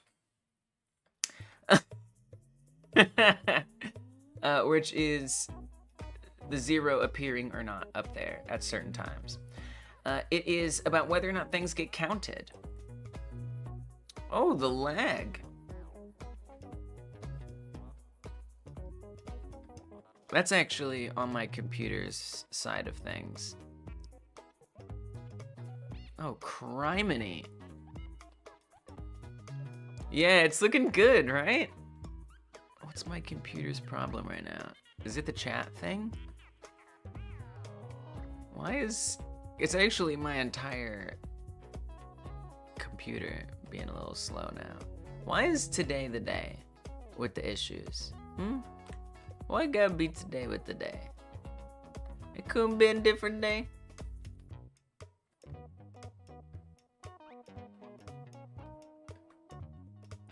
Which I try getting rid of that new chat thing. That didn't fix it. It's been my countdown timer before in the past. But I don't think it's that either. And so genuinely, I don't know what is slowing things down. Do I have something open? Oh, maybe it's Stormrun's giant pictures.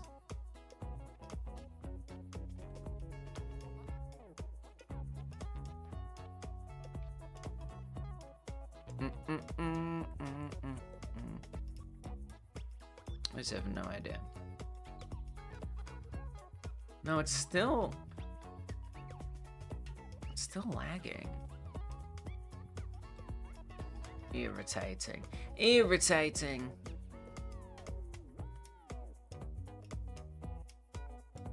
Okay.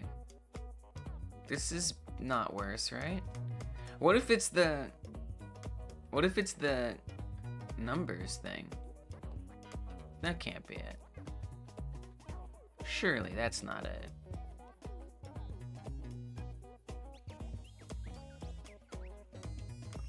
Wait, where'd it go?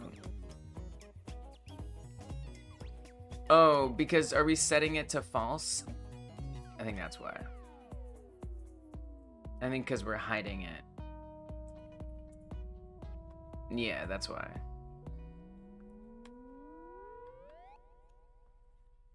So yeah, so it looks good, right? So we've got it so that it appears and disappears. I don't know why this has been happening where I just like chill out. I go unhyper.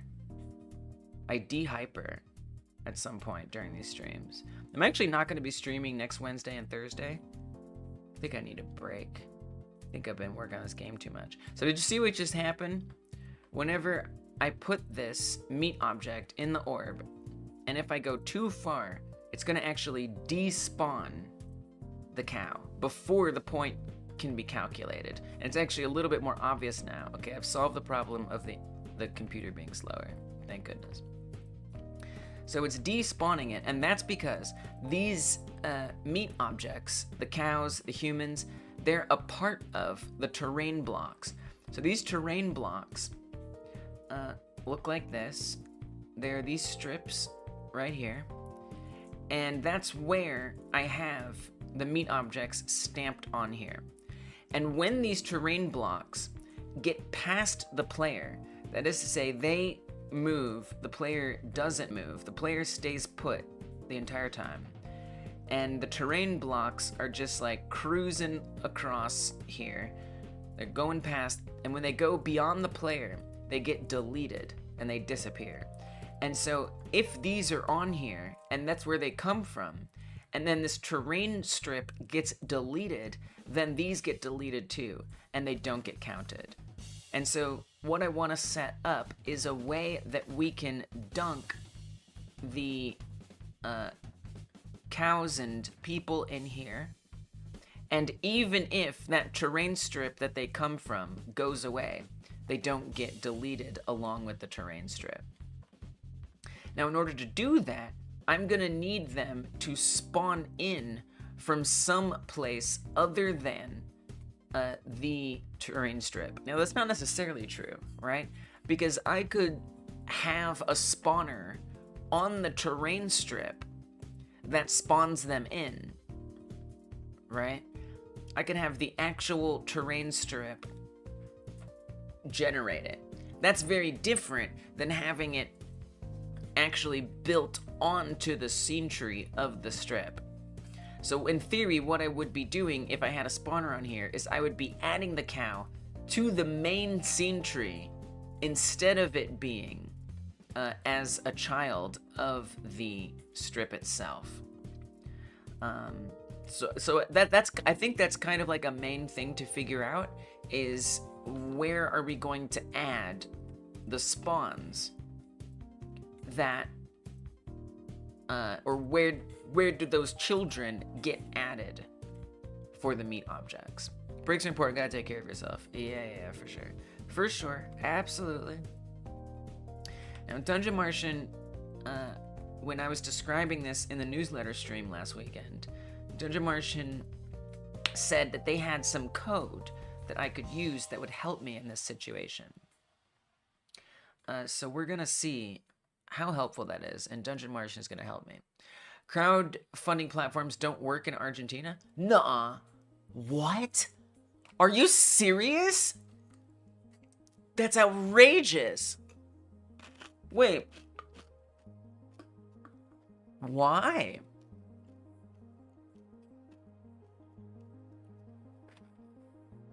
Pincho, that sucks. I am so sorry to hear that.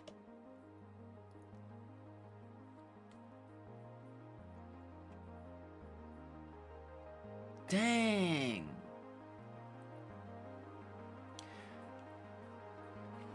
I can't publish my project on Kickstarter or GoFundMe because the currency thing. I thought your currency was just like weak. That sounds like worse than weak. It sounds like it's like shadow banned or something. How the heck did that happen? I'm so sorry. Dude, what?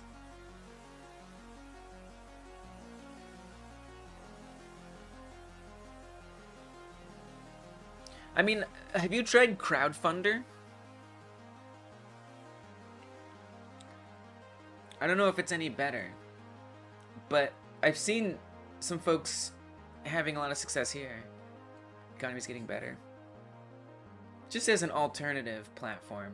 I might be the same situation for you, but I've seen some people have a lot of success with Crowdfunder. And so maybe that would be an option worth trying. I'm trying to paste it in the chat.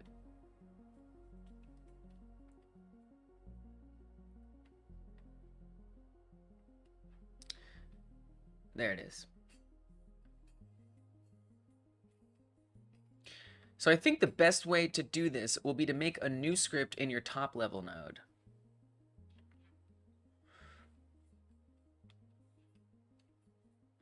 Yeah, check it out.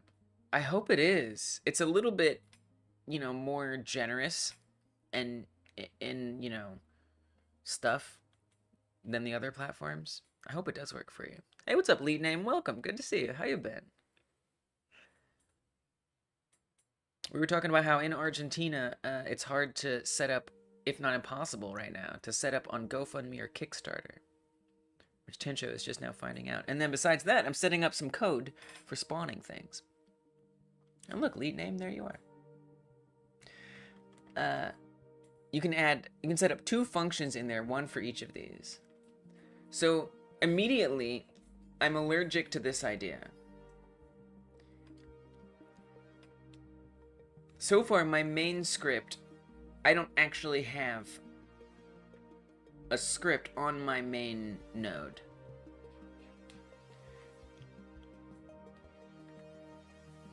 But you're saying that it needs to be on my main node.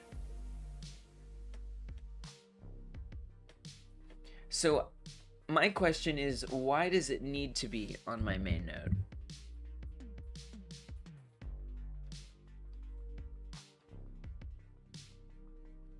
I do have this NPC spawner script, which is currently a global script. And that's what I've been using to spawn the helicopters. So this script is just auto-loaded. That is to say, in my project settings, I have this running. So if I were to start playing my game, the train controller might be okay to add it. Just somewhere that won't be deleted. Okay. Yeah, I think my NPC spawner might be a good place for it. So here you can see this creates a node, and this is how these helicopters enter in. This creates a node outside of the whole scene tree in general, and it does its own thing, which adds, so all these are the copters. So if I like start hiding these, you can see the copters are disappearing. The terrain controller is an interesting idea too, because the question becomes, and this is where, and so we can set up like a very light version of this, but I think a big concern that I have in general is how I'm gonna get those spawns to react to the world around them, right? So in theory, I would want, like, let's say here's a cow barn, right here where cows would go in there. And so in theory, I'd want to be able to have the cows spawn inside of the cow barn. So that way they are, I just died. So that way, or people, right? I'd want a person to spawn inside the house. So that's maybe a very different consideration that we're not really going to be able to tackle just yet. You know, for now, I guess I'd be pretty happy if they just, like, fell out of the sky and landed in the scene somewhere. You're going to be calling these functions when you load the terrain strip. Interesting. That makes sense. That makes sense. That makes a lot of sense. Okay, so I'll put it on the NPC spawner script then. And then the code that you have is this. Function on timer timeout. So we need to create a timer and a timeout. So that's like when the spawn occurs. Then we set a variable for what it is that we're making. Yours was sharks, for sharks. Find node descendants in group. That is a fascinating function. Is this in Hungarian case? Like we were just talking about? Look at that, lowercase f, no underscores, and then there's like capital camel casing going on. I don't think Godot knows what it wants to do. I guess that's functions, which is different than other things. Once the functions are set up, you can go into the scenes and add node 3Ds that get replaced by the target scenes. That's the second function. Oh, my code is my own thing. Oh, I see. This is calling. I see. I thought this was a function built into Godot. I see. You're calling a custom function. I don't know why I thought that. I was like, holy crap. I love it. I embrace it. Good for you. Let's do our own things. I just like for a second, I didn't realize that that's what that was. Okay, gotcha. This is the second one.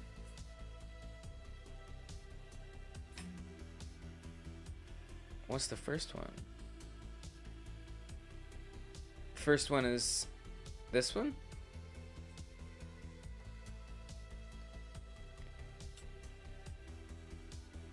I'm a little confused there. What do you mean by first and second? So we're defining a variable and we're saying we're updating self node. No, sorry, you're good. Find node is the second function. Okay. So we're doing these couple arguments. We're reporting what the thing is. And then we're defining a spawner. This is the group name. Nice. This is the node. That's the node that it's spawning into as a child of, I'm guessing. It finds all the children of the node you pass to it. Oh. Interesting. And so it's going to look at every node that's in there, every child that's in that node.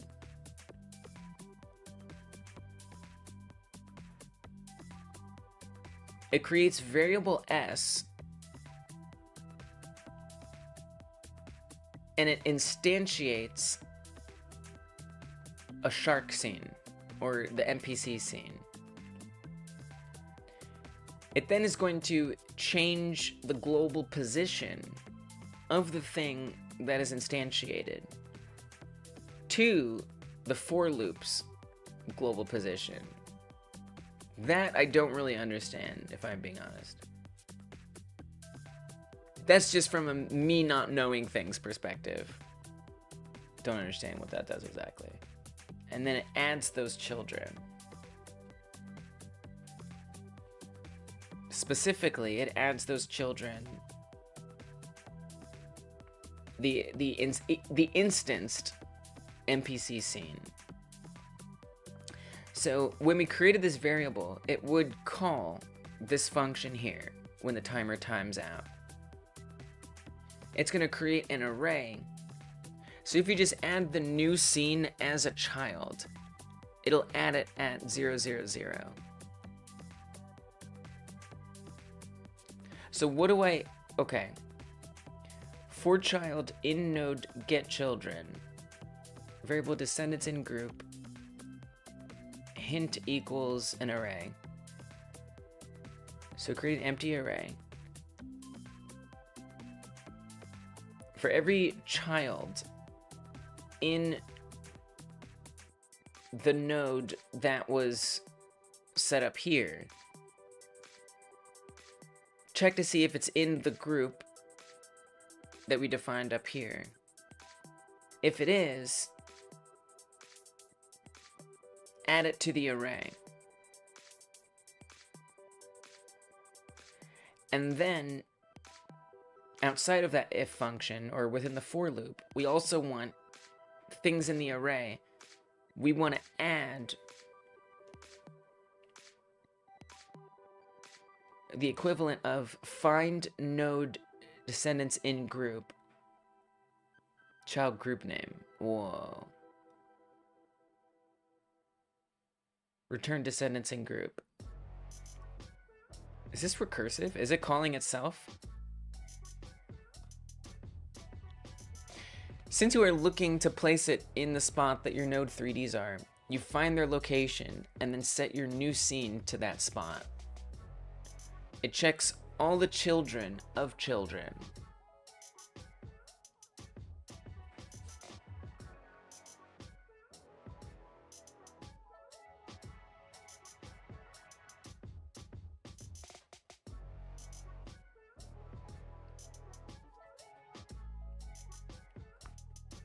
I'm still a little confused, if I'm being honest. And then I'm gonna need to, okay, so let's see if I can set this up somehow in here. Second function should function as is if you just pass it your scene's world node. Okay.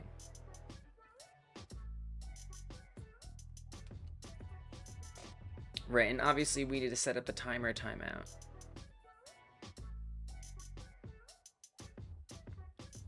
The first function will need to be called whenever you generate a new terrain chunk. Right.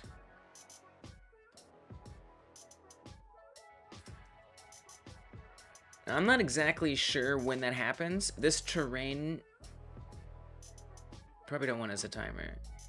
Yeah, well, so this terrain spawning code, I copy pasted from somebody in a YouTube tutorial, and I haven't revisited it in a while,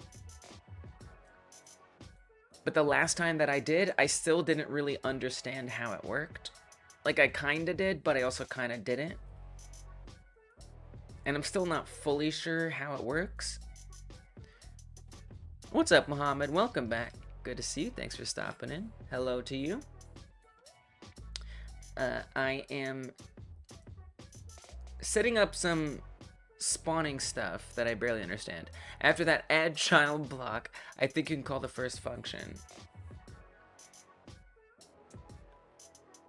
I like the loop in the background. Wah, wah, wah, wah. Yeah, it's good, right? This is free, license-free YouTube music. Music on YouTube.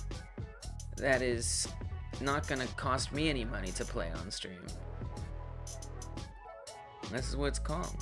Raw Space by Spaz Cardigan.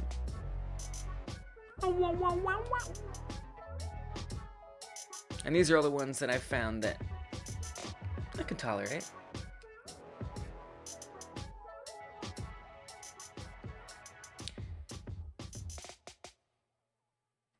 Delete first index if it passes a certain spot. Progress terrain. So you're saying right here?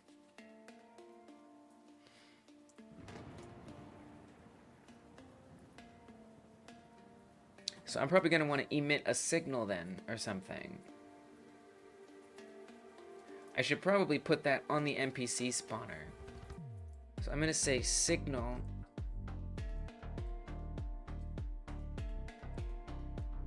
We're just gonna say spawn meat for now. This is all gonna be very temporary and not necessarily the final version of this.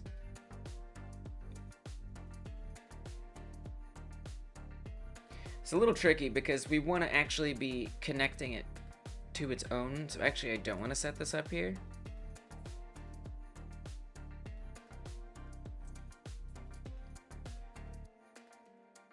Technically, what I want is to say terrain controller. Right. That's gonna be tricky to get a reference to that. Okay.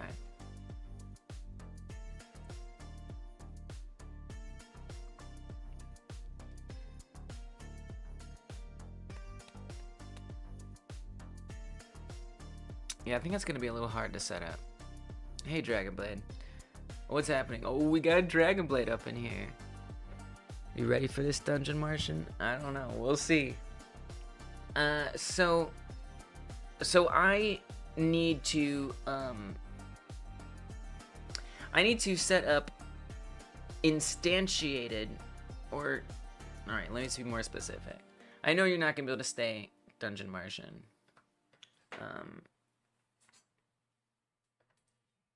But we gotta explain things.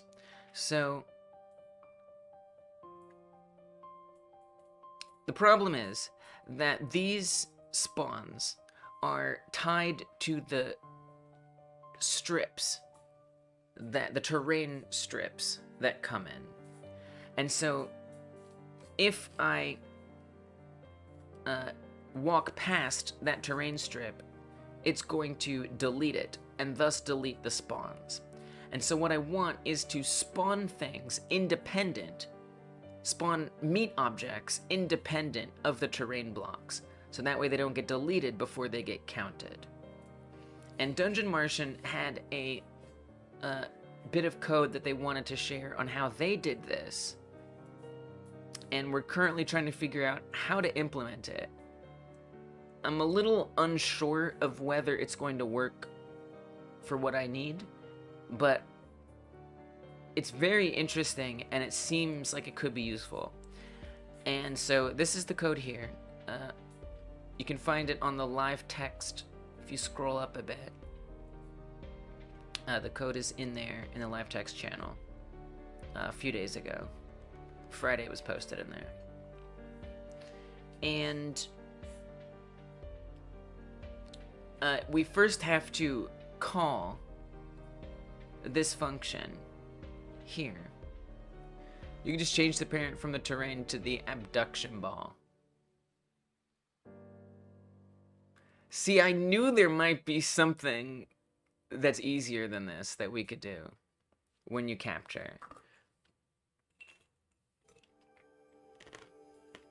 But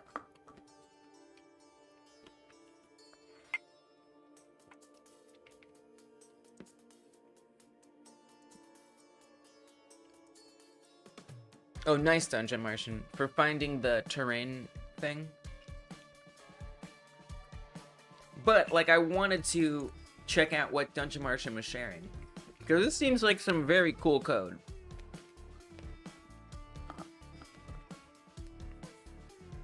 I just don't know if we necessarily need it.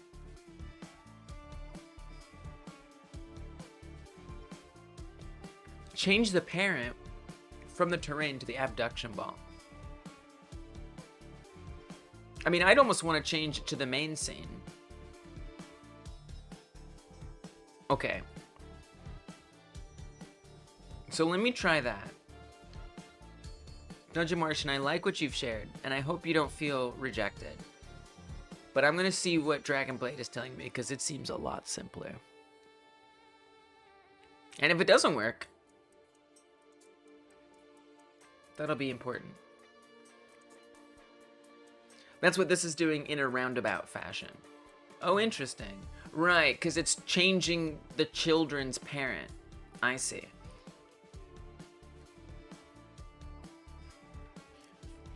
If you parent the cow to the world when it spawns, cows that you don't abduct won't be deleted and will fall into the void to infinity when terrain is deleted. That's true. Oh, that's a great point.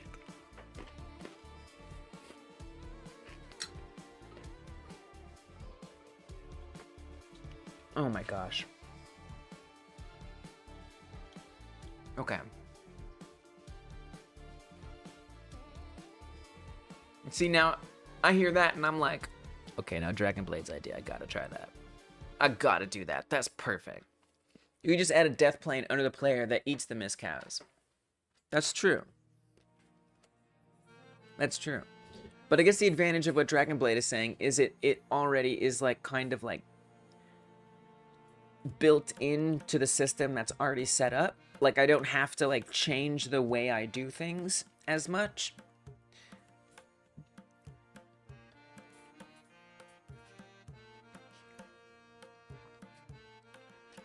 And then also only addresses that one thing. You know, what else? Because to me, one of the biggest questions that was coming up was like, how do I place the things? So the things that like, for Dungeon Martian's code,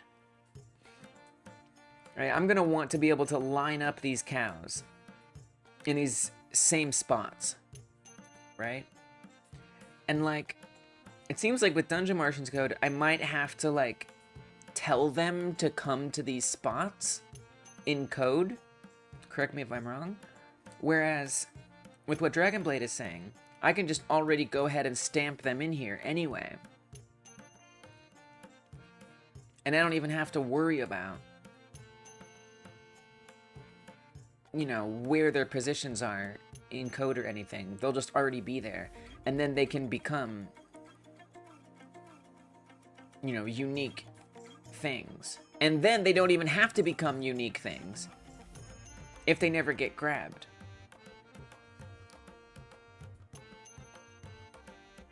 It just seems like, this is going to like make it a lot easier for now. Right, for what's already set up.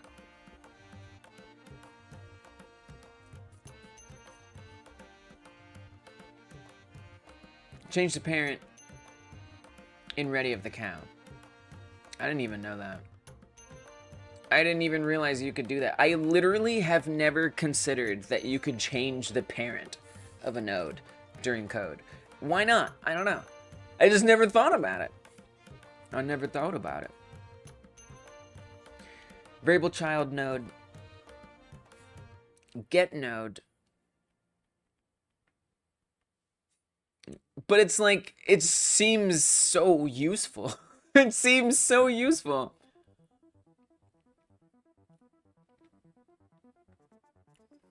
Oh, so is this what Dragon Blade essentially was talking about? We define the child node. We get its parent. We remove the child.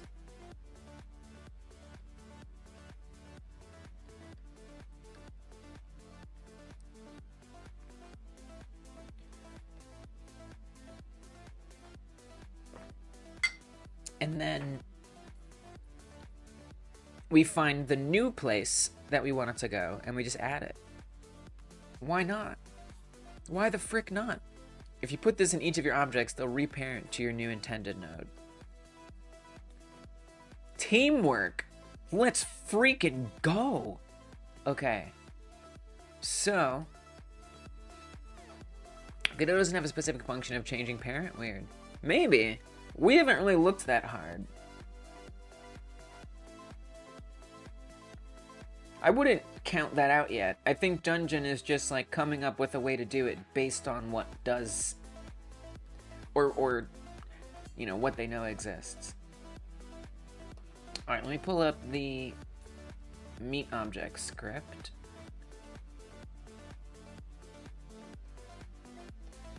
And I'm going to add in, we could do it in the ready function. I'm going to do it when it gets grabbed.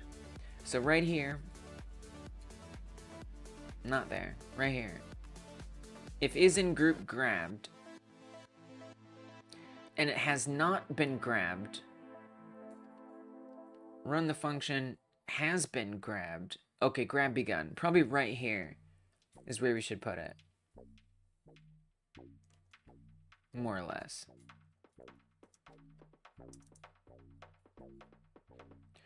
So that way, things that are grabbed don't get deleted.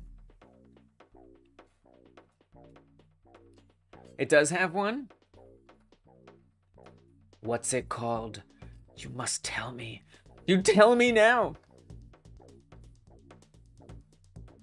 I demand it.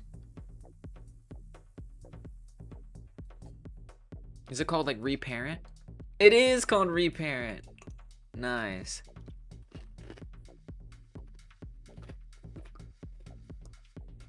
Dragon Blade is just on a whole nother level. It's hard to quite understand what makes Dragon Blade such a genius at these types of problem solvings. Dragon Blade isn't always right, but usually Dragon Blade is right. And I know Dragon Blade doesn't need any more gassing up. Ever. Ever. Yeah, that is what it seems like. Like, I know Dragon Blade does, experience. I know Dragon Blade does, like, I don't know if it's like freelancing work, but you'll work with clients to realize their game development goals as like a job.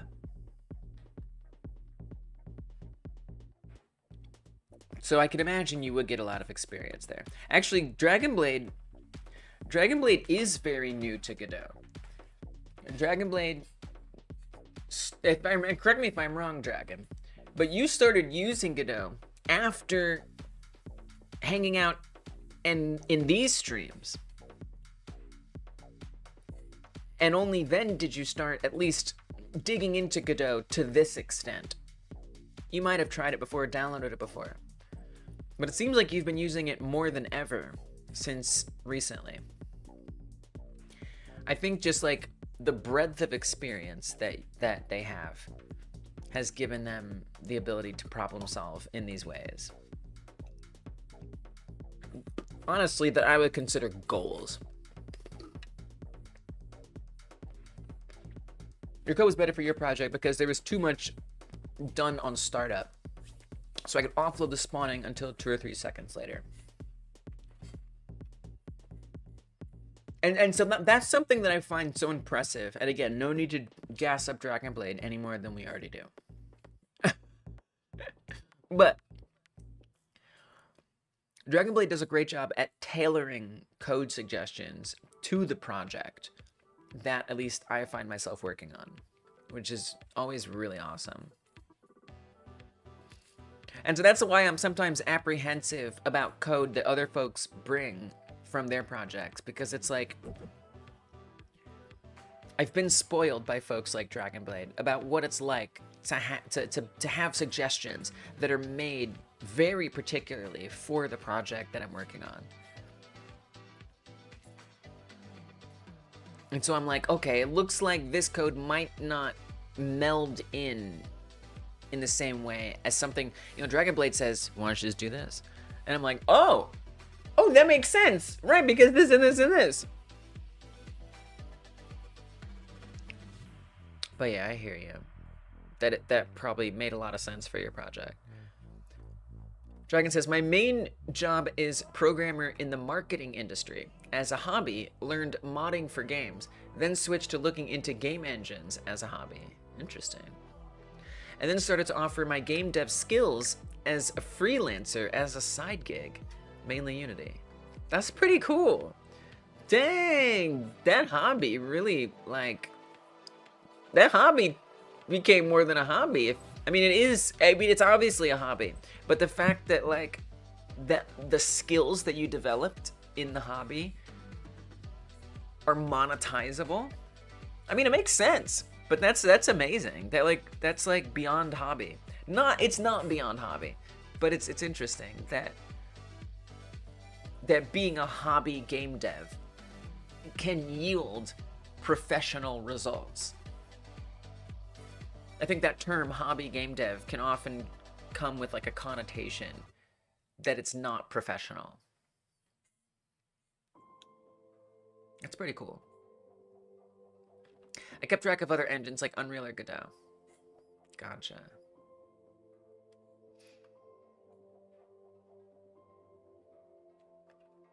I'm very new to programming overall. Same. But yeah, I have to head out. Good luck with the rest of the stream. Thank you, Dungeon. Thanks for like getting me started on this. Thanks for the company. And it's so interesting to just talk about different people's experiences and the different places people's are at. And that we got to like have this discussion. I will, of course, be giving you a credit on this game for the help that you've provided here. Not that that needs to mean anything, but it means something to me that you were helping me here. So, like, you know, thank you. And, yeah, I hope the rest of your day goes good. I'll see you next time. Take good care. We already gave you one for it. Give you another. And then, obviously, the seemingly untouchable, ever-increasing credit numbers go into Dragon Blade. Continues to increase. Never actually used them professionally outside of Unity. Wow. Well, thank you for like dabbling with us here on this stream, because I know I'm not the only one who learns a lot from your expertise. But I am going to learn right now, and we're gonna sort this out. This is way simpler than I could have ever imagined this to be. Cow node reparent, new node parent. One line of code? Come on now. Come on now. I mean, we could really just say self reparent, new node parent. And I think also, you know, especially what you say about Unity being mostly what you know, and me just knowing that Godot is something you're more recently involved with, like, I think your experience, the type of or the skill that your experience has lent itself to, I think it says a lot about how powerful learning how to use documentation is.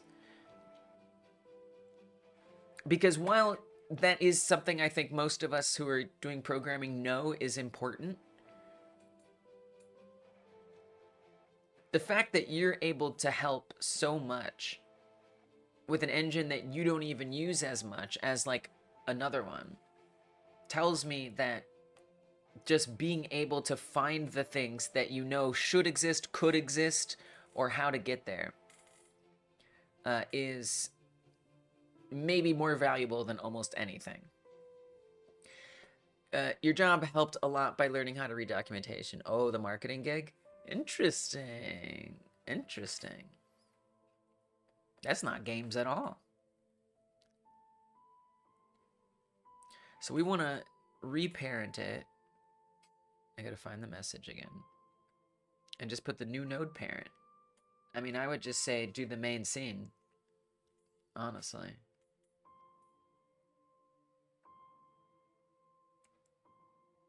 I gotta remind myself how the heck I do that. Get tree, get current scene. Can I just do that? Can that be the node? Get current scene. Reparent it to the current scene. Maybe I could say get node main scene. I don't know. Maybe I don't even need to do that. Let's see if it accepts it. A lot of game logic I learned from my job, as some things are just similar, but modding for already working games too. Oh, so when you said modding, I wasn't sure like what capacity you meant. But, right, because other games, I mean, look, the only modding I've ever done, I've done ROM hacking, which is like, I didn't do much of it. And it feels kind of different from this, because you're like reverse engineering something, which isn't the same as like how something was made. And then I did like, you know, Fallout New Vegas mods, which, you know, they have their, you know, they put out their own like modding tool set, Bethesda, that you use. And so you do have to learn the documentation for that because it has its own quirks. So I could see then maybe how different games are going to have like totally different quirks that you have to learn and different types of documentations maybe. Will this just work? Have we just done it? I mean, I feel like I'd also want to set up the kill zone like Dungeon Merchant was talking about. So that way, if we drop it, it'll still like get deleted. But let's see. Oh, it worked! Look, it's not going away. Dang! Wow. Just like that, one line of code, it is fixed. Wow. I really thought this was gonna be a lot harder. Look at that. I can hold on to this cow for eternity. That's freaking awesome. Freaking fixed. Done for. We're over.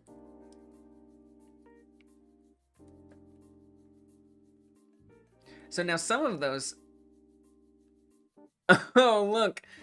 So that's interesting. So actually the ones that... So they're not actually... It doesn't become... It's not a part of the terrain anymore. So as soon as we click it and drop it, look. It just sits up here and it moves with the player. Since it's in the main scene, it's just like... This is actually fascinating. So just like the player, it's just sitting here and the terrain is moving towards the player. Which means I might want to say that the cow, when it hits the ground, or even as soon as it isn't grabbed anymore, it gets reparented again to the terrain node that's underneath it. Done. It would make more sense if it waited until it collides with that terrain. Otherwise, it's gonna fly through the air at the rate of the terrain underneath it before it hits the ground, which won't make a lot of sense.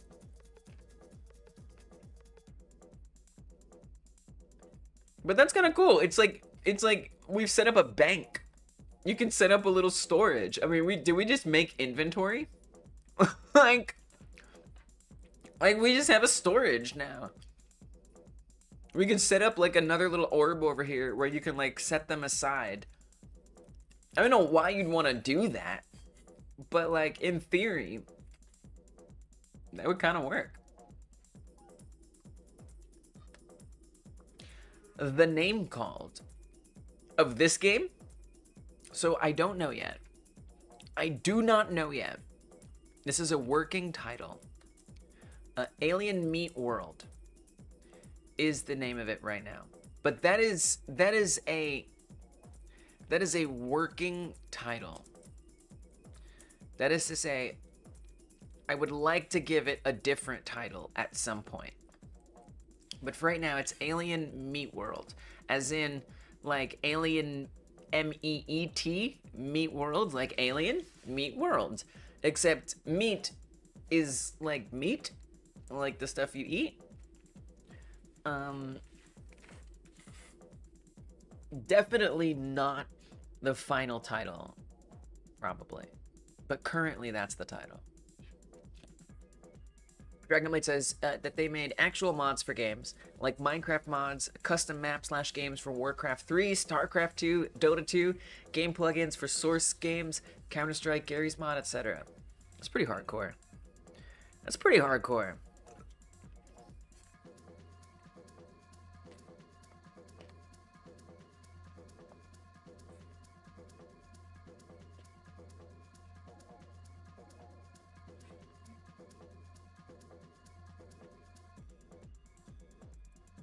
I didn't know people modded Warcraft. Now look, that may sound like really ignorant, but I've never played Warcraft, for one.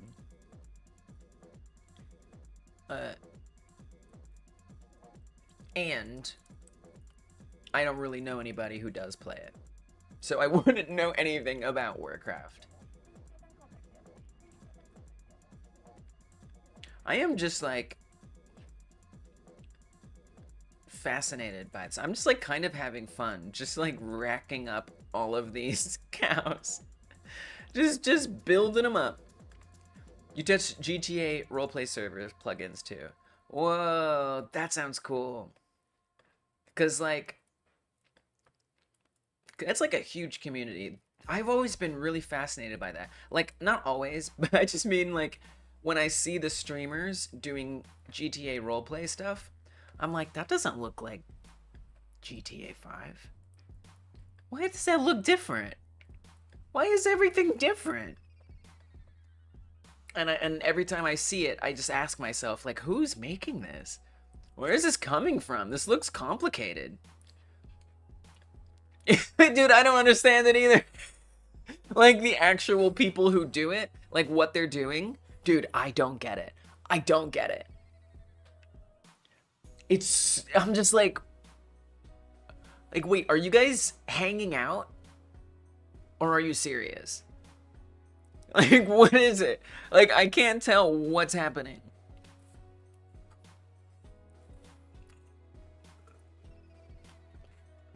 And, like, if you are serious,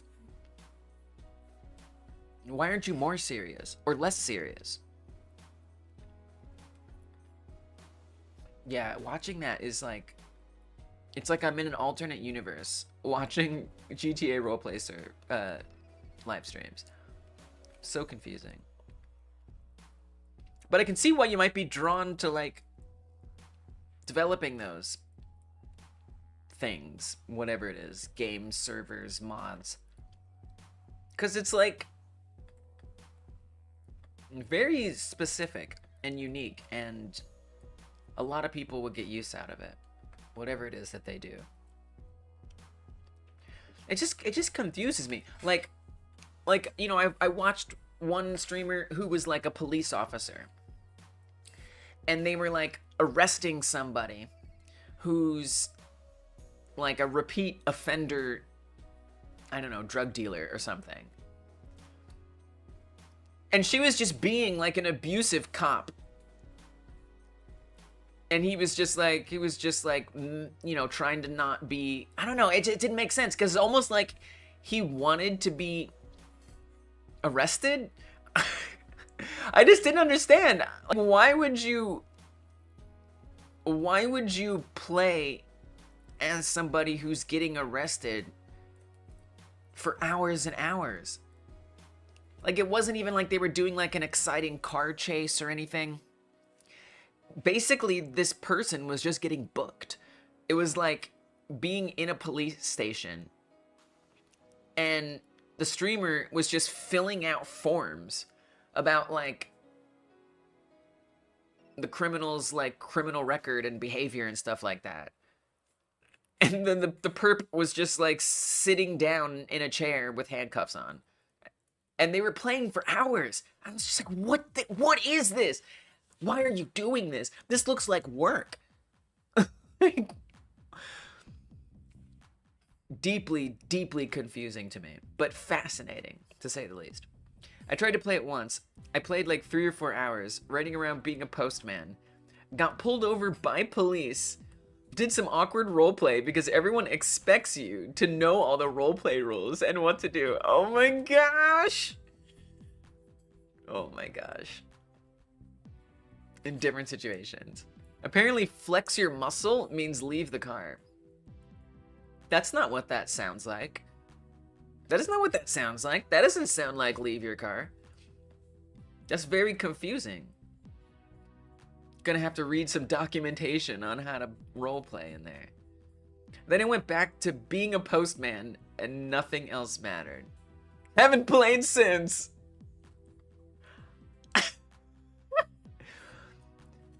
That's very interesting. As the resident roleplay expert, I think I can provide insight here. Please do. And I'm assuming, Insane Alpha Beta, you are familiar with Grand Theft Auto 5 roleplaying, which just seems like an entirely different genre of role-playing as far as role-playing goes. But maybe it's not. Maybe there's something more common that I'm just missing and I just am not familiar with or used to.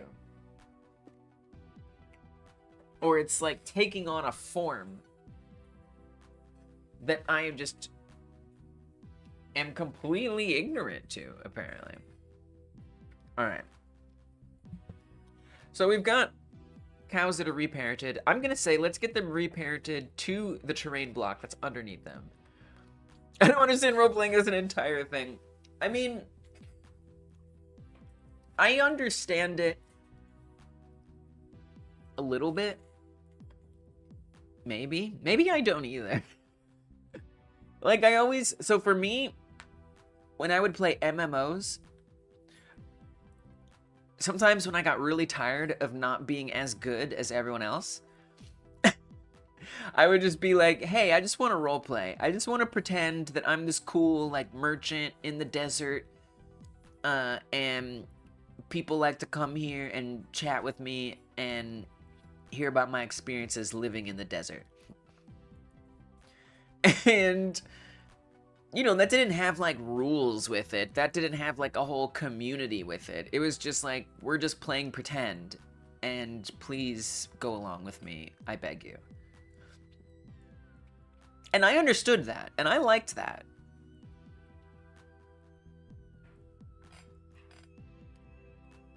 Oh yeah, if it's gonna be long, put it in live text.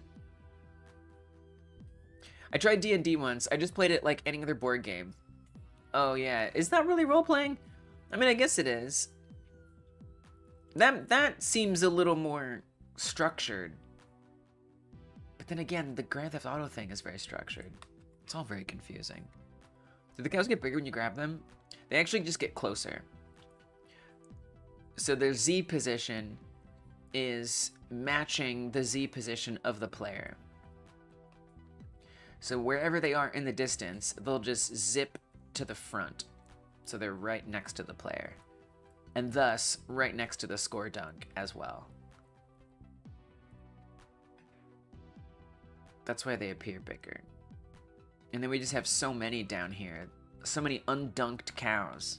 Let me see if I can clean up this mess of cows that have been reparented to the main scene. It's just building up. It would kind of ruin the combo system if you could build these up and then just like dunk them all of a sudden. It's kind of cool to see the number go up. That'd probably be pretty impossible for anyone to actually do playing the game normally. To get this many. The already grabbed cows look bigger when you pass by non-grabbed. Yeah, let's just see.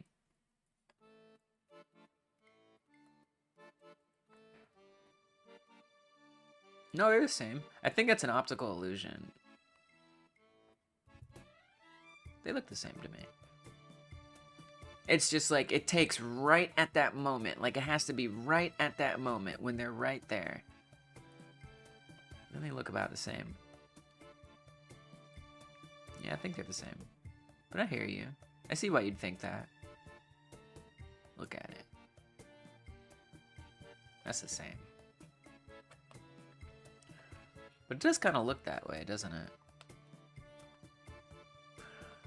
Alright, so I want to say that they, when we let go of them, not just when we let go of them, but when they hit the ground, they need to reparent to that ground that they have hit.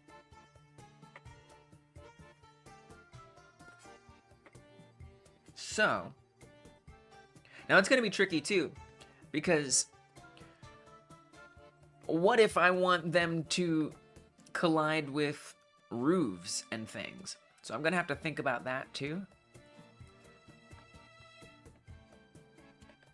You know, because it needs to also check to see, basically just whatever it collides with, it needs to look at what is the parent of that. And that's where I'm going to go. Yeah, we can ride the raycast. I do still have a raycast on here. You're right.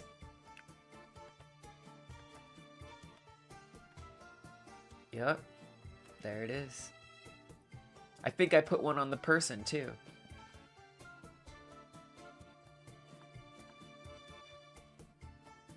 Yep. There they are. They're waiting to be used. Now is the time. I knew someday. Today was the day. So right now, that raycast. Detect floor. Well, I don't really... Is this necessary? When will this be useful? Today. I don't know that I need it to detect the floor. I just need it to detect... really anything. Detect surface. I mean, it's still a floor. If you think about it, the ceiling of something is still a floor to the character. If it's something that the collision can land on top of, technically that's a floor. So maybe I'll still call it a floor. The naming convention changed? Oh, yeah. So that's because, okay, all right, let me explain myself. Okay, look, I know this is very, okay, it's not what it seems. Well, it is, but, it's, okay.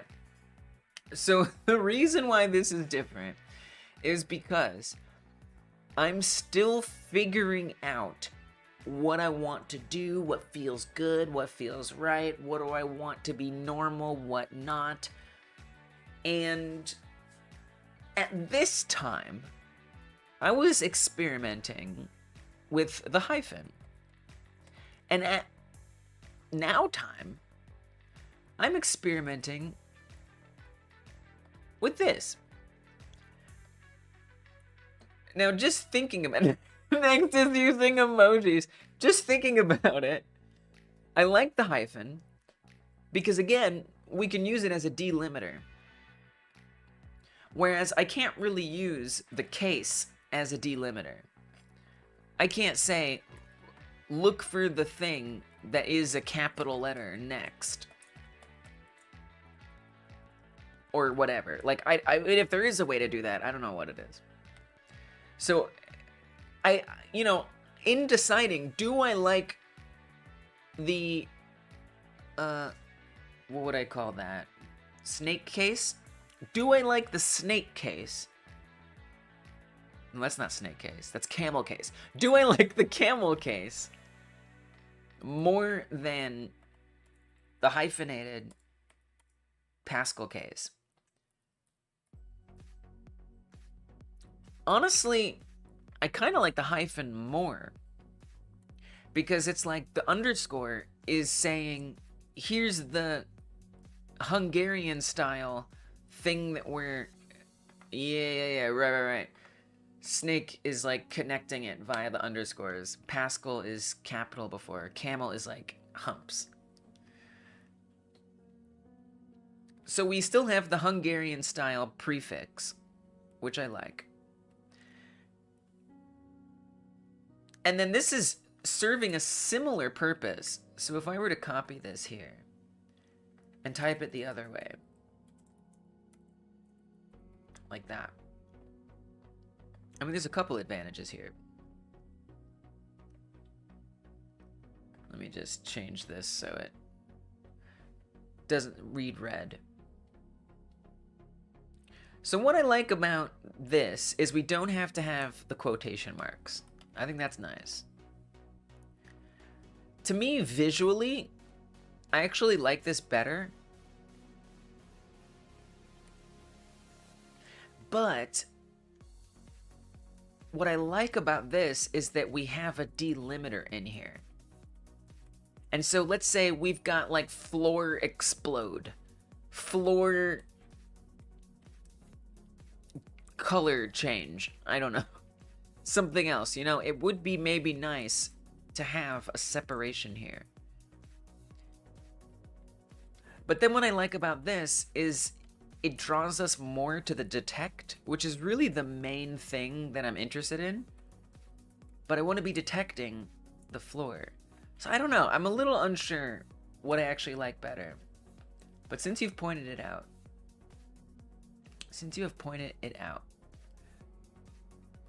I'll update it.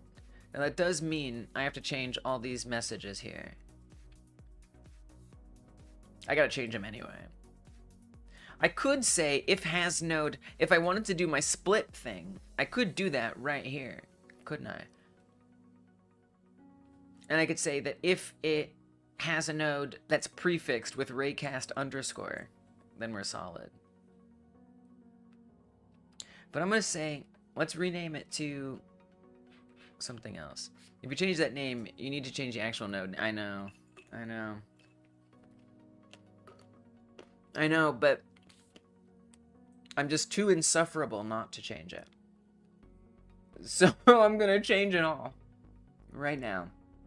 I think of it as practice too. Like just bucking up and changing a bunch of things.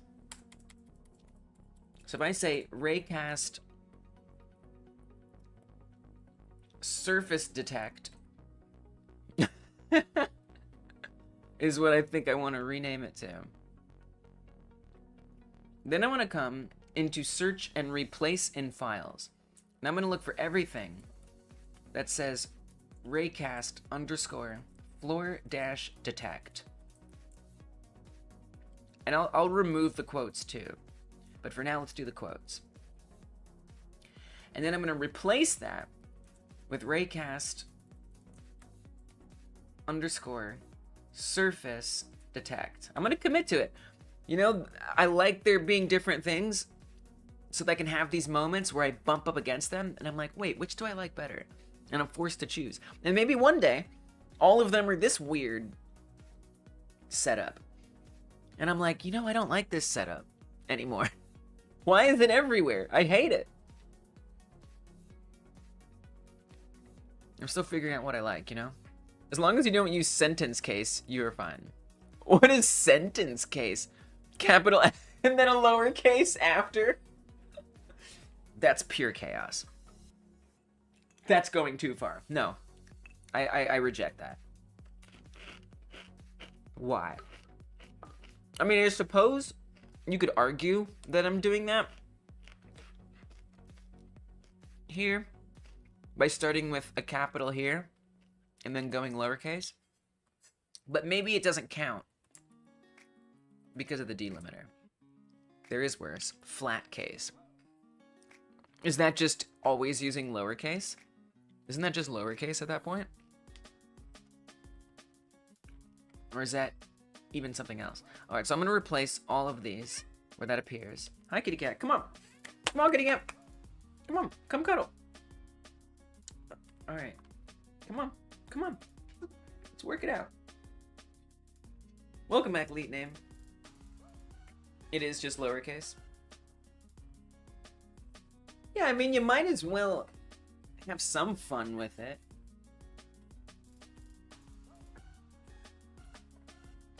Yeah, let's cuddle. Let's cuddle it out. It'll be alright. Oh, you're a sweet boy. Alright, and now I'm too far away from the screen to see it easily. This will be fine. Alright, so Godot will find everything in my project that has Screaming Snake Case. Screaming Snake Case. I feel like I've definitely seen that. That's like definitely a thing.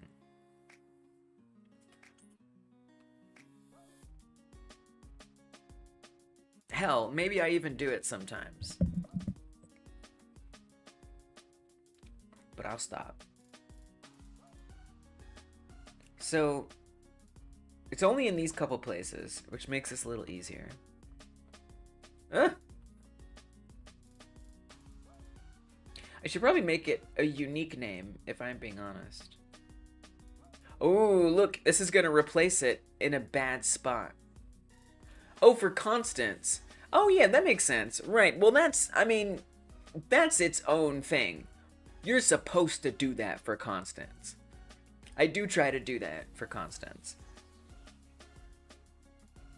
Oh, you're a sweet cat. Only because I'm told that's how you're supposed to do constants. So actually, I would have made a mistake here if I did this. So I'm just going to uncheck this one. And then replace it.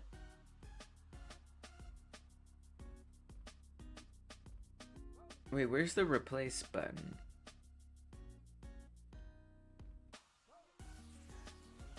Did I close the dialogue or something? Oh, there it is. Replace all. It's behind me. I'm going to press it. The following files are newer on the disk. What action should be taken? I don't know.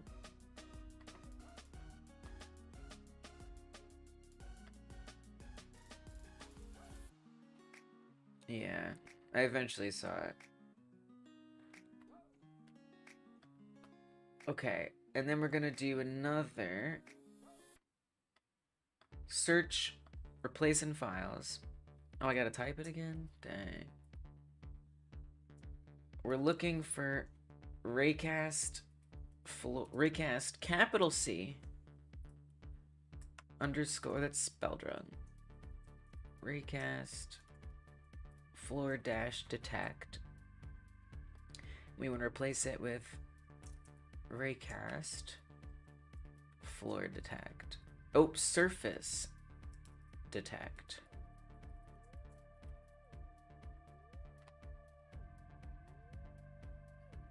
And evidently, there's only that one spot.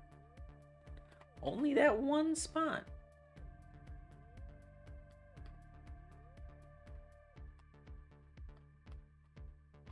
So that should be enough. That should do it everywhere that matters.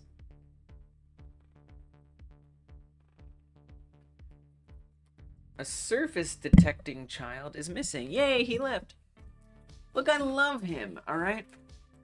But he makes it so much harder for me to work. I love him though. Okay, I think we're good. Everything should work fine. No errors? Let's just see if we're in an error situation. Where did I put my snacks? I need my snacks. Oh, we're in an error situation. I've done something wrong.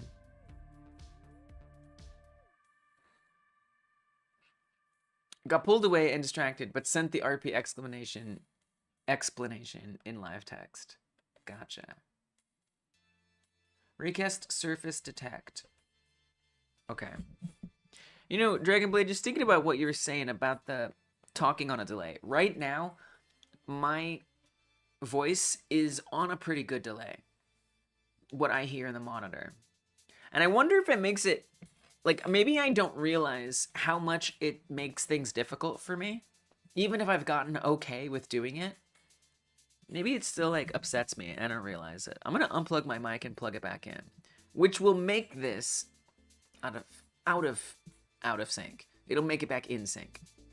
Turn up the music while I do it so there's still some sound.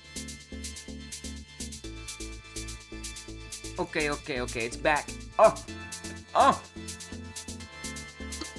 I can hear myself in real time again. Which means I can keep time with the music. Okay, maybe it's not in time.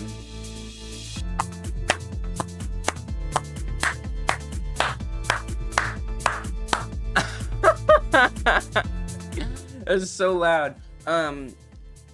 You actually might be hearing the music differently than I'm hearing it, to be honest with you. Okay, so it doesn't have the node raycast service detect. Why? What did I do wrong? Why does it not find it now?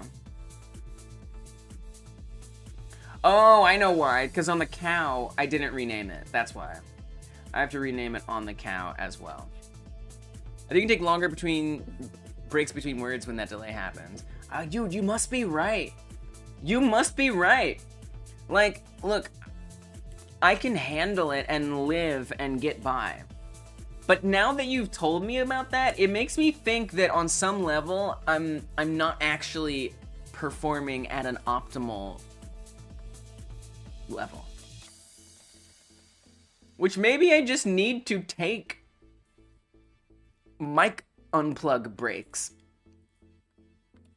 That's interesting. You might be right about that. You might be right about that. Oh, okay, I still take those same breaks. Alright, so that's fixed. We got the rename done. Holy crap. All this to just use the raycast and it mean what it's supposed to mean. Which is, oh, we need to change this too. Detect surface. It's just you thinking before speaking. Oh, okay. Maybe it doesn't have an effect.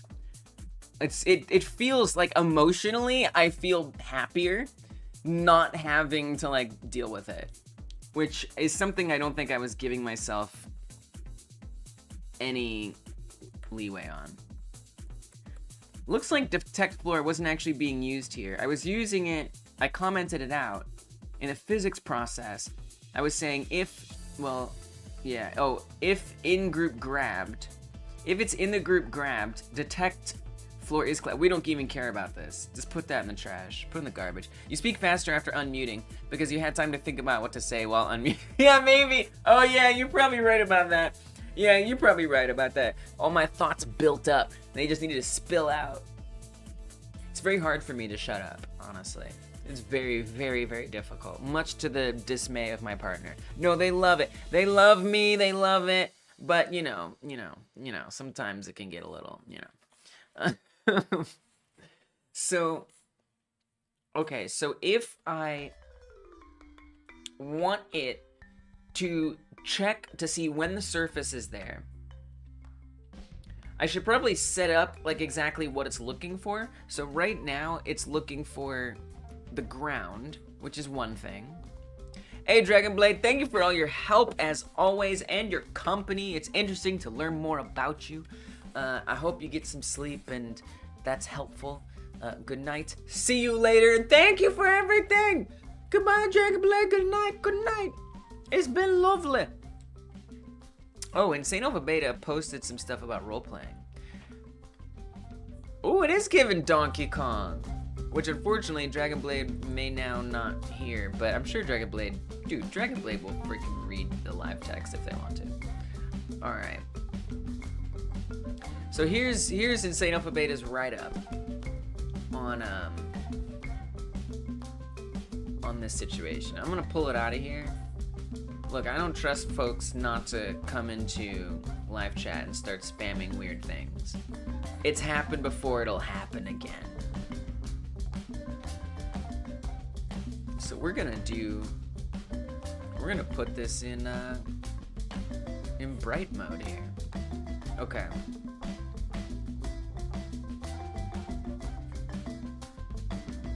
Multiple factors for role-playing being fun, specifically the Grand Theft Auto aspect, or how role-playing works in general.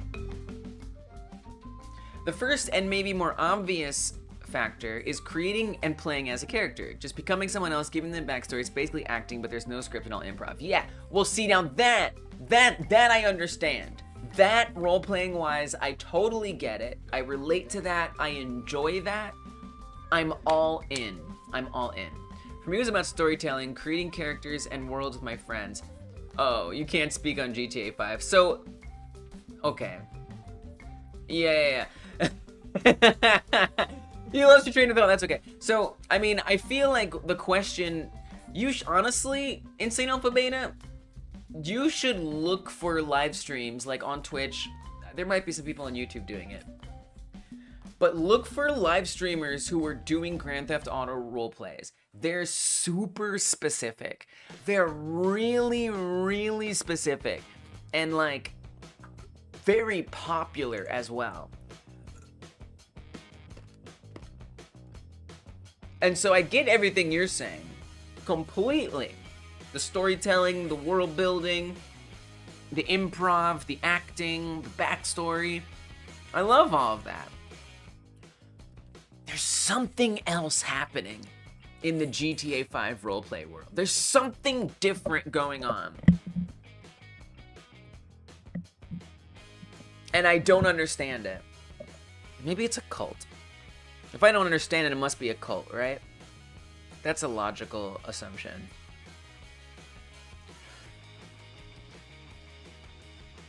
Okay, so we want this to be looking for the ground, but what about objects? I think we want to also say obstacles. Because in theory, I would want the cow to land on top of the house. Why doesn't that already happen? Actually, maybe that should just already happen.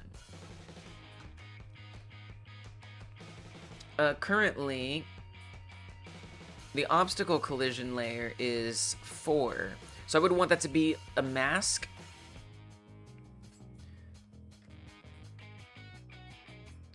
We have the meat stuff.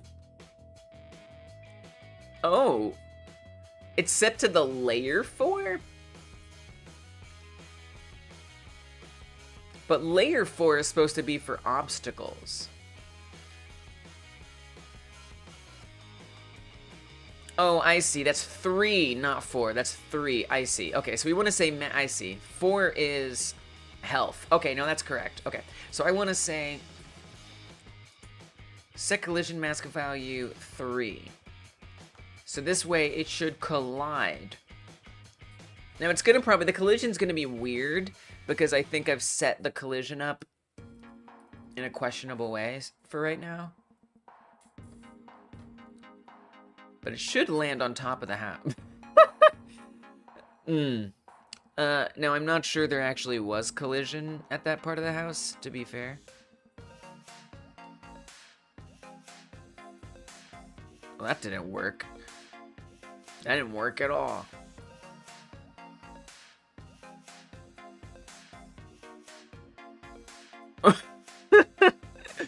Okay, alright, cool. So, what's going on with that? Let me just make sure there actually is collision on that. I mean, it's not the biggest deal, but... You know, let's sort it out. Let's sort it out.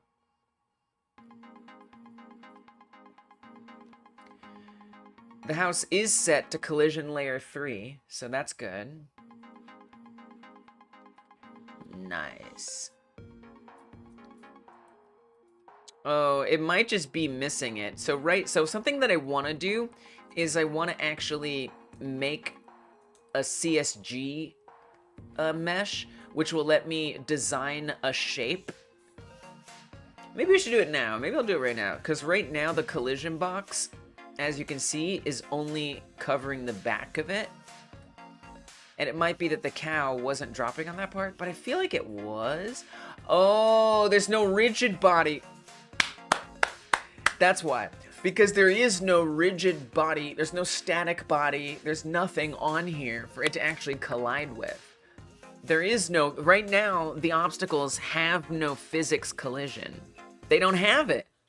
It doesn't exist. And in fact, this collision, the obstacle collision, is very different than a solid collision. This is a detection collision. That is to say, if the player clicks on it, it detects to see if it can tell that the player is clicking on it. If the alien runs into it, it can tell if the player has run into it. But it's not actually creating collision. It's not true physics-based collision. So I'd have to create something separate to put on here that would create that collision, if I wanted it to have that. Which, I gotta be honest, stresses me out a little bit.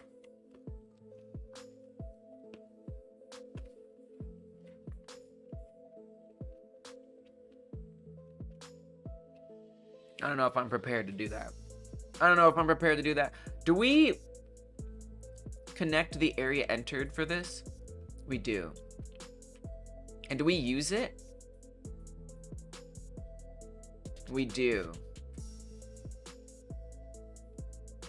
I feel like we could use a body instead of an area, and it would still work.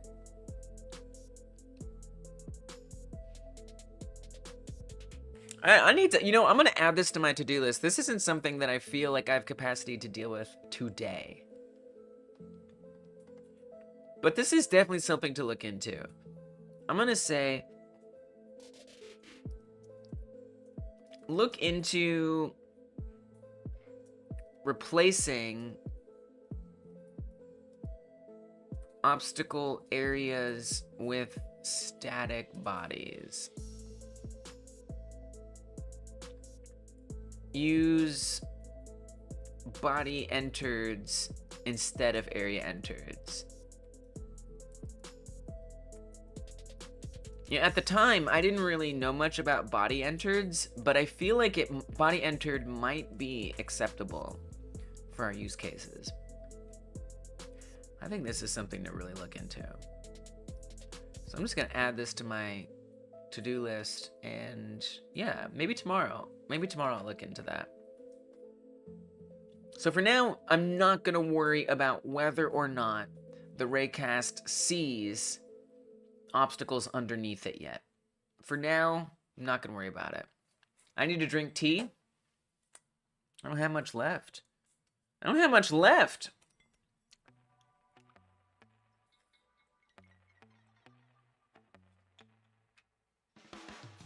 The tea bag just fell on my face.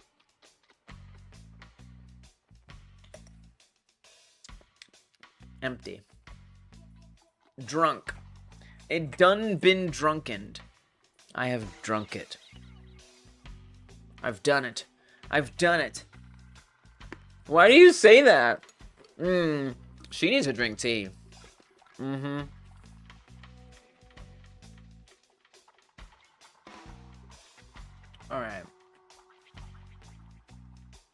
So what I will undo for now is setting the collision mask of the health objects to 3. Let's just not bother with that for now.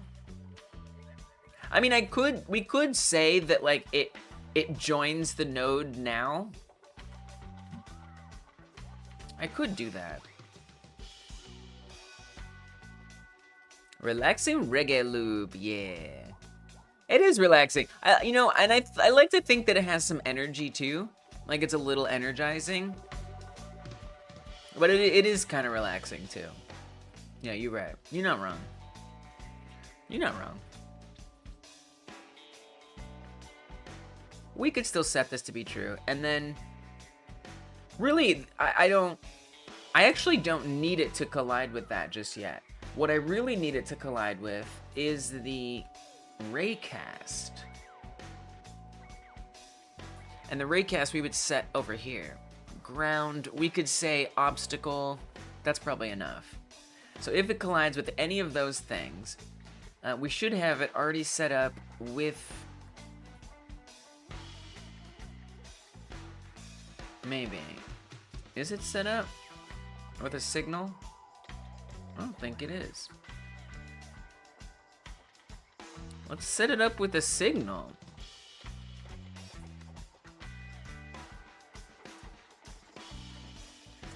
We have detect surface. Let's set that up. So I'm gonna go in the ready function.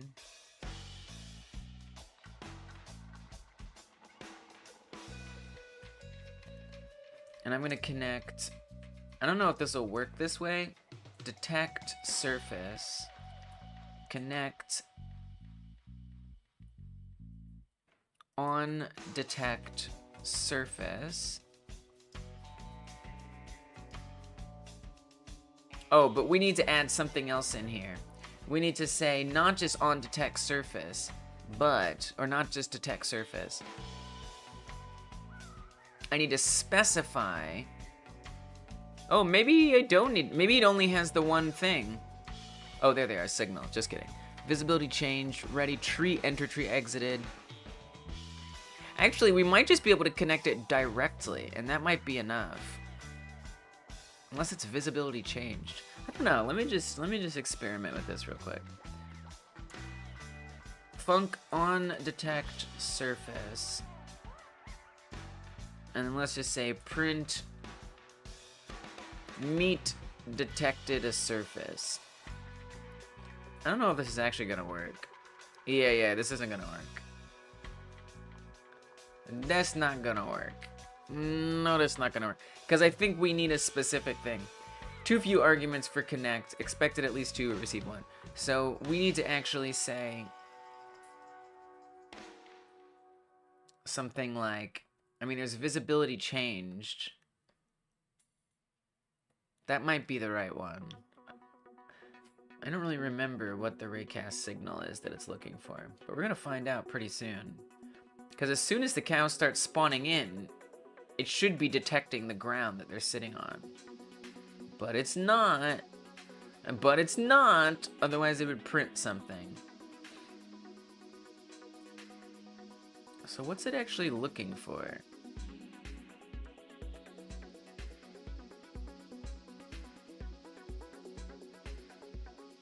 Collide with areas. We need signals.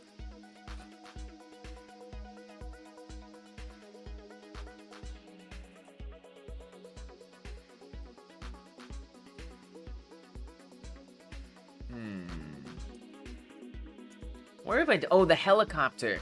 We've done this on the helicopter, actually. Let me pop open the helicopter. We have a raycast on there. I just don't remember what signal it's looking for. But I know it's looking for a signal of a such. NPCs... Helicopter... So you see we've got a little blue nubbin right there. That's the raycast. How do we hook it up on here?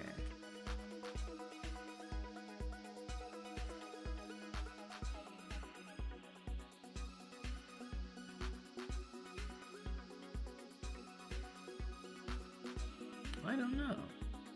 Wait, where is it hooked up? Where is it hooked up in here? Oh, we're not using node signals. I see. We're just checking the raycast itself and then seeing if it is colliding. Gotcha. Well, I mean, I think I should probably update that. Ooh, now I've got more misnamed things or differently named things. Well, I guess I'm gonna update the name of it then. We just gotta lowercase that C. I'm gonna do it.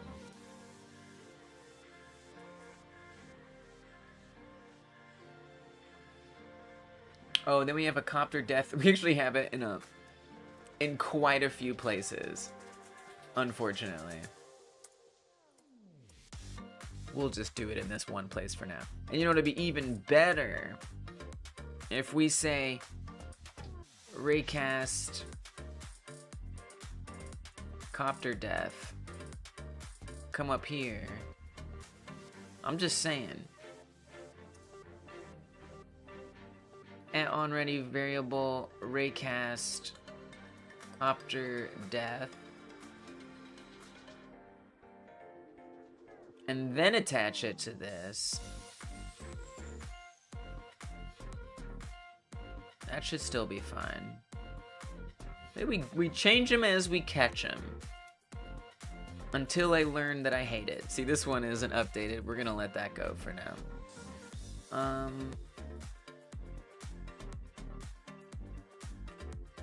So we want to actually check the node and see that is colliding on that node. We don't want to create a signal. This is what we want to do. Which means we have to constantly be checking at the physics process, which, you know. I mean, we don't really. It's just as long as the function runs at the right time, we can be okay. But that's just it. Will it run at the right time? I'm not sure about that. So get rid of all this mess. We don't want this. I don't need this new function. Instead, I believe we are going to go ahead and need the physics process here. And we actually can add something extra. So we want to say, well, yeah, I would want to say that it's not in the group grabbed as well.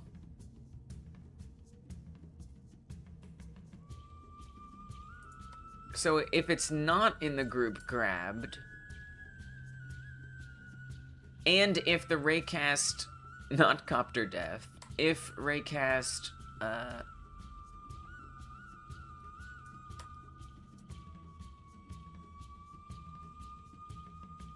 is that what we called it?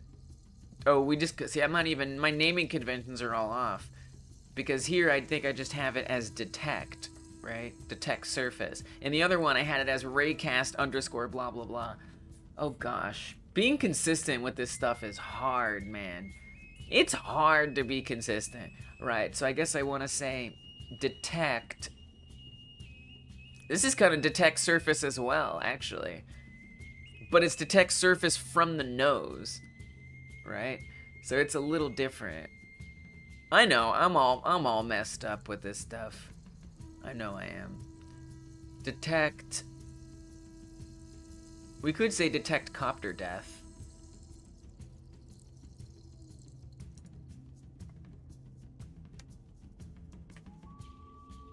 I'd be more okay with that, actually, if I'm being honest.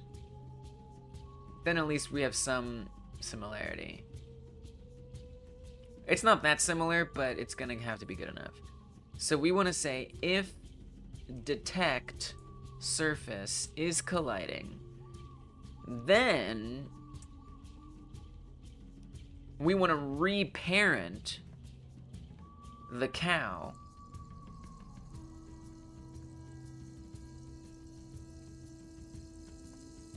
to the thing with which it's detecting. So is colliding will only return a Boolean. That's not going to tell us what it's colliding with. So we need to actually figure out what it's colliding with as well. Returns the shape ID of the first object that the ray intersects. Returns the RID of the first object that the ray intersects. Returns the first object that the ray intersects. Yeah, maybe I want that. Because really what I want is the node. And I feel like get collider will give me... I mean, it's the object. But I feel like that might be the safest. So we want to say get collider, and that's going to return it. If the detect surface is colliding, then we want to reparent it to detect surface get collider.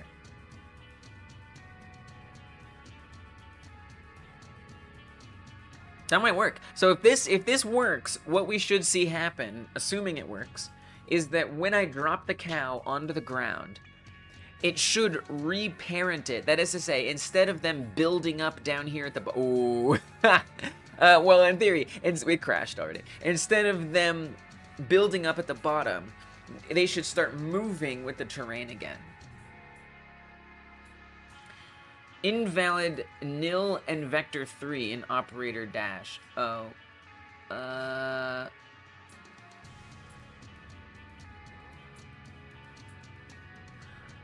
Oh, is it saying...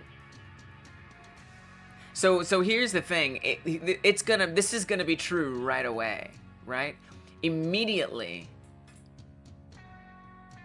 Oh, and we also have the elsing in here. Oops, we can't put else here, because now we've elsed all of this. So that's a problem, number one. We absolutely don't want the else in there, because all of these are contained in this if that we're elsing. So we actually have to put it below that.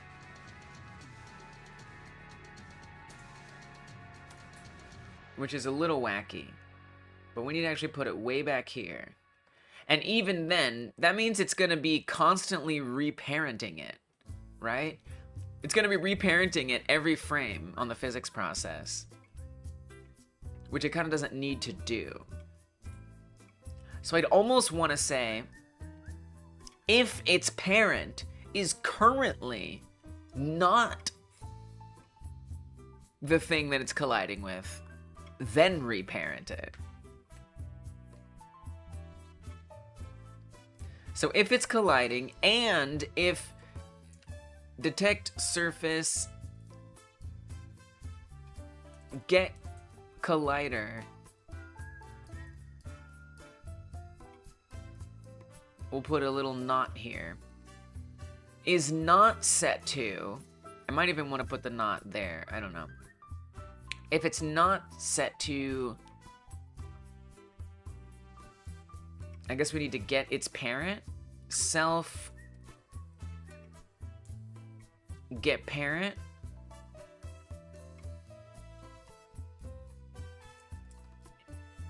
then reparent it.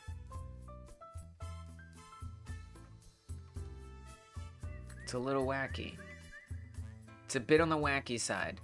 So, if it is not in the group grabbed, that is to say, if is in group grabbed, else, so it's not in the group grabbed, then check to see if the raycast is colliding with a surface. And if it is, check to see if that with which it's colliding is not its current parent. And if they aren't the same, then reparent it to the thing with which it's colliding.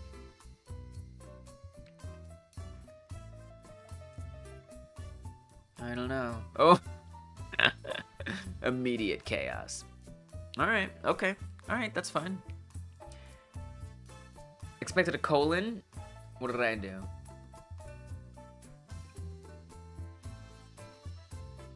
Non-existent function collider in base callable. Oh, we want underscore here, not dot. Alright, here we go, here we go. Let's see if it goes.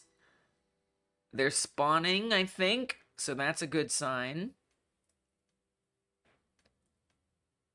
I can grab one and drop it, and it keeps moving! It worked! Let's go! Grab it, drop it, it keeps moving. Let's freaking go. Will it see the house and keep moving with the house? Maybe, probably, it's hard to tell. That's awesome. It works! It works! And so then, now, yeah, look! We can run past, and it won't delete when its original parent deletes.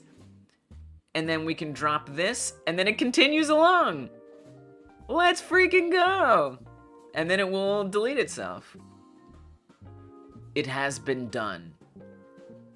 Spawns are no longer linked to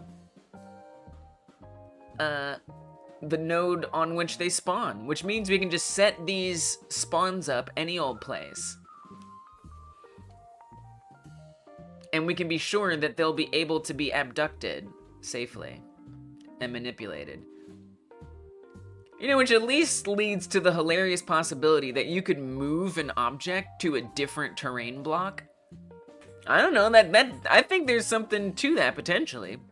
Right? Let's say you wanted to weaponize something.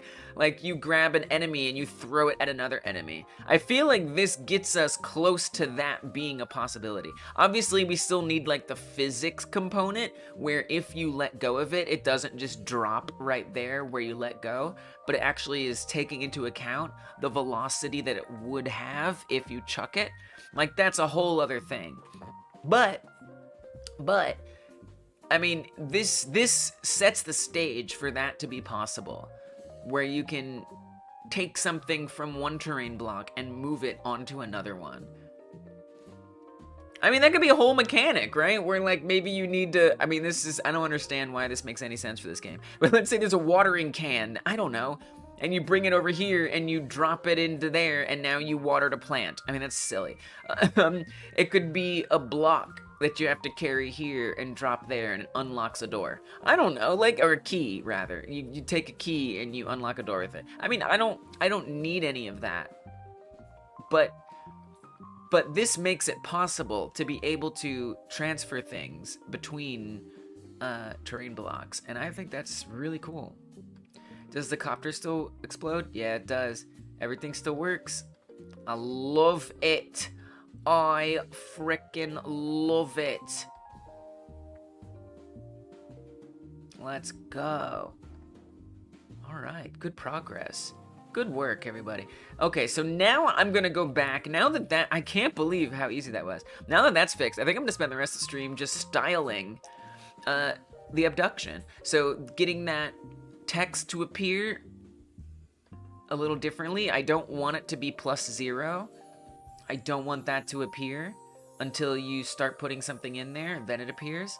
I'd also love the abductions in the top left to be styled a little differently, and maybe some effects happen when that increases. We could get some like particles to maybe shower down once something gets abducted and calculated. I think that would all be nice. So I think that's what I'm gonna spend the rest of the stream doing. That's what I'm gonna do. Now, in terms of getting the 0 to not be visible, this is a little tricky. So if I tell it to not be visible when it's 0, that causes the timing to be off. So I feel like I need to do this in the animation somehow. So I could have, at the end of the animation, it becomes invisible. The only problem with that is if you pull it back down, I guess that may not be bad. You know, we kind of need to time it with the orb. I feel like that might just kind of solve it. Maybe. Maybe not, because it still like will reappear at a weird time. All right, let me try this. So I'm gonna come to, actually before I, hold on there, kiddo. We're gonna make a GitHub commit frickin' immediately, all right? That is non-negotiable, young lady. You will be making a GitHub commit right now.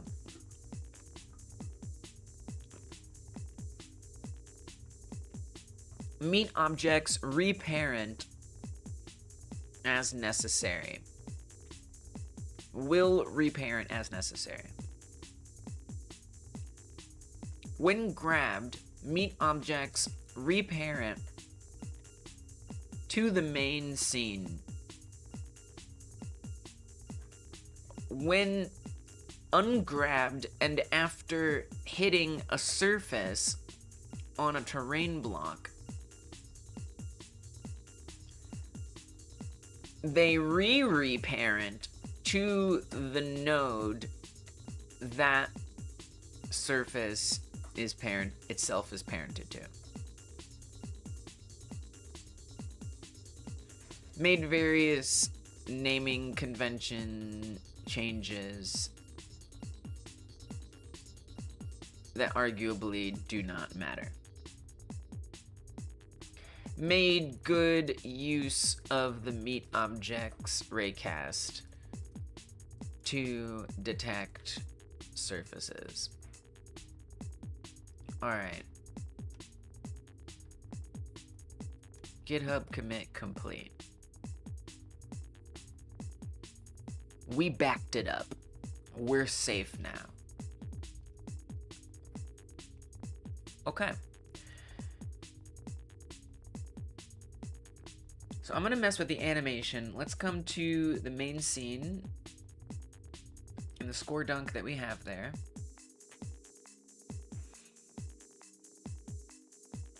And I want to animate that number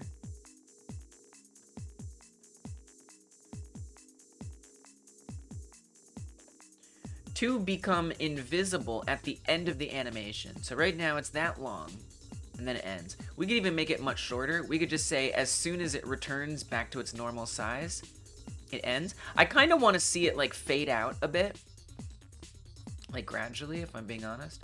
So I'm gonna duplicate these two nodes here. So I'm just gonna select them and duplicate them. And then we're gonna say by the end,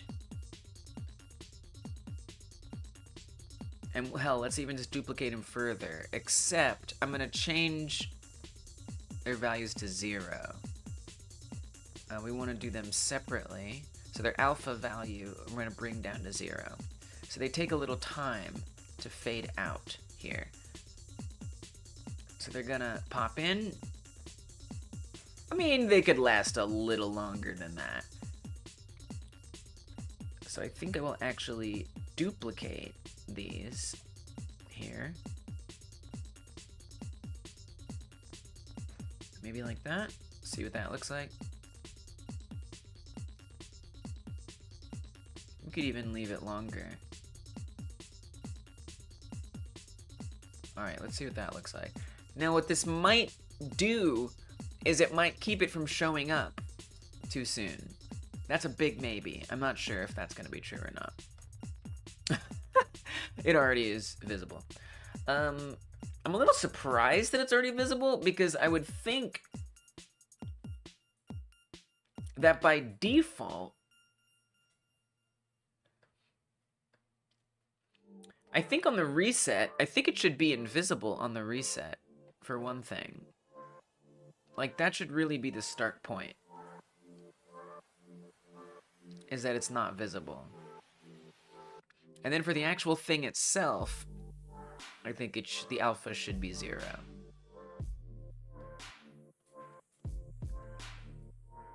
And let's see if that makes it behave correctly, where there's no 0.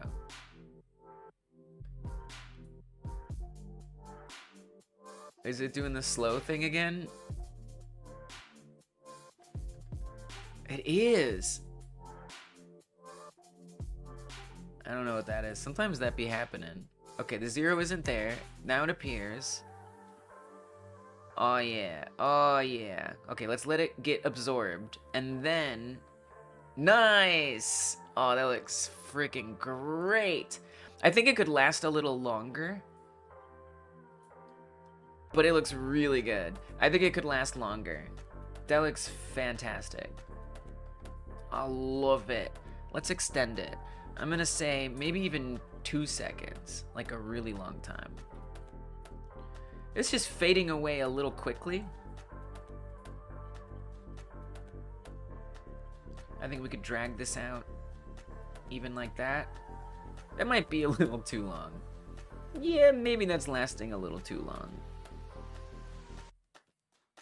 I think there's a fair argument to be made there. Let me put the snap back to 0.1 actually. And let me undo these positions a bit. I'm gonna put the snap back to 0.1. I just kind of want to make sure we're actually getting it to the right spot. Drag this out. Pull this to the end. And let's see what that looks like. I'm so surprised when it's like loading super slowly like that. I don't really understand what that is. Because it almost seems like it's happening when I'm hiding the text. That's ridiculous, right? And then you can see, look at that big lag spike that just happened. And I see on my computer, my CPU usage is going up. I might need to do we might need to look into some optimization things here. Stays much longer. Almost too long. Because now it doesn't disappear. You don't like see it vanish, which I feel like is a nice effect. I wonder what's going on there with that spike. It's very interesting and concerning. So I'm gonna end the animation at 1.5. Let's see if that goes a little better. I wonder what's causing that. Oh, now it's not happening. What the what? I'm a little confused because sometimes it seems like it ends a little early. That's not bad.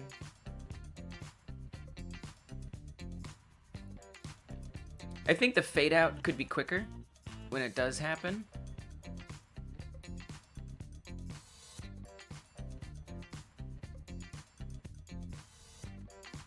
Might want that more granular snap for that, but let's just try adjusting it a bit.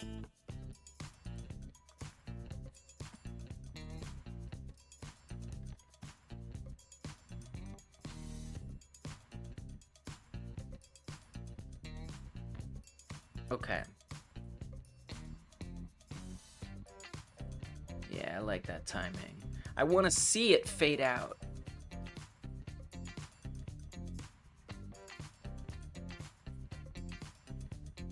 Oh, so the fade out, so that's one problem. The fade out isn't extending if we add multiple things in there.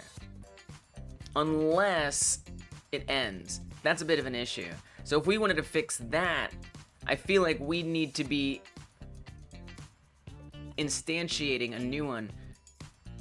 I mean, I need it to kind of interrupt the old animation. If that's gonna work right.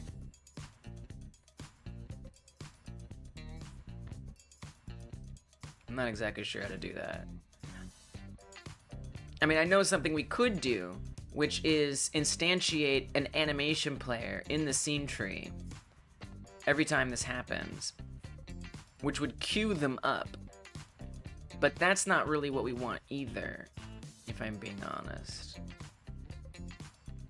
What I really wanted to do is to replay it, go back to the beginning. Right now, whenever a meat object goes into the score dunk, it's going to play that animation. But it also isn't going to stop the old one. I mean, I guess I could put like a stop in there.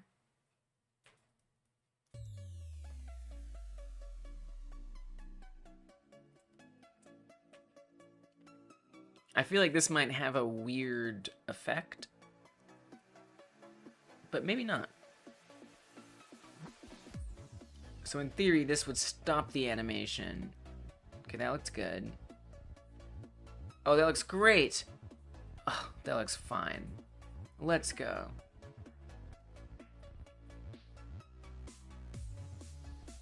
Beautiful.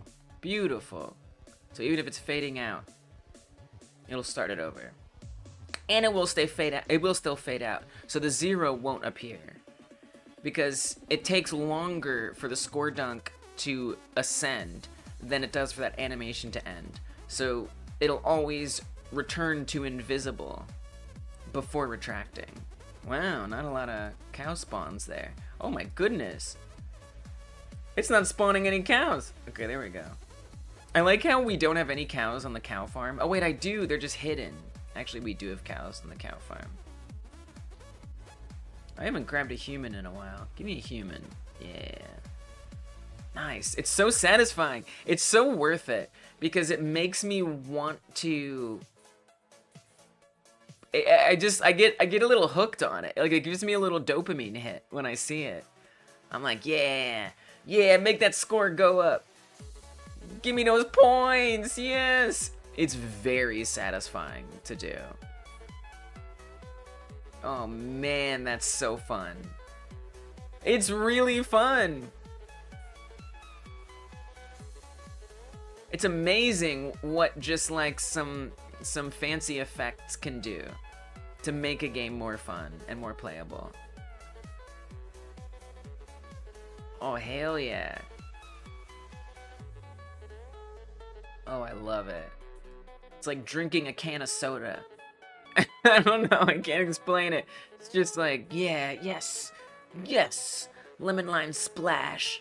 Let's go, fizzy, delicious. Diabetes in my veins. Give it to me. Wow. That's awesome. Well, I say we get the abductions effect too. So when this number goes up, I feel like in general I should improve its appearance. Oh no, it's doing the laggy thing. What's going on? What is that? What's doing that? Is it GitHub? Is it something I have open over here? I can close this. I don't know. It's mysterious. It's very mysterious. So that happens when the orb exits the screen. That's when it runs that calculation. And so we could say that when it exits the screen, then we get an effect on the other text. I'm gonna make the other text look nicer or whatever. So right now it just looks like that, which is not that nice. It's pretty boring, actually. I guess we're going with this Agrandir font. I guess that's the font that we're working with for now. Hey, it's better than the default. I'll take it. So we want to say for the font, let's bring in the UI section. Oh, was that the last song in this section? Hold on. I gotta keep the party going longer with the music, because of course I do. We got 76 songs left. That should take us to the end of the stream. I'm glad I finally have about 8 hours of music that we can play. Thank goodness. Alright. So I'm looking for Agrandir behind me here, which is in the UI folder. Now I only have these 2 different Agrandirs. I actually have more. I don't know if I really want any of these now that I think about it. Let me look at the other fonts that I have. I mean, it's still gonna be Agrandir, but there's basically different, because we don't want to do, if I am gonna do font mixing, I'd want it to be very carefully done. But I have the whole Agrandir font family over here. And I think that would be worth keeping to.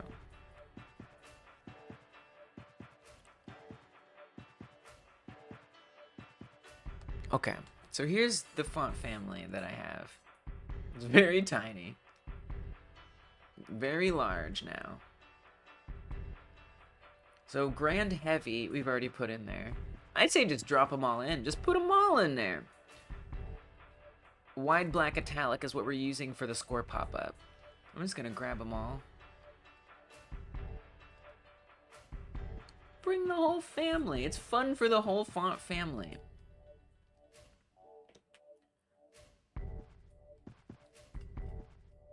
Why do they have dot underscore dot? That looks terrible. You remove those right now. I hate them. I don't exactly know why it added it that way. Oh, now it's not letting me rename them. This is a weird thing I've seen too in Godot sometimes. Or it protests me renaming. Maybe I just click it wrong. No, I don't think that's letting me rename it. F2?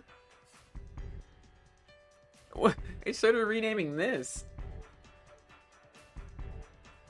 There we go. Click. F2. Alright, there we go.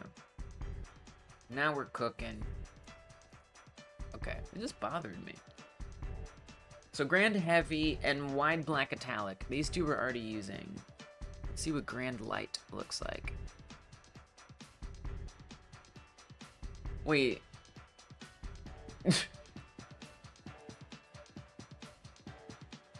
Let me try reloading the project. I wonder if renaming it like that caused an issue, and now it's confused.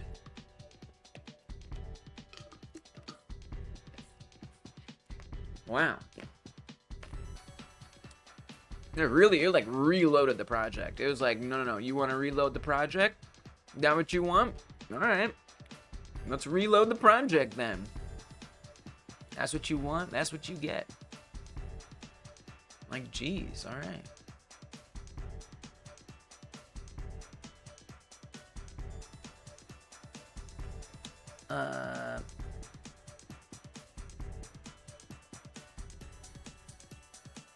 Let's see if that's fixed. I don't know. I wonder if I dragged it in wrong or badly or something. So these ones still work. But what about these? No. None of these other ones are working. Okay. We gotta do a do-over. Okay, I'm gonna delete all these. Delete this. Let's try it again. Do-over. It's just a bit of a do-over, that's all. Maybe I was dragging them in from the wrong place.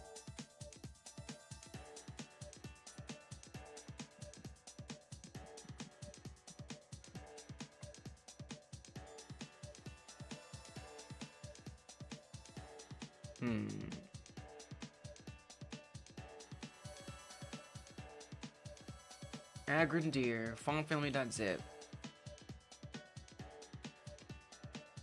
Oh, I was dragging it in from the wrong place. These are the right ones. Okay, those were the wrong files. All right, so we want all of these except for the personal license agreement, Y Black Italic, and Grand Heavy. Okay, now they're gonna come in correctly. That should have been my clue, that they were named with the dot underscore dot. Okay, we fixed it now. All right, let's see what this one looks like. A little hard to read there. It's a bit hard to read. The other thing is, you know, I gotta figure out, I don't really know how to do the outline and stuff. Is that an option here in styles or whatever?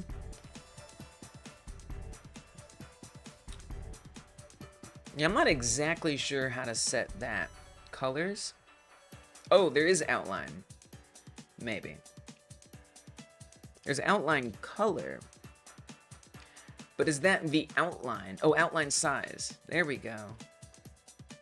Not where I expected it to be. Probably gonna want an outline on it. But this feels a little too subtle to me. And I think it raises some stylistic questions, like why is this an alien abduction text font? You know, like what does this have to do with alien abductioning? Something like Nor'Wester is giving a little bit more of an alien abduction vibe. But really, it's just, I mean, it looks good for like the score. Honestly, maybe I still want this. Maybe this is the font that I want.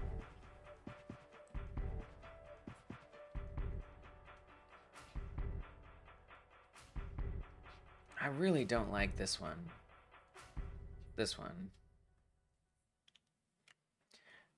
Maybe I want it to be like all caps as well.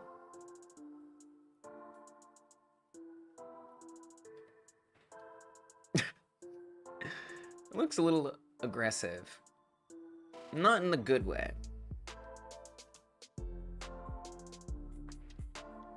You know, I'm just not sure what I want. I'm not sure how I want it to look. I guess I can just experiment with this for now. See what I think about it. You're backing off work. Let's go. Take that, work. You're done. See ya. Stupid work. Welcome. Good to see you, Gab. Thanks for coming back. A lot has been improved over here. I have to say, I've pretty much achieved all the goals that I set out to do. At this point, I'm just improving things. And choosing like a font for the scoring and stuff. So we've got the stupid work. No, I mean, it is stupid. Oh, the debug thing. That was what we were working on forever ago. I can actually make the numbers appear and disappear. That is a great accomplishment that we had today. The other one is that we've got a score counter at the top, and it's got a nice little animation that like pops in and fades away. And it stays there when we do multiple. Oh, it looks so good. It just, oh, I'm like, yeah, give me the abductions. I love seeing that score go up. It's so satisfying to see that score increase. Oh, I love it. It feels so good. And so I kind of want to expand on that and have some nice effects for the, and design choices for the abductions score over here. Still not exactly sure how I want to style that, but, you know, we're just experimenting, messing around. I'm already seeing, obviously, that this is too long. Might want to put something down here. I mean, look, this is not the final, right? Like, I want, like, maybe a certain HUD or something, right? Like, this is not going to be the final version today, but I'd like a nice working version of what it could kind of look like, maybe. Right now, I can tell you this has taken up a lot of screen space, and it's cutting into the orb, which is an issue. The other thing that we got today is no longer do the meat objects like the cows delete when their terrain block of origin gets deleted. So now they stay. And we did that by changing the parent node that it derives from when we grab it. Or rather, when we put it in the score dunk. And then when we drop it, it will continue on down a new terrain block as its parent. That was another great success today. The trees make me think of Ski for Windows where the bear chases you. Oh my gosh. Wow. Honestly, I love it. We're even kind of, we're not, you don't play as the monster in that game. Wait, now I want to remind myself what those things look like. What those trees look like. I very much enjoyed that game when I was a kid. Ski game Windows. Ski Free. Ah, yes, Ski Free. Wow, I see it. I see it. It's similar. Wow. Oh, Reddit has to embed it. Okay. I totally see it though. Reddit, why you like this? Just because you have an initial public offering, you gotta be annoying. Stupid Reddit. Back when internet came on a disc. Yes. Yes. Those were days. I still enjoy, you know, using old computer technology. I think it's a blast. And I love watching YouTube videos of people who talk about old computer technology. It gives me a lot of joy. Look at that. I see it. I totally see it. This tree right here. I mean, I probably spent only a little bit more time on this than they spent on theirs, to be fair. So it kind of makes sense. So I think the abductions, I mean, it needs to be rethought. Insane Alpha Beta had a great suggestion that maybe the HUD is sort of like the alien spaceship or whatever. And what that would be is an orb. So like, you know, maybe there's somehow the implication of an orb wrapping around the sides, which seems a little tricky. I guess it could almost be like you are playing the game in an orb, like the aliens who are your overlords or your commanders are watching you play the game through an orb on their planet, and then the periphery around the orb could be the HUD. You know, that would take some like styling and stuff to get it to like wrap around in a nice way that looked like it was circular or spherical.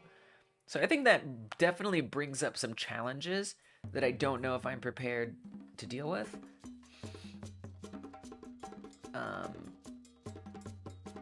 So I think for now, for the sake of prototyping, I should keep it simpler.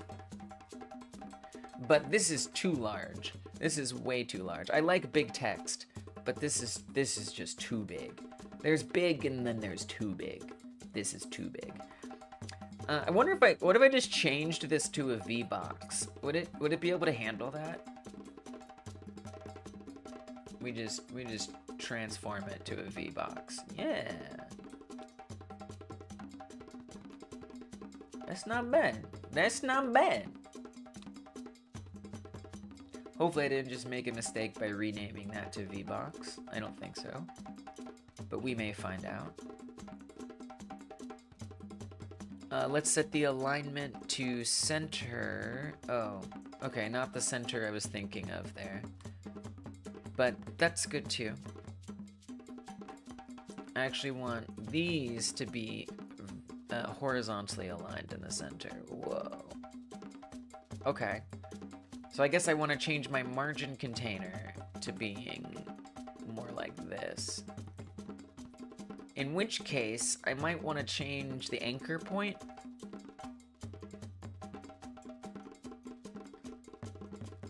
To being in the top left, perhaps. Maybe.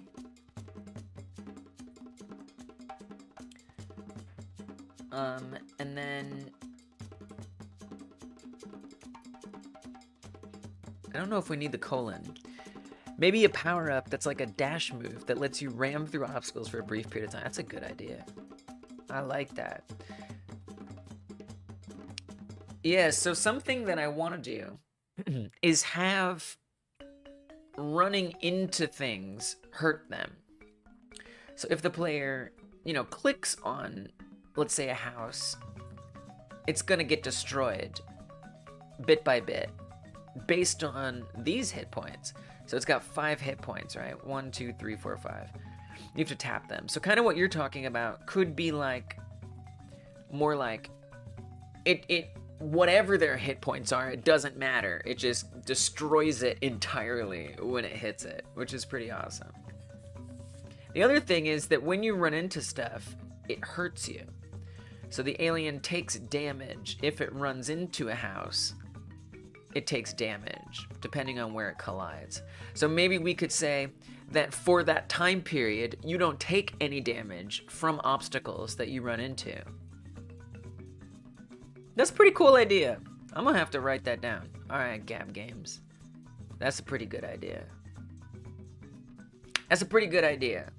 So I use this project manager called Hack and Plan, which is sort of like Trello, but it's for game development specifically. I like the way you think! I do very much love this game. I love working on it and coming up with these ideas. So thank you for inspiring me. And on here, I try to keep track of these types of suggestions. Gameplay, ability copying, power-ups and abilities. Welcome back, Elite Name. Speed boost tech. Oh, this is a little different. Abducting quadrupeds makes it more possible / likely to get a speed boost power-up.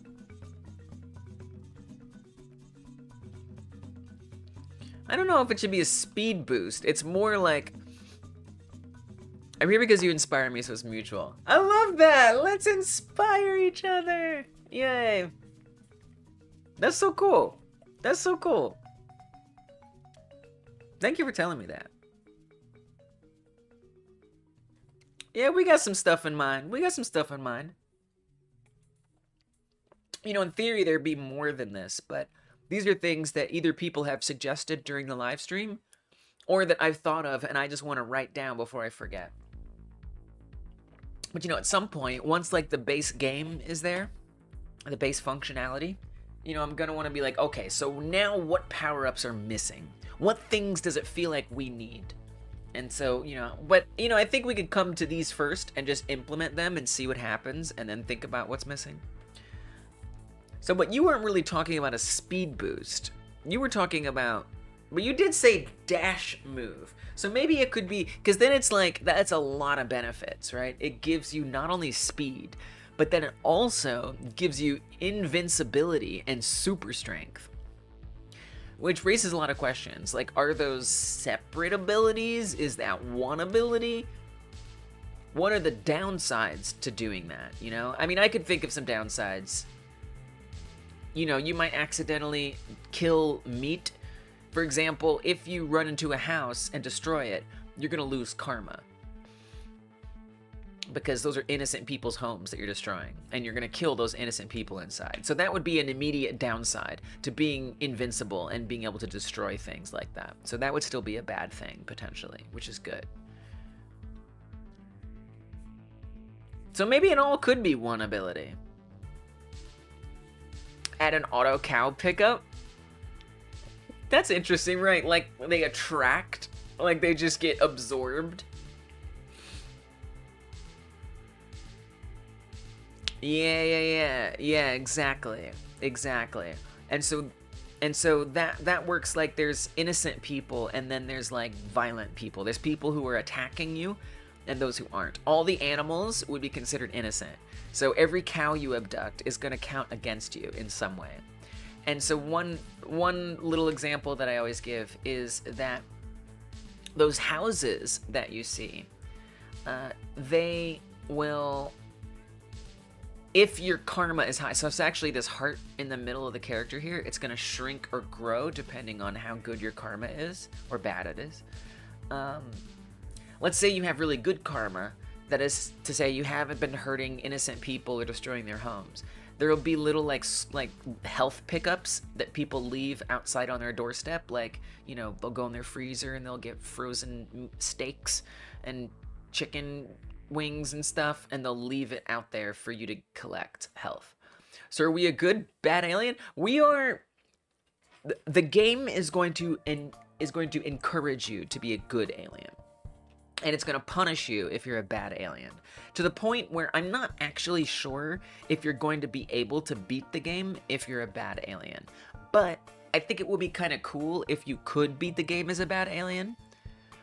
Please the beast. Yeah. I don't know what that means. I don't know what that means, but I hear you.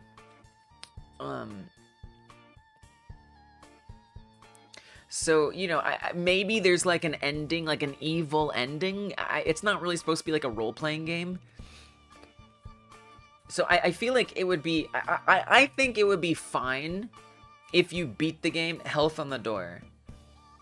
That's a please the, oh yeah, that is what they're doing. Right, the aliens are, or the humans are pleasing the beast. Yes, here, take our food. Yes, exactly. They work together though. It's like they're thankful that you're not eating them. But yeah, I love that perspective. Like they're like please, please.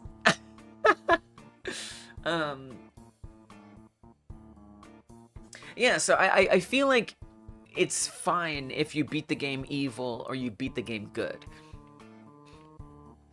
Maybe there's an ending difference in the cutscene or something, maybe. I don't know. Really, if you're going to be evil throughout your gameplay, it's just going to be harder. You're going to have a harder time. It's going to be a much more difficult game. I don't know if I want to design the game to reward being evil. I feel like that's something that I would want to decide sort of later, just like set up the game and then figure out, is it nice? Do I feel like I want to be evil and that would be fun? I don't know. I haven't really decided on that yet. But anyway, yeah, so there is that system. As far as adding this goes in here, speed boost. Now this is specifically for how we unlock the speed boost. So this is a little messy in here, and I'm kind of okay with that. I guess you know what I could do? I could add a section in here for, so we have ability copying, power-ups. Let's even just call them power-ups instead of power-up / abilities. We're just gonna call this power-ups. And I'm gonna say power-up unlocking. And that will just be its own thing in here. And then I'll put speed boost tech in there. So that's like in there. Inventory, so that's maybe a power up. Grab glove. Grab almost anything and throw them. That's a big maybe. Sensing people / animals in buildings. Let's just say meat objects. Sensing meat through obstacles. Gotta have an end screen with the alien spacecraft and a burning planet for the bad karma ending. Yeah, maybe it's something like that, right? Like, I'm not sure.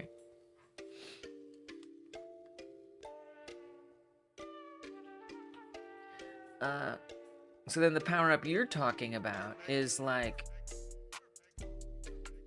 we'll just say speed boost / dash for now. How about that?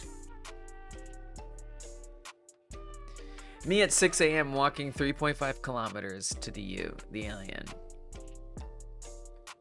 Just in general, that's you as being the alien. Like,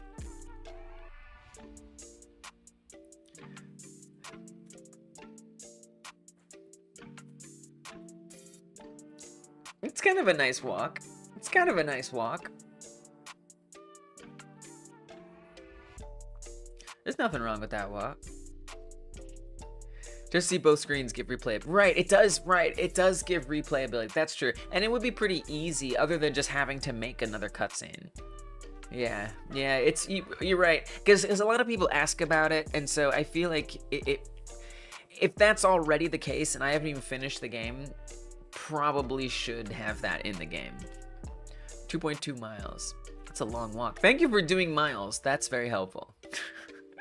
That's a pretty long walk. It's not that long, but it's a little long. It's a healthy length. It's a good healthy length. Nothing wrong with walking 2 miles every once in a while.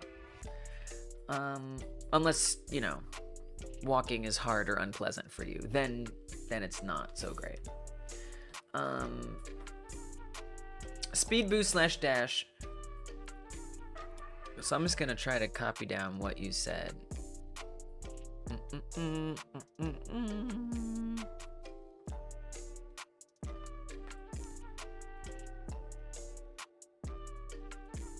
Lets you ram through obstacles for a brief period of time. increases speed, reduces / eliminates obstacle damage.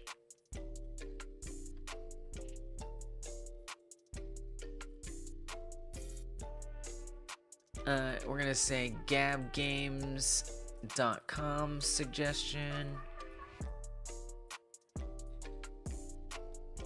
I'm gonna say pros, because we want pros and cons, or like upsides. Like I want to make sure they have downsides. Is something I want to be more mindful of. Oops. So I'm gonna say upsides, lets you ram through obstacles for a brief period of time, increases speed, reduces, eliminates obstacle damage. Downsides, reckless behavior may reduce karma. I don't know what else, but that's one, and that's enough for me. All right, and then let's get Gab Games on the actual credits list as well here while we're at it. All right, finish that. There we go. Looks nice. Add it in there. And then update this.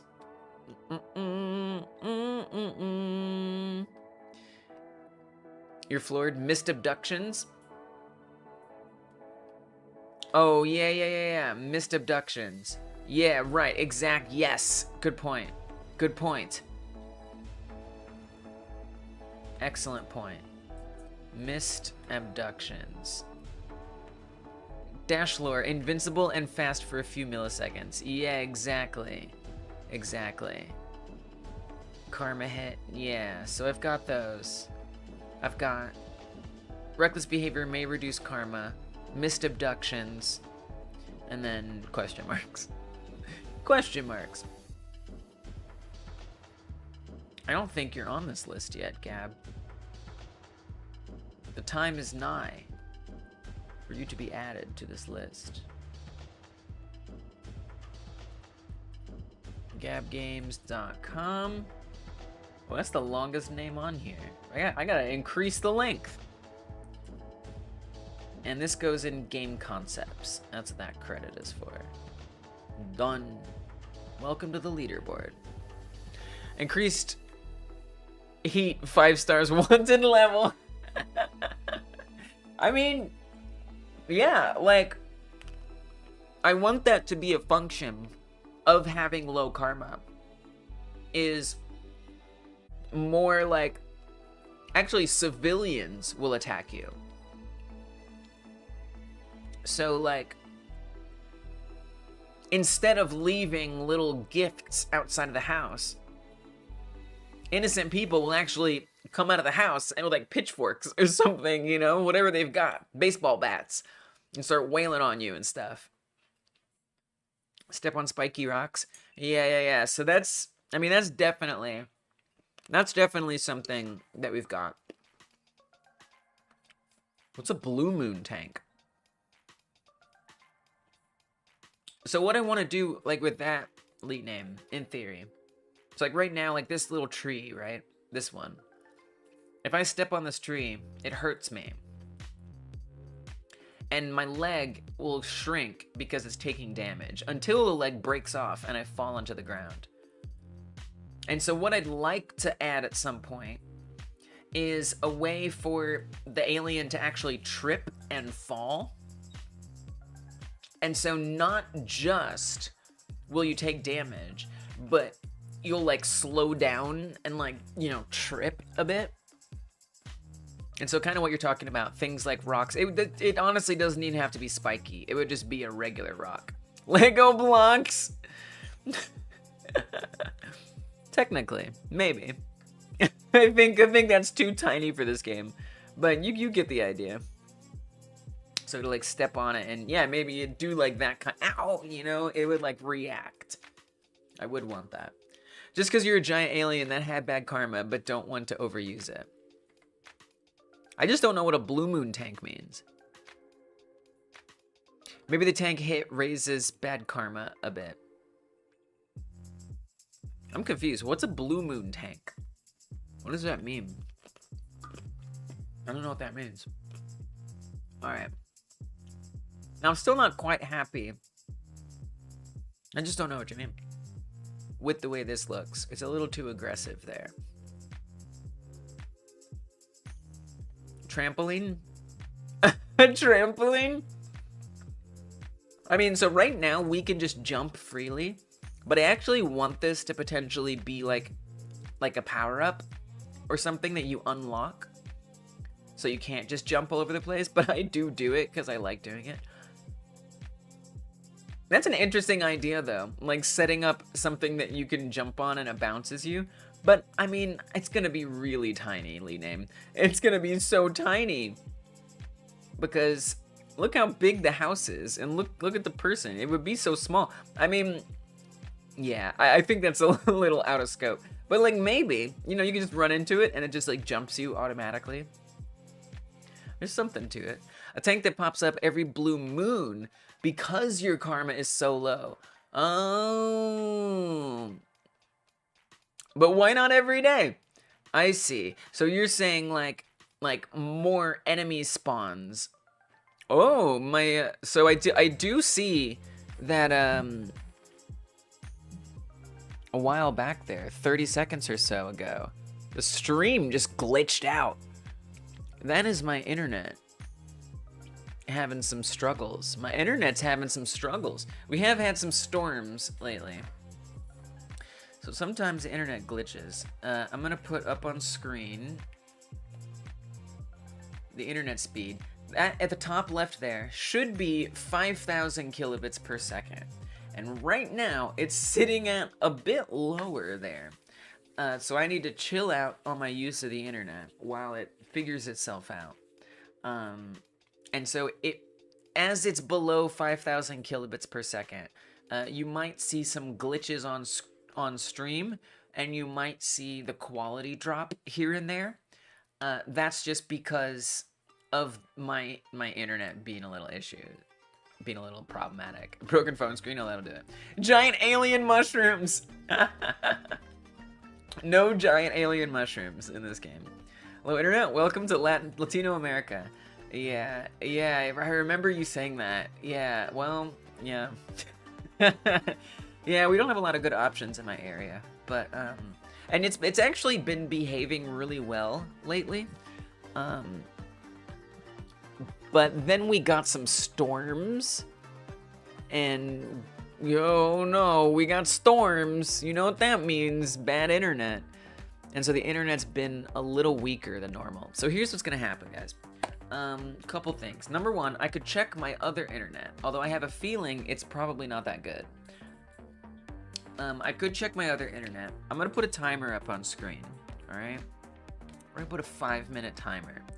And if the internet is not better in 5 minutes, down there in the bottom left, I will consider switching to the other internet.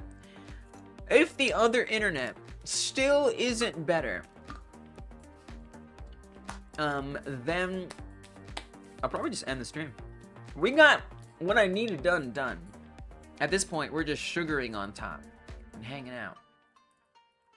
But we'll see. We'll give it 5 minutes for it to get back to about 5,000. So yeah, so you might see some glitchies up until then. I apologize for that. Here, I'll put a little message. Sorry, my internet is bad right now. Okay.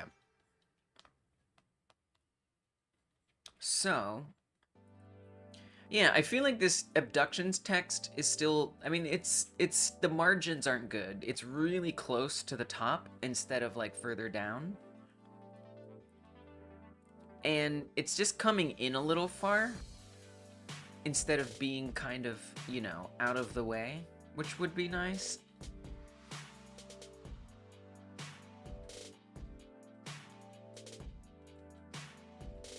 You know, I don't think I'm gonna come up with the perfect design for it today.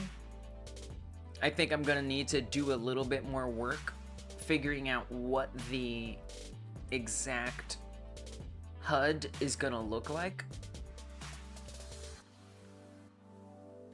But That's okay. It doesn't have to be perfect.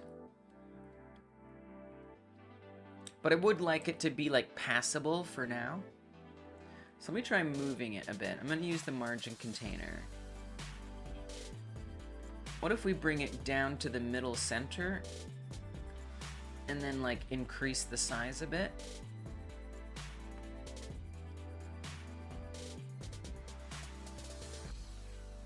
And maybe tell it to be not so centered.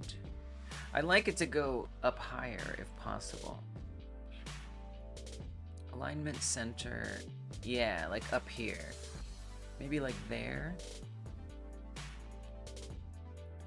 See where that gets us. Let's see where that gets us. Oh, I hate it. Oh god, it's taking up so much space. Honestly, maybe even the bottom left. The only problem with that is the player will be able to walk over on top of that. I don't know that the player will really ever need to go that far down in the bottom left, though.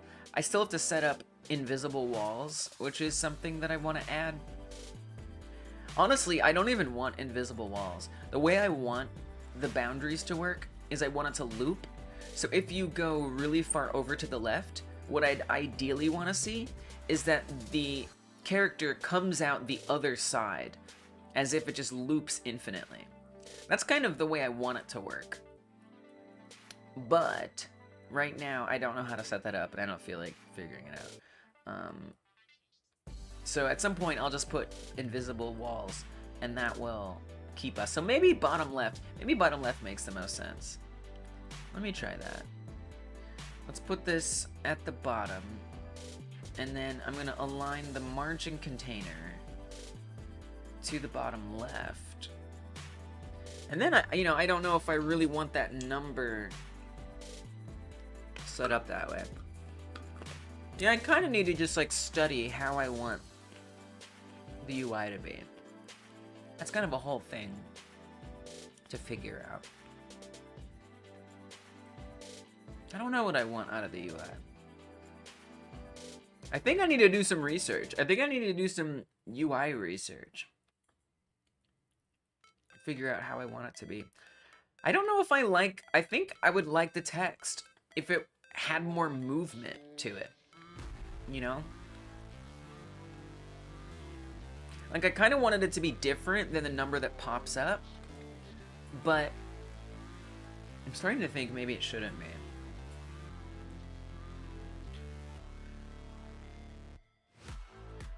Let me actually move it back up to the top left. I think, for now, I kind of preferred that. I will increase the size of the margin container, though. So it's a bit further away from the sides.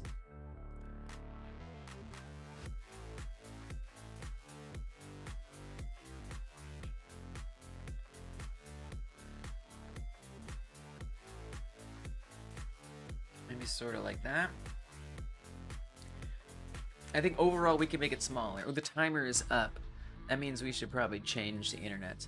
Story progression idea. Start off needing to abduct, but abduct someone they put back, starting the morale system. Oh, yeah. So, okay. So there is like a whole lore to it that I don't know if you have had the pleasure of catching me talk about, but it sounds like it's a good time to tell you.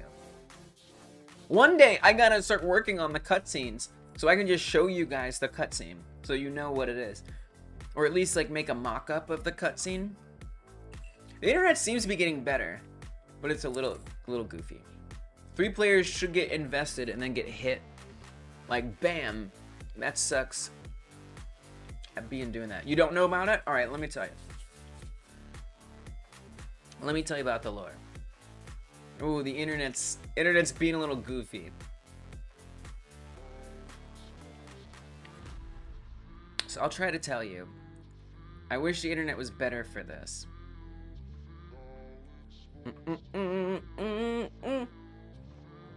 Let me try switching the internets first before we check out all the lore. It might not be that much better. The internet might not be that much better. But we're gonna try it anyway. But there's a whole story here. All right, hold on a second though. Hold on. Let me try to swap the internet. Now, I'm gonna change the internet to a different internet, which means the stream is gonna drop down. It's gonna the stream is gonna go down for like a couple seconds, and then it's gonna come back. So you might have to refresh the stream wherever you're watching it. Hopefully you don't have to. All right, so get ready. We're about to swap internets. Now I'm probably gonna have to just swap it back because the other internet probably sucks too, but we're just gonna try it to find out. All right, are you ready? Here we go. I'm swapping the internets. The stream will be right back. Don't you worry. Here we go. All right, all right. Are we back? Are we back? Internet swap complete. Refresh the stream if it's not back yet. I think the other internet might be better.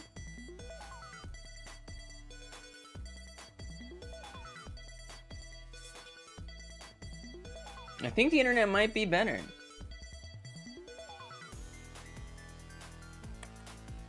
Complete.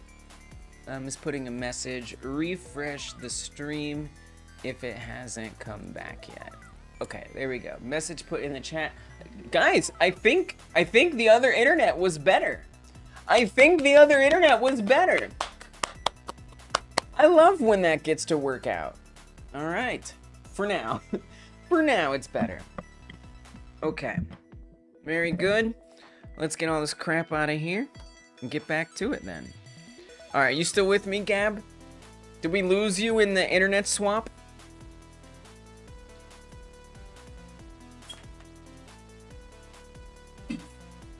Still here. Let's do it. All right. So, this is how this game works. This is how this world works. Yeah, we got stability. We got lucky. Sometimes they're both bad, but we got lucky tonight. We got lucky tonight. So on this alien planet, all the aliens actually look like this. They're just heads. That's what they look like on their home planet. Just these heads. They're not the whole-bodied thing that we see in the game normally. That's not their natural state. Their natural starting state is this. And on their alien planet are these pearls. These wind pearls. And there's like special winds that cross each other. Killer tomatoes. I like that. They do look like green tomatoes. That's funny. Oh my gosh. They really do look like tomatoes. And these winds, sort of like an oyster or a clam, where like pearls get created by like friction of sand and stuff. The winds cross each other and create these magical space wind pearls. They're magical. They have, it does look like a watermelon. It looks like a lot of things. Honestly, I gotta remember all these things that people say that it looks like, because I feel like that's gonna be funny, like cutscene dialogue, like what the humans are like. Look, it's the weird watermelon creature. Look, it's the weird frog creature. It's the weird tomato creature. Like, I think that's actually really funny. Anyway, let's not worry about that right now. So, these magical pearls, these aliens hopping around as their little watermelon heads are like, what is that? What's going on? So, this is what they can do. They secrete special juices onto those pearls. That's just what they do. That's what they do. And there's something biologically in their saliva that mixes with the magic wind pearl that allows them to convert that pearl into their bodies. So their bodies are actually, they kind of fuse with their biological system. So you can imagine like maybe like some of their guts like connect with the orb and it becomes one. Sort of like a snail finding a shell, or you know, a hermit crab finding a shell or something like that. That's kind of what this is, except it's a much more magical shell. And so this is sort of what they look like. Name for alien: water frog tomato melon. Gosh, I like that so much. Oh my gosh, that's so funny. So yeah, so that's what they look like on their planet. are this. Now, something happened, and this, by the way, is based in some truth. During the so-called space race, humans sent animals into space, and they still do it with like microorganisms and stuff. And maybe they do it with other things, I don't know.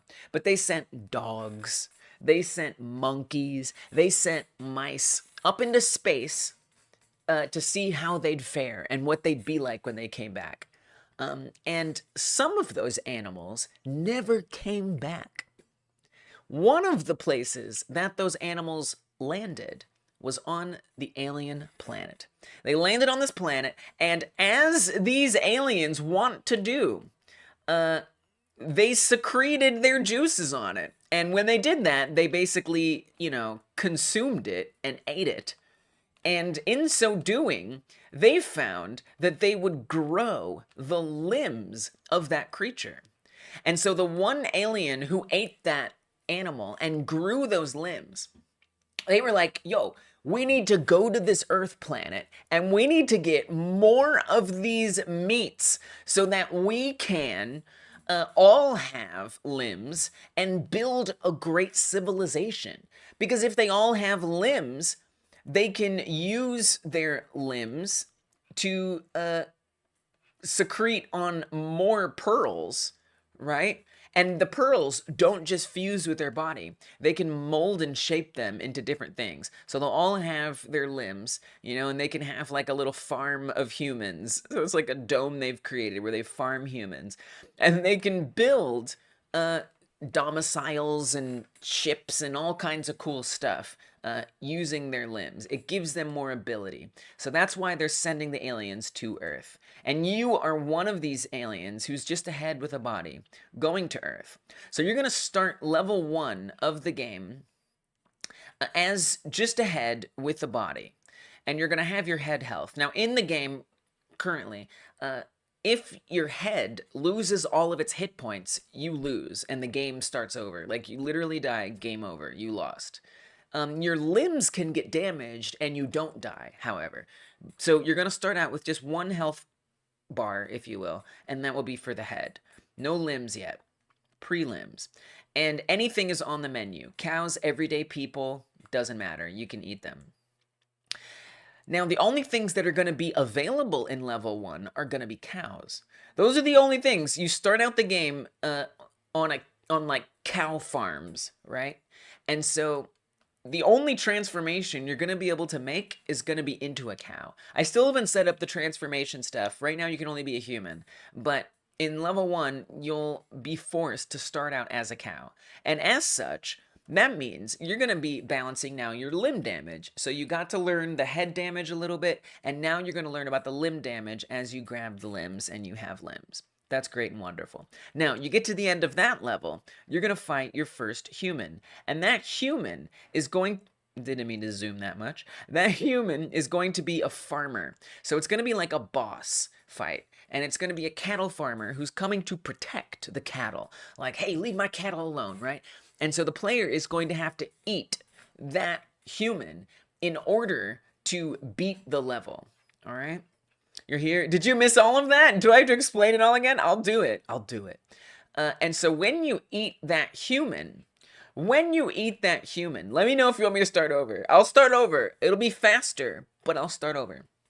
When you eat that farmer boss, you are then going to get human limbs at long last. Never left. Let's go. You're going to get the human limbs at long last. And you're not the only one, right? Because a bunch of aliens went. And you've all got your great human limbs and you're mauling people and you're just sending them back and you're just doing great things for your alien nation. However, the humans are not happy. They are not pleased. They do not like that you're eating them. Please stop eating us! Bad alien, not good! And so they're protesting. All right? And something weird is happening to you, the alien. Something very strange. For some reason, you care. Why? Because you didn't just get limbs from the humans. You also got human empathy. And so now you feel guilty because you ate all these humans. You feel bad. This is cutscene stuff. You feel really bad.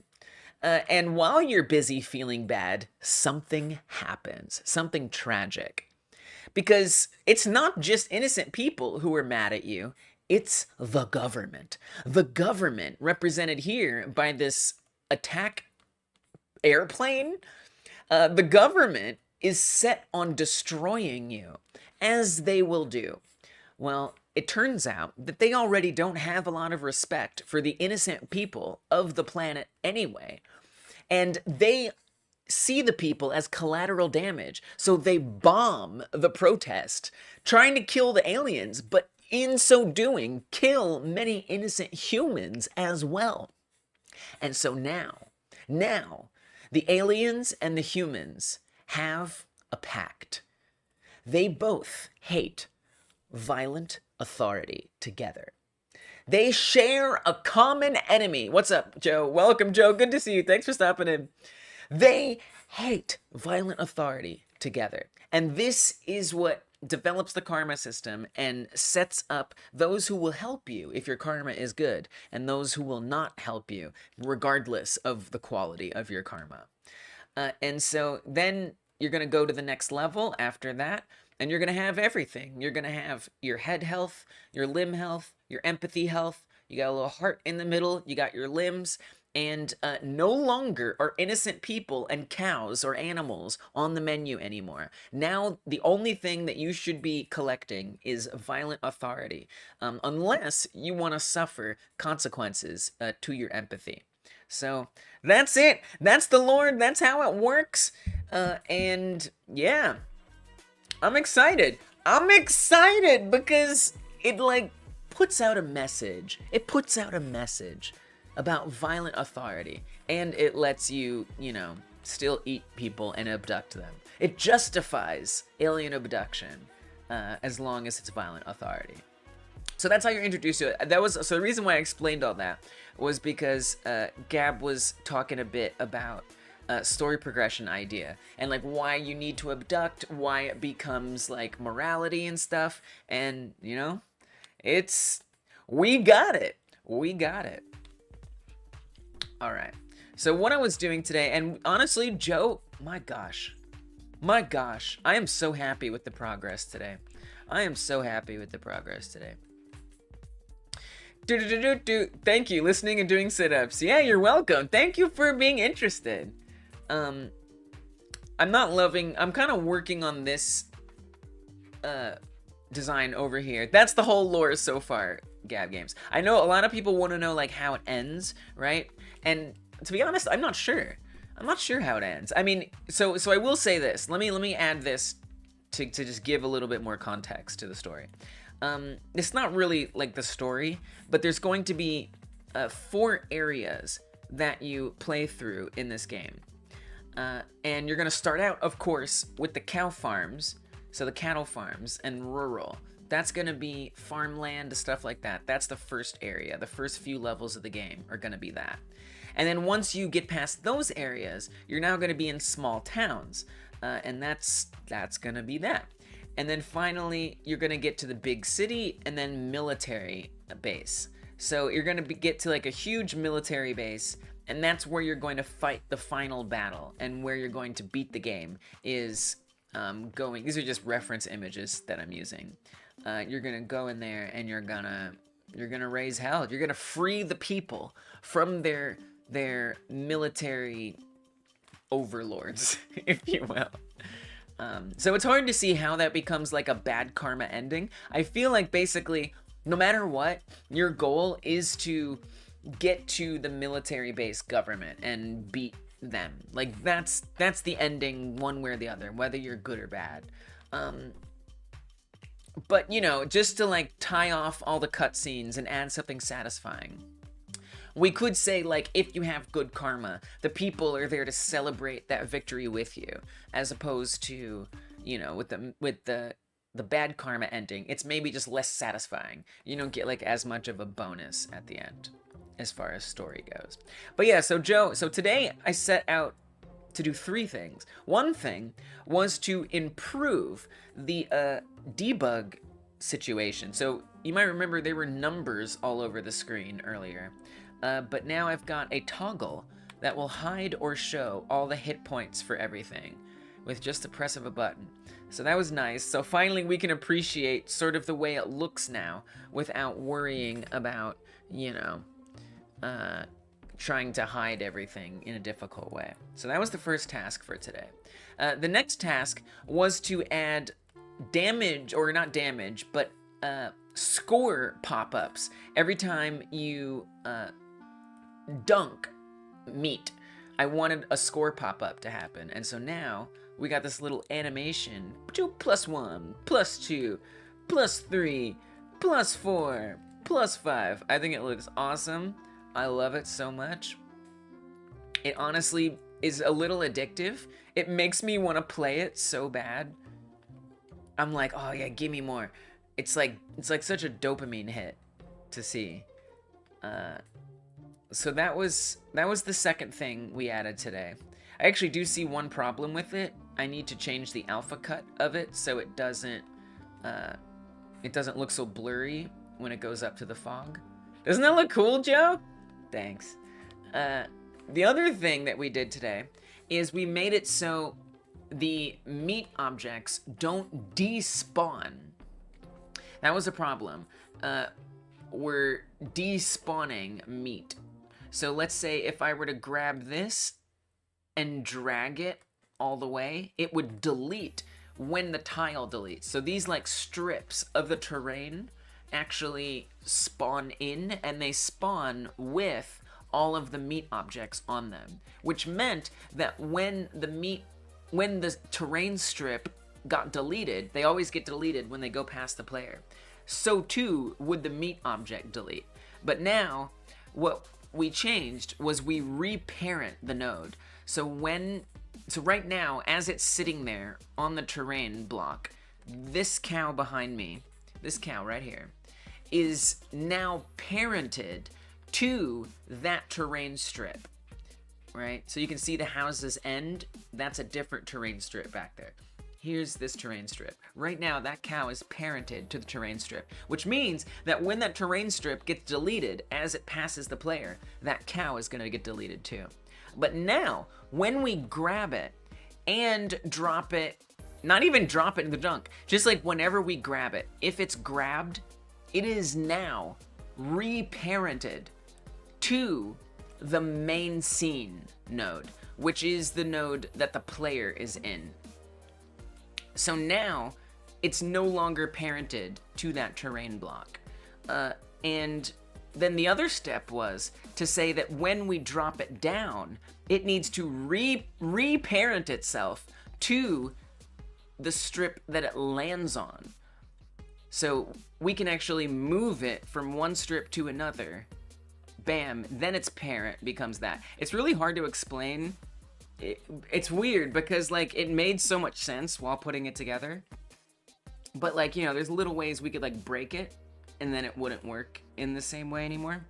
So if we come to that reparenting here. So if I'll just get rid of this one line.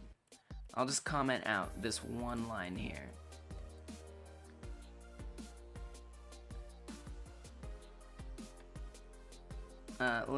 We want to pass it in there, right?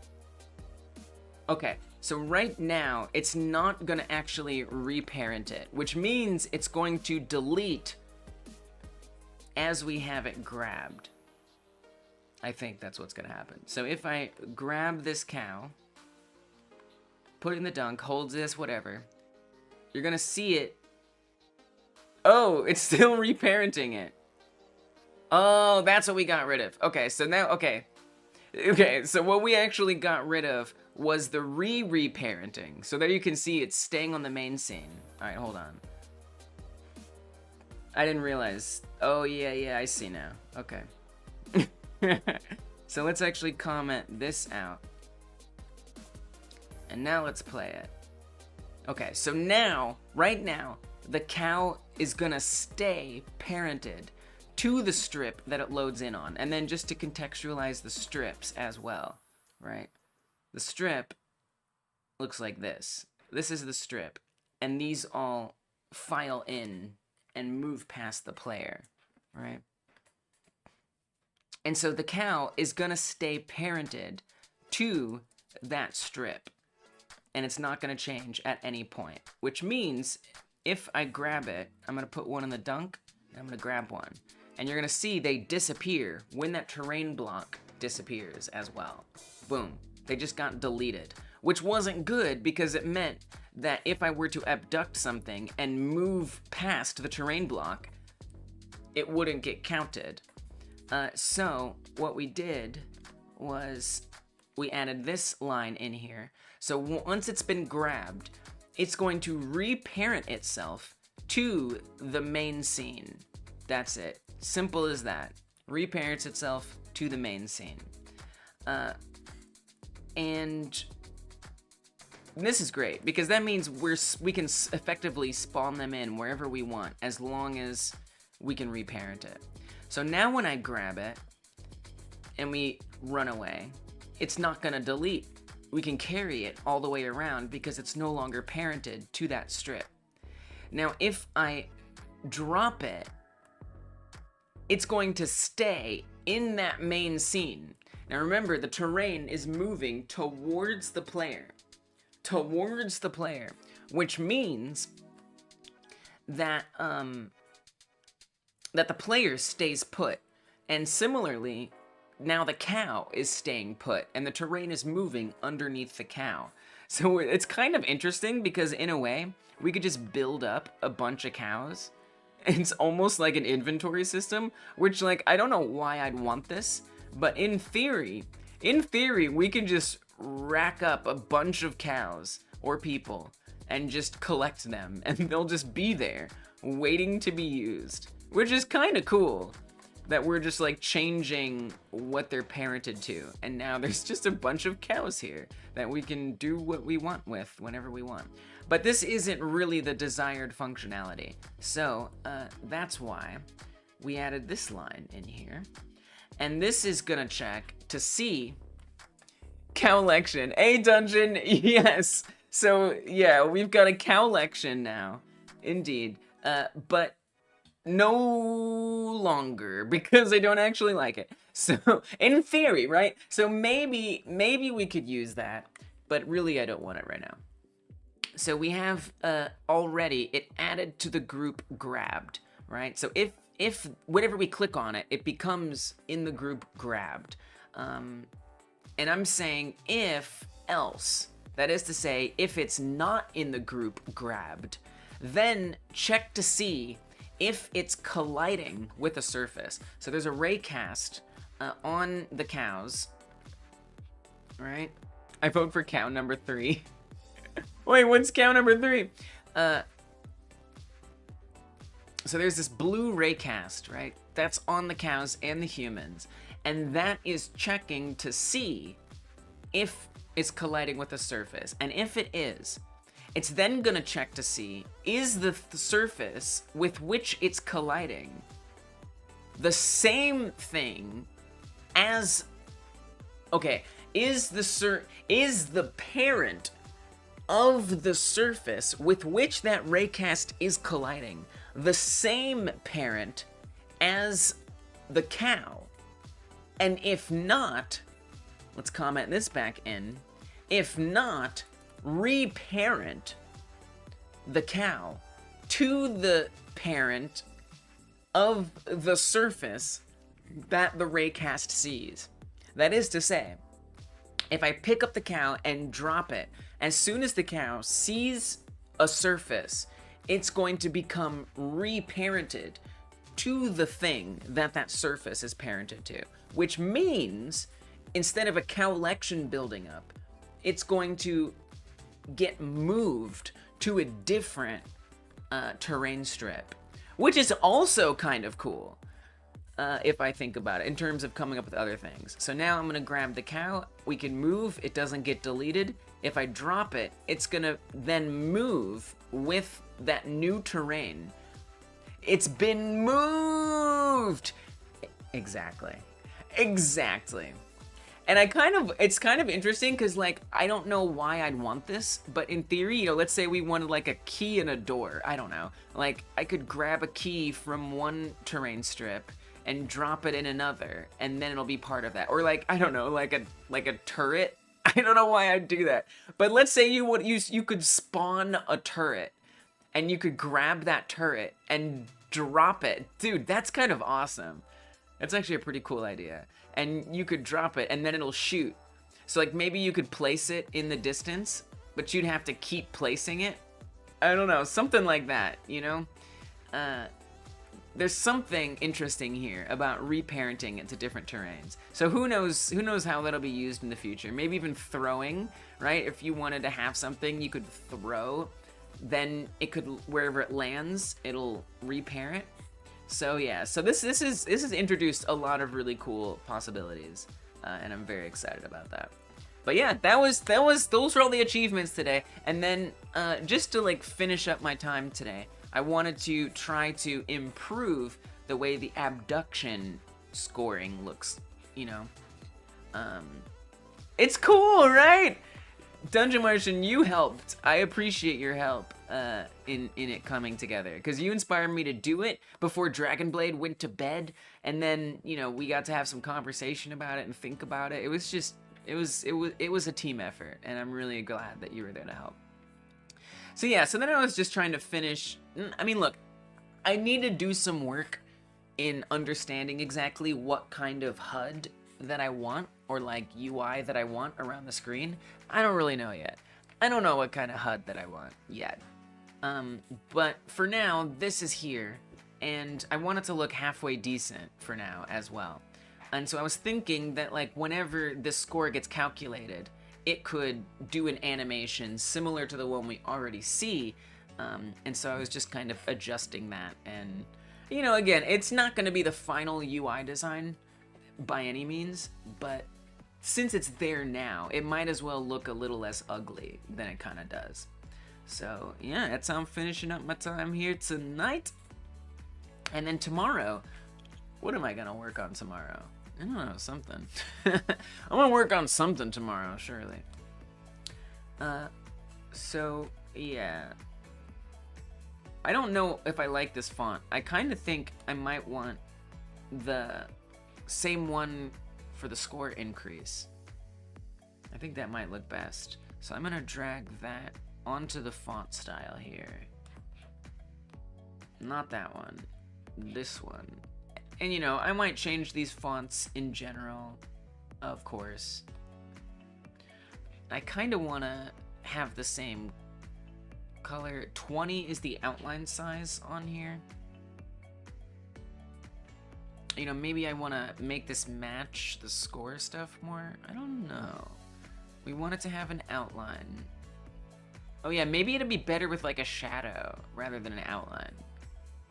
Maybe the outline stands out a little too much. I mean, it's very cartoony, and I do kind of want to do like toon shader style stuff for this game.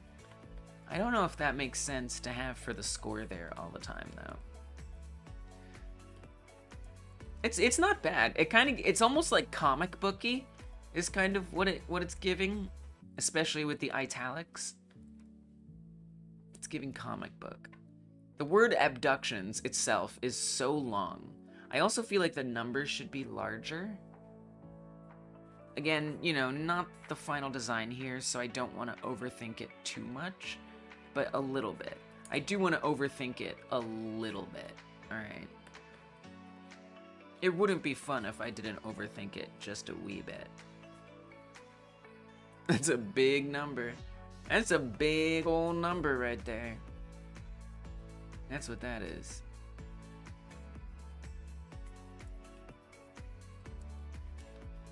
It feels weird with the centering. There's something about it I don't really like. Actually, let's make that italic as well. And what if it isn't centered? Kind of need to adjust. It needs a little bit more margin there, doesn't it? Or the score text, maybe the score text should be also not centered. Yeah, I don't know, I'm just kind of going with what feels good or something. It's hard to say what's gonna make the most sense. Whoop, that's too far to the left. But at least for here on stream, you know, we can do stuff to improve its appearance. So I think I might be able to adjust. Oh, I can't change its position. Oh, we can add more margin in there? Yeah, there we go. Nice. Yeah, give me some of that. And give me some adjustments there.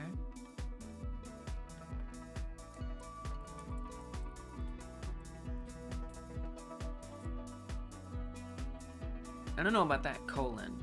Yeah, the colon's bothering me. Yeah, one day I'll just like really do a lot of research into what I think the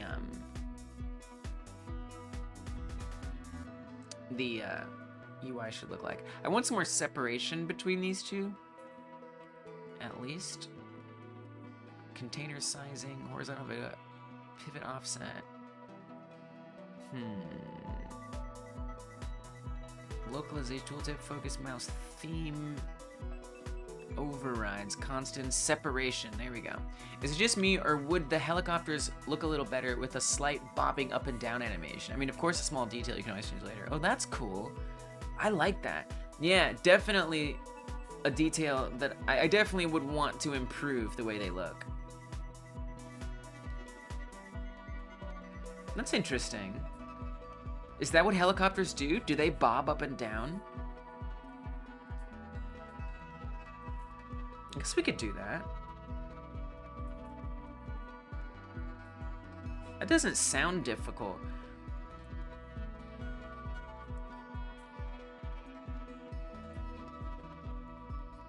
That's an interesting idea.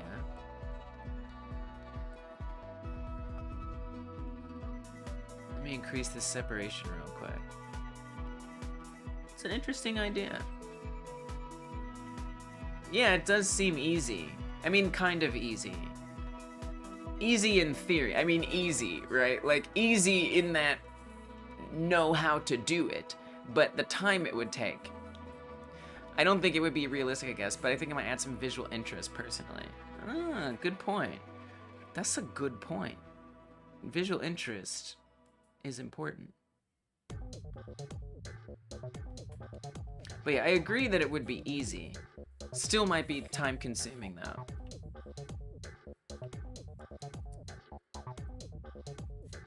I already like how this looks a lot better.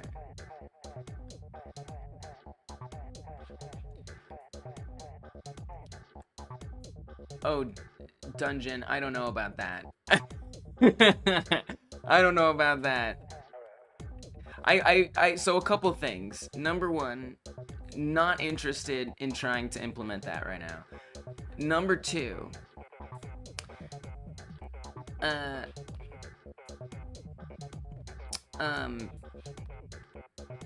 yeah, I hear you. You think that, but so you should really look at the code. So the GitHub repo is in the description box. So you can actually look at all the code for this game. It should be in the folder NPCs. Yeah, it should be in the folder NPCs, helicopters, and then it's gonna be helicopter 001, or no, it's gonna be copter.gd. You just might want to look at that because there's a lot already going on. Like, I hear you saying that it's not complicated, but of course, like, this game is doing a lot already. So, like, there's already position stuff being controlled. So, for example, it has a navigation system. So, like, sometimes if we destroy them, they change their position. They'll, like, get out of the way of each other. They move. They already are moving for other reasons. And so I feel like there's a very low chance that what you're talking about won't conflict. So Don't worry. If I don't, if it's okay. It's okay. It's okay. Thank you. Thank you. But I don't think we need it. That said, I think probably the best way to do it would be to use an animation. Because the vector positions are already being modified by other things. So I think that would be an issue. But we could animate the mesh, would probably be the easiest thing to do. But I don't know how easy that would be, again, just thinking about some of the different ways that it might work. Because that's still going to modify the position. There's a lot going on. Yeah, I think an animation player would make the most sense. But, you know, we also have a lot going on with the crashing, right? So, like, whenever we attack it and it goes down, this is all actually code that controls its crash there. That's all code that's doing that. So, you know, we'd run the risk of... So we'd have to make sure we, like, turn it off so that way they don't conflict. It's not so simple, right? You have to remember that this project is already built in so many ways, and there's so many things already set up that we can't just wedge in random code. But I hear you, and I appreciate your enthusiasm deeply. I like where the abduction text is going for now. Yeah, I hear you. Sine times time to its y velocity. Yeah, I hear you. I mean, that's, first of all, very interesting. Sine? I want to use that. I want to use that. The lore. Insane Alpha Beta says the lore. Ooh, my internet's dropping. Oh, I think we gotta switch back to the other internet before, oh no. Oh no. Yeah, we're kind of in danger here. We're kind of in danger here. Oh, maybe Insane Alpha Beta is watching an old part of the stream. I don't know. My internet is dropping, which is not good. Yeah, I hear you, Dungeon Martian. We're not gonna worry about that right now, okay? It's a good suggestion. It's something to think about. But the simplest way that I would do it would be maybe an animation. I'll keep that in mind. Something to consider. Not something we're gonna do here today. I did want to do a little bit more, but now that the internet's wavering, I'm not so sure. Zombie tomatoes sucking on pearls. That is it. All right, my internet is dying, so I think we have to call it. I think we have to call it for today. But we had some amazing progress. I'm very happy with everything that was achieved, and I'm so thankful for everybody who helped. And yeah. And then you go to the final boss 5th area where you're back on your alien homeworld, defending it from the military people. Whoa, let's say that's the sequel. That'll be the sequel. Yeah, so while my internet is dying, let's say goodbye. If the stream glitches a little bit or you notice the quality dropping, it's just because of my internet. We're saying goodbye here. I've got to give a big thank you to all the people who support this channel. Thank you to the patrons. I appreciate y'all so very much. Oh my goodness. You can head over to patreon.com/hypergamedev to support this channel yourself. You can actually join the Patreon for free. You can join the Patreon for free and you'll get a newsletter and a newsletter live stream in your email inbox, which is pretty nifty. You can also join and support the channel on YouTube, right here on YouTube. Here's some wonderful people who do that. By the way, you should know, I see the glitching. I know we got glitching on screen. You should know that if you turn on gift memberships, there should be an option in the chat somewhere where you can turn on gift memberships. Make sure you got that turned on, because sometimes people or I will gift memberships to random people, and that means you'll be able to access all the perks that you get by joining on YouTube, which include whether you're on YouTube or Patreon, you'll get access to the Monday membership live stream, which is a full live stream just like this one, except I focus on Blender and game art, where I might do that helicopter bobbing thing. So yeah, so that's something you'll get access to if you get gifted a membership or you just support the channel. Thank you if you're willing to do that. It means a lot. I had a lot of fun today. Thank you everybody for coming through and doing all the great things that you did. We got some nice successes. So yeah, so I went over it a few minutes ago. You can rewind and go look at that if you want. If you're watching this after the live stream, hello, welcome to you watching this after the live stream. Oh my gosh, I know the quality is dropping and there's glitches everywhere, but hey, you made it this far, and for that, I am thankful. Look at that internet dropping. You're awesome, Gab. Thank you for making it this far, dear watcher. If you haven't subscribed already to this channel, you might as well do it. You made it this far, you might as well hit that subscribe button. And then after you do that, you can tap or click on the bottom left to see the last live devlog that we did. Tap or click on the bottom right to see the next one that we do, and I'll see you there. All right, good night, everybody. Thank you so much for your help. You all are the best. You all are amazing. Goodbye. I'll be back tomorrow. I'll see you tomorrow. Goodbye.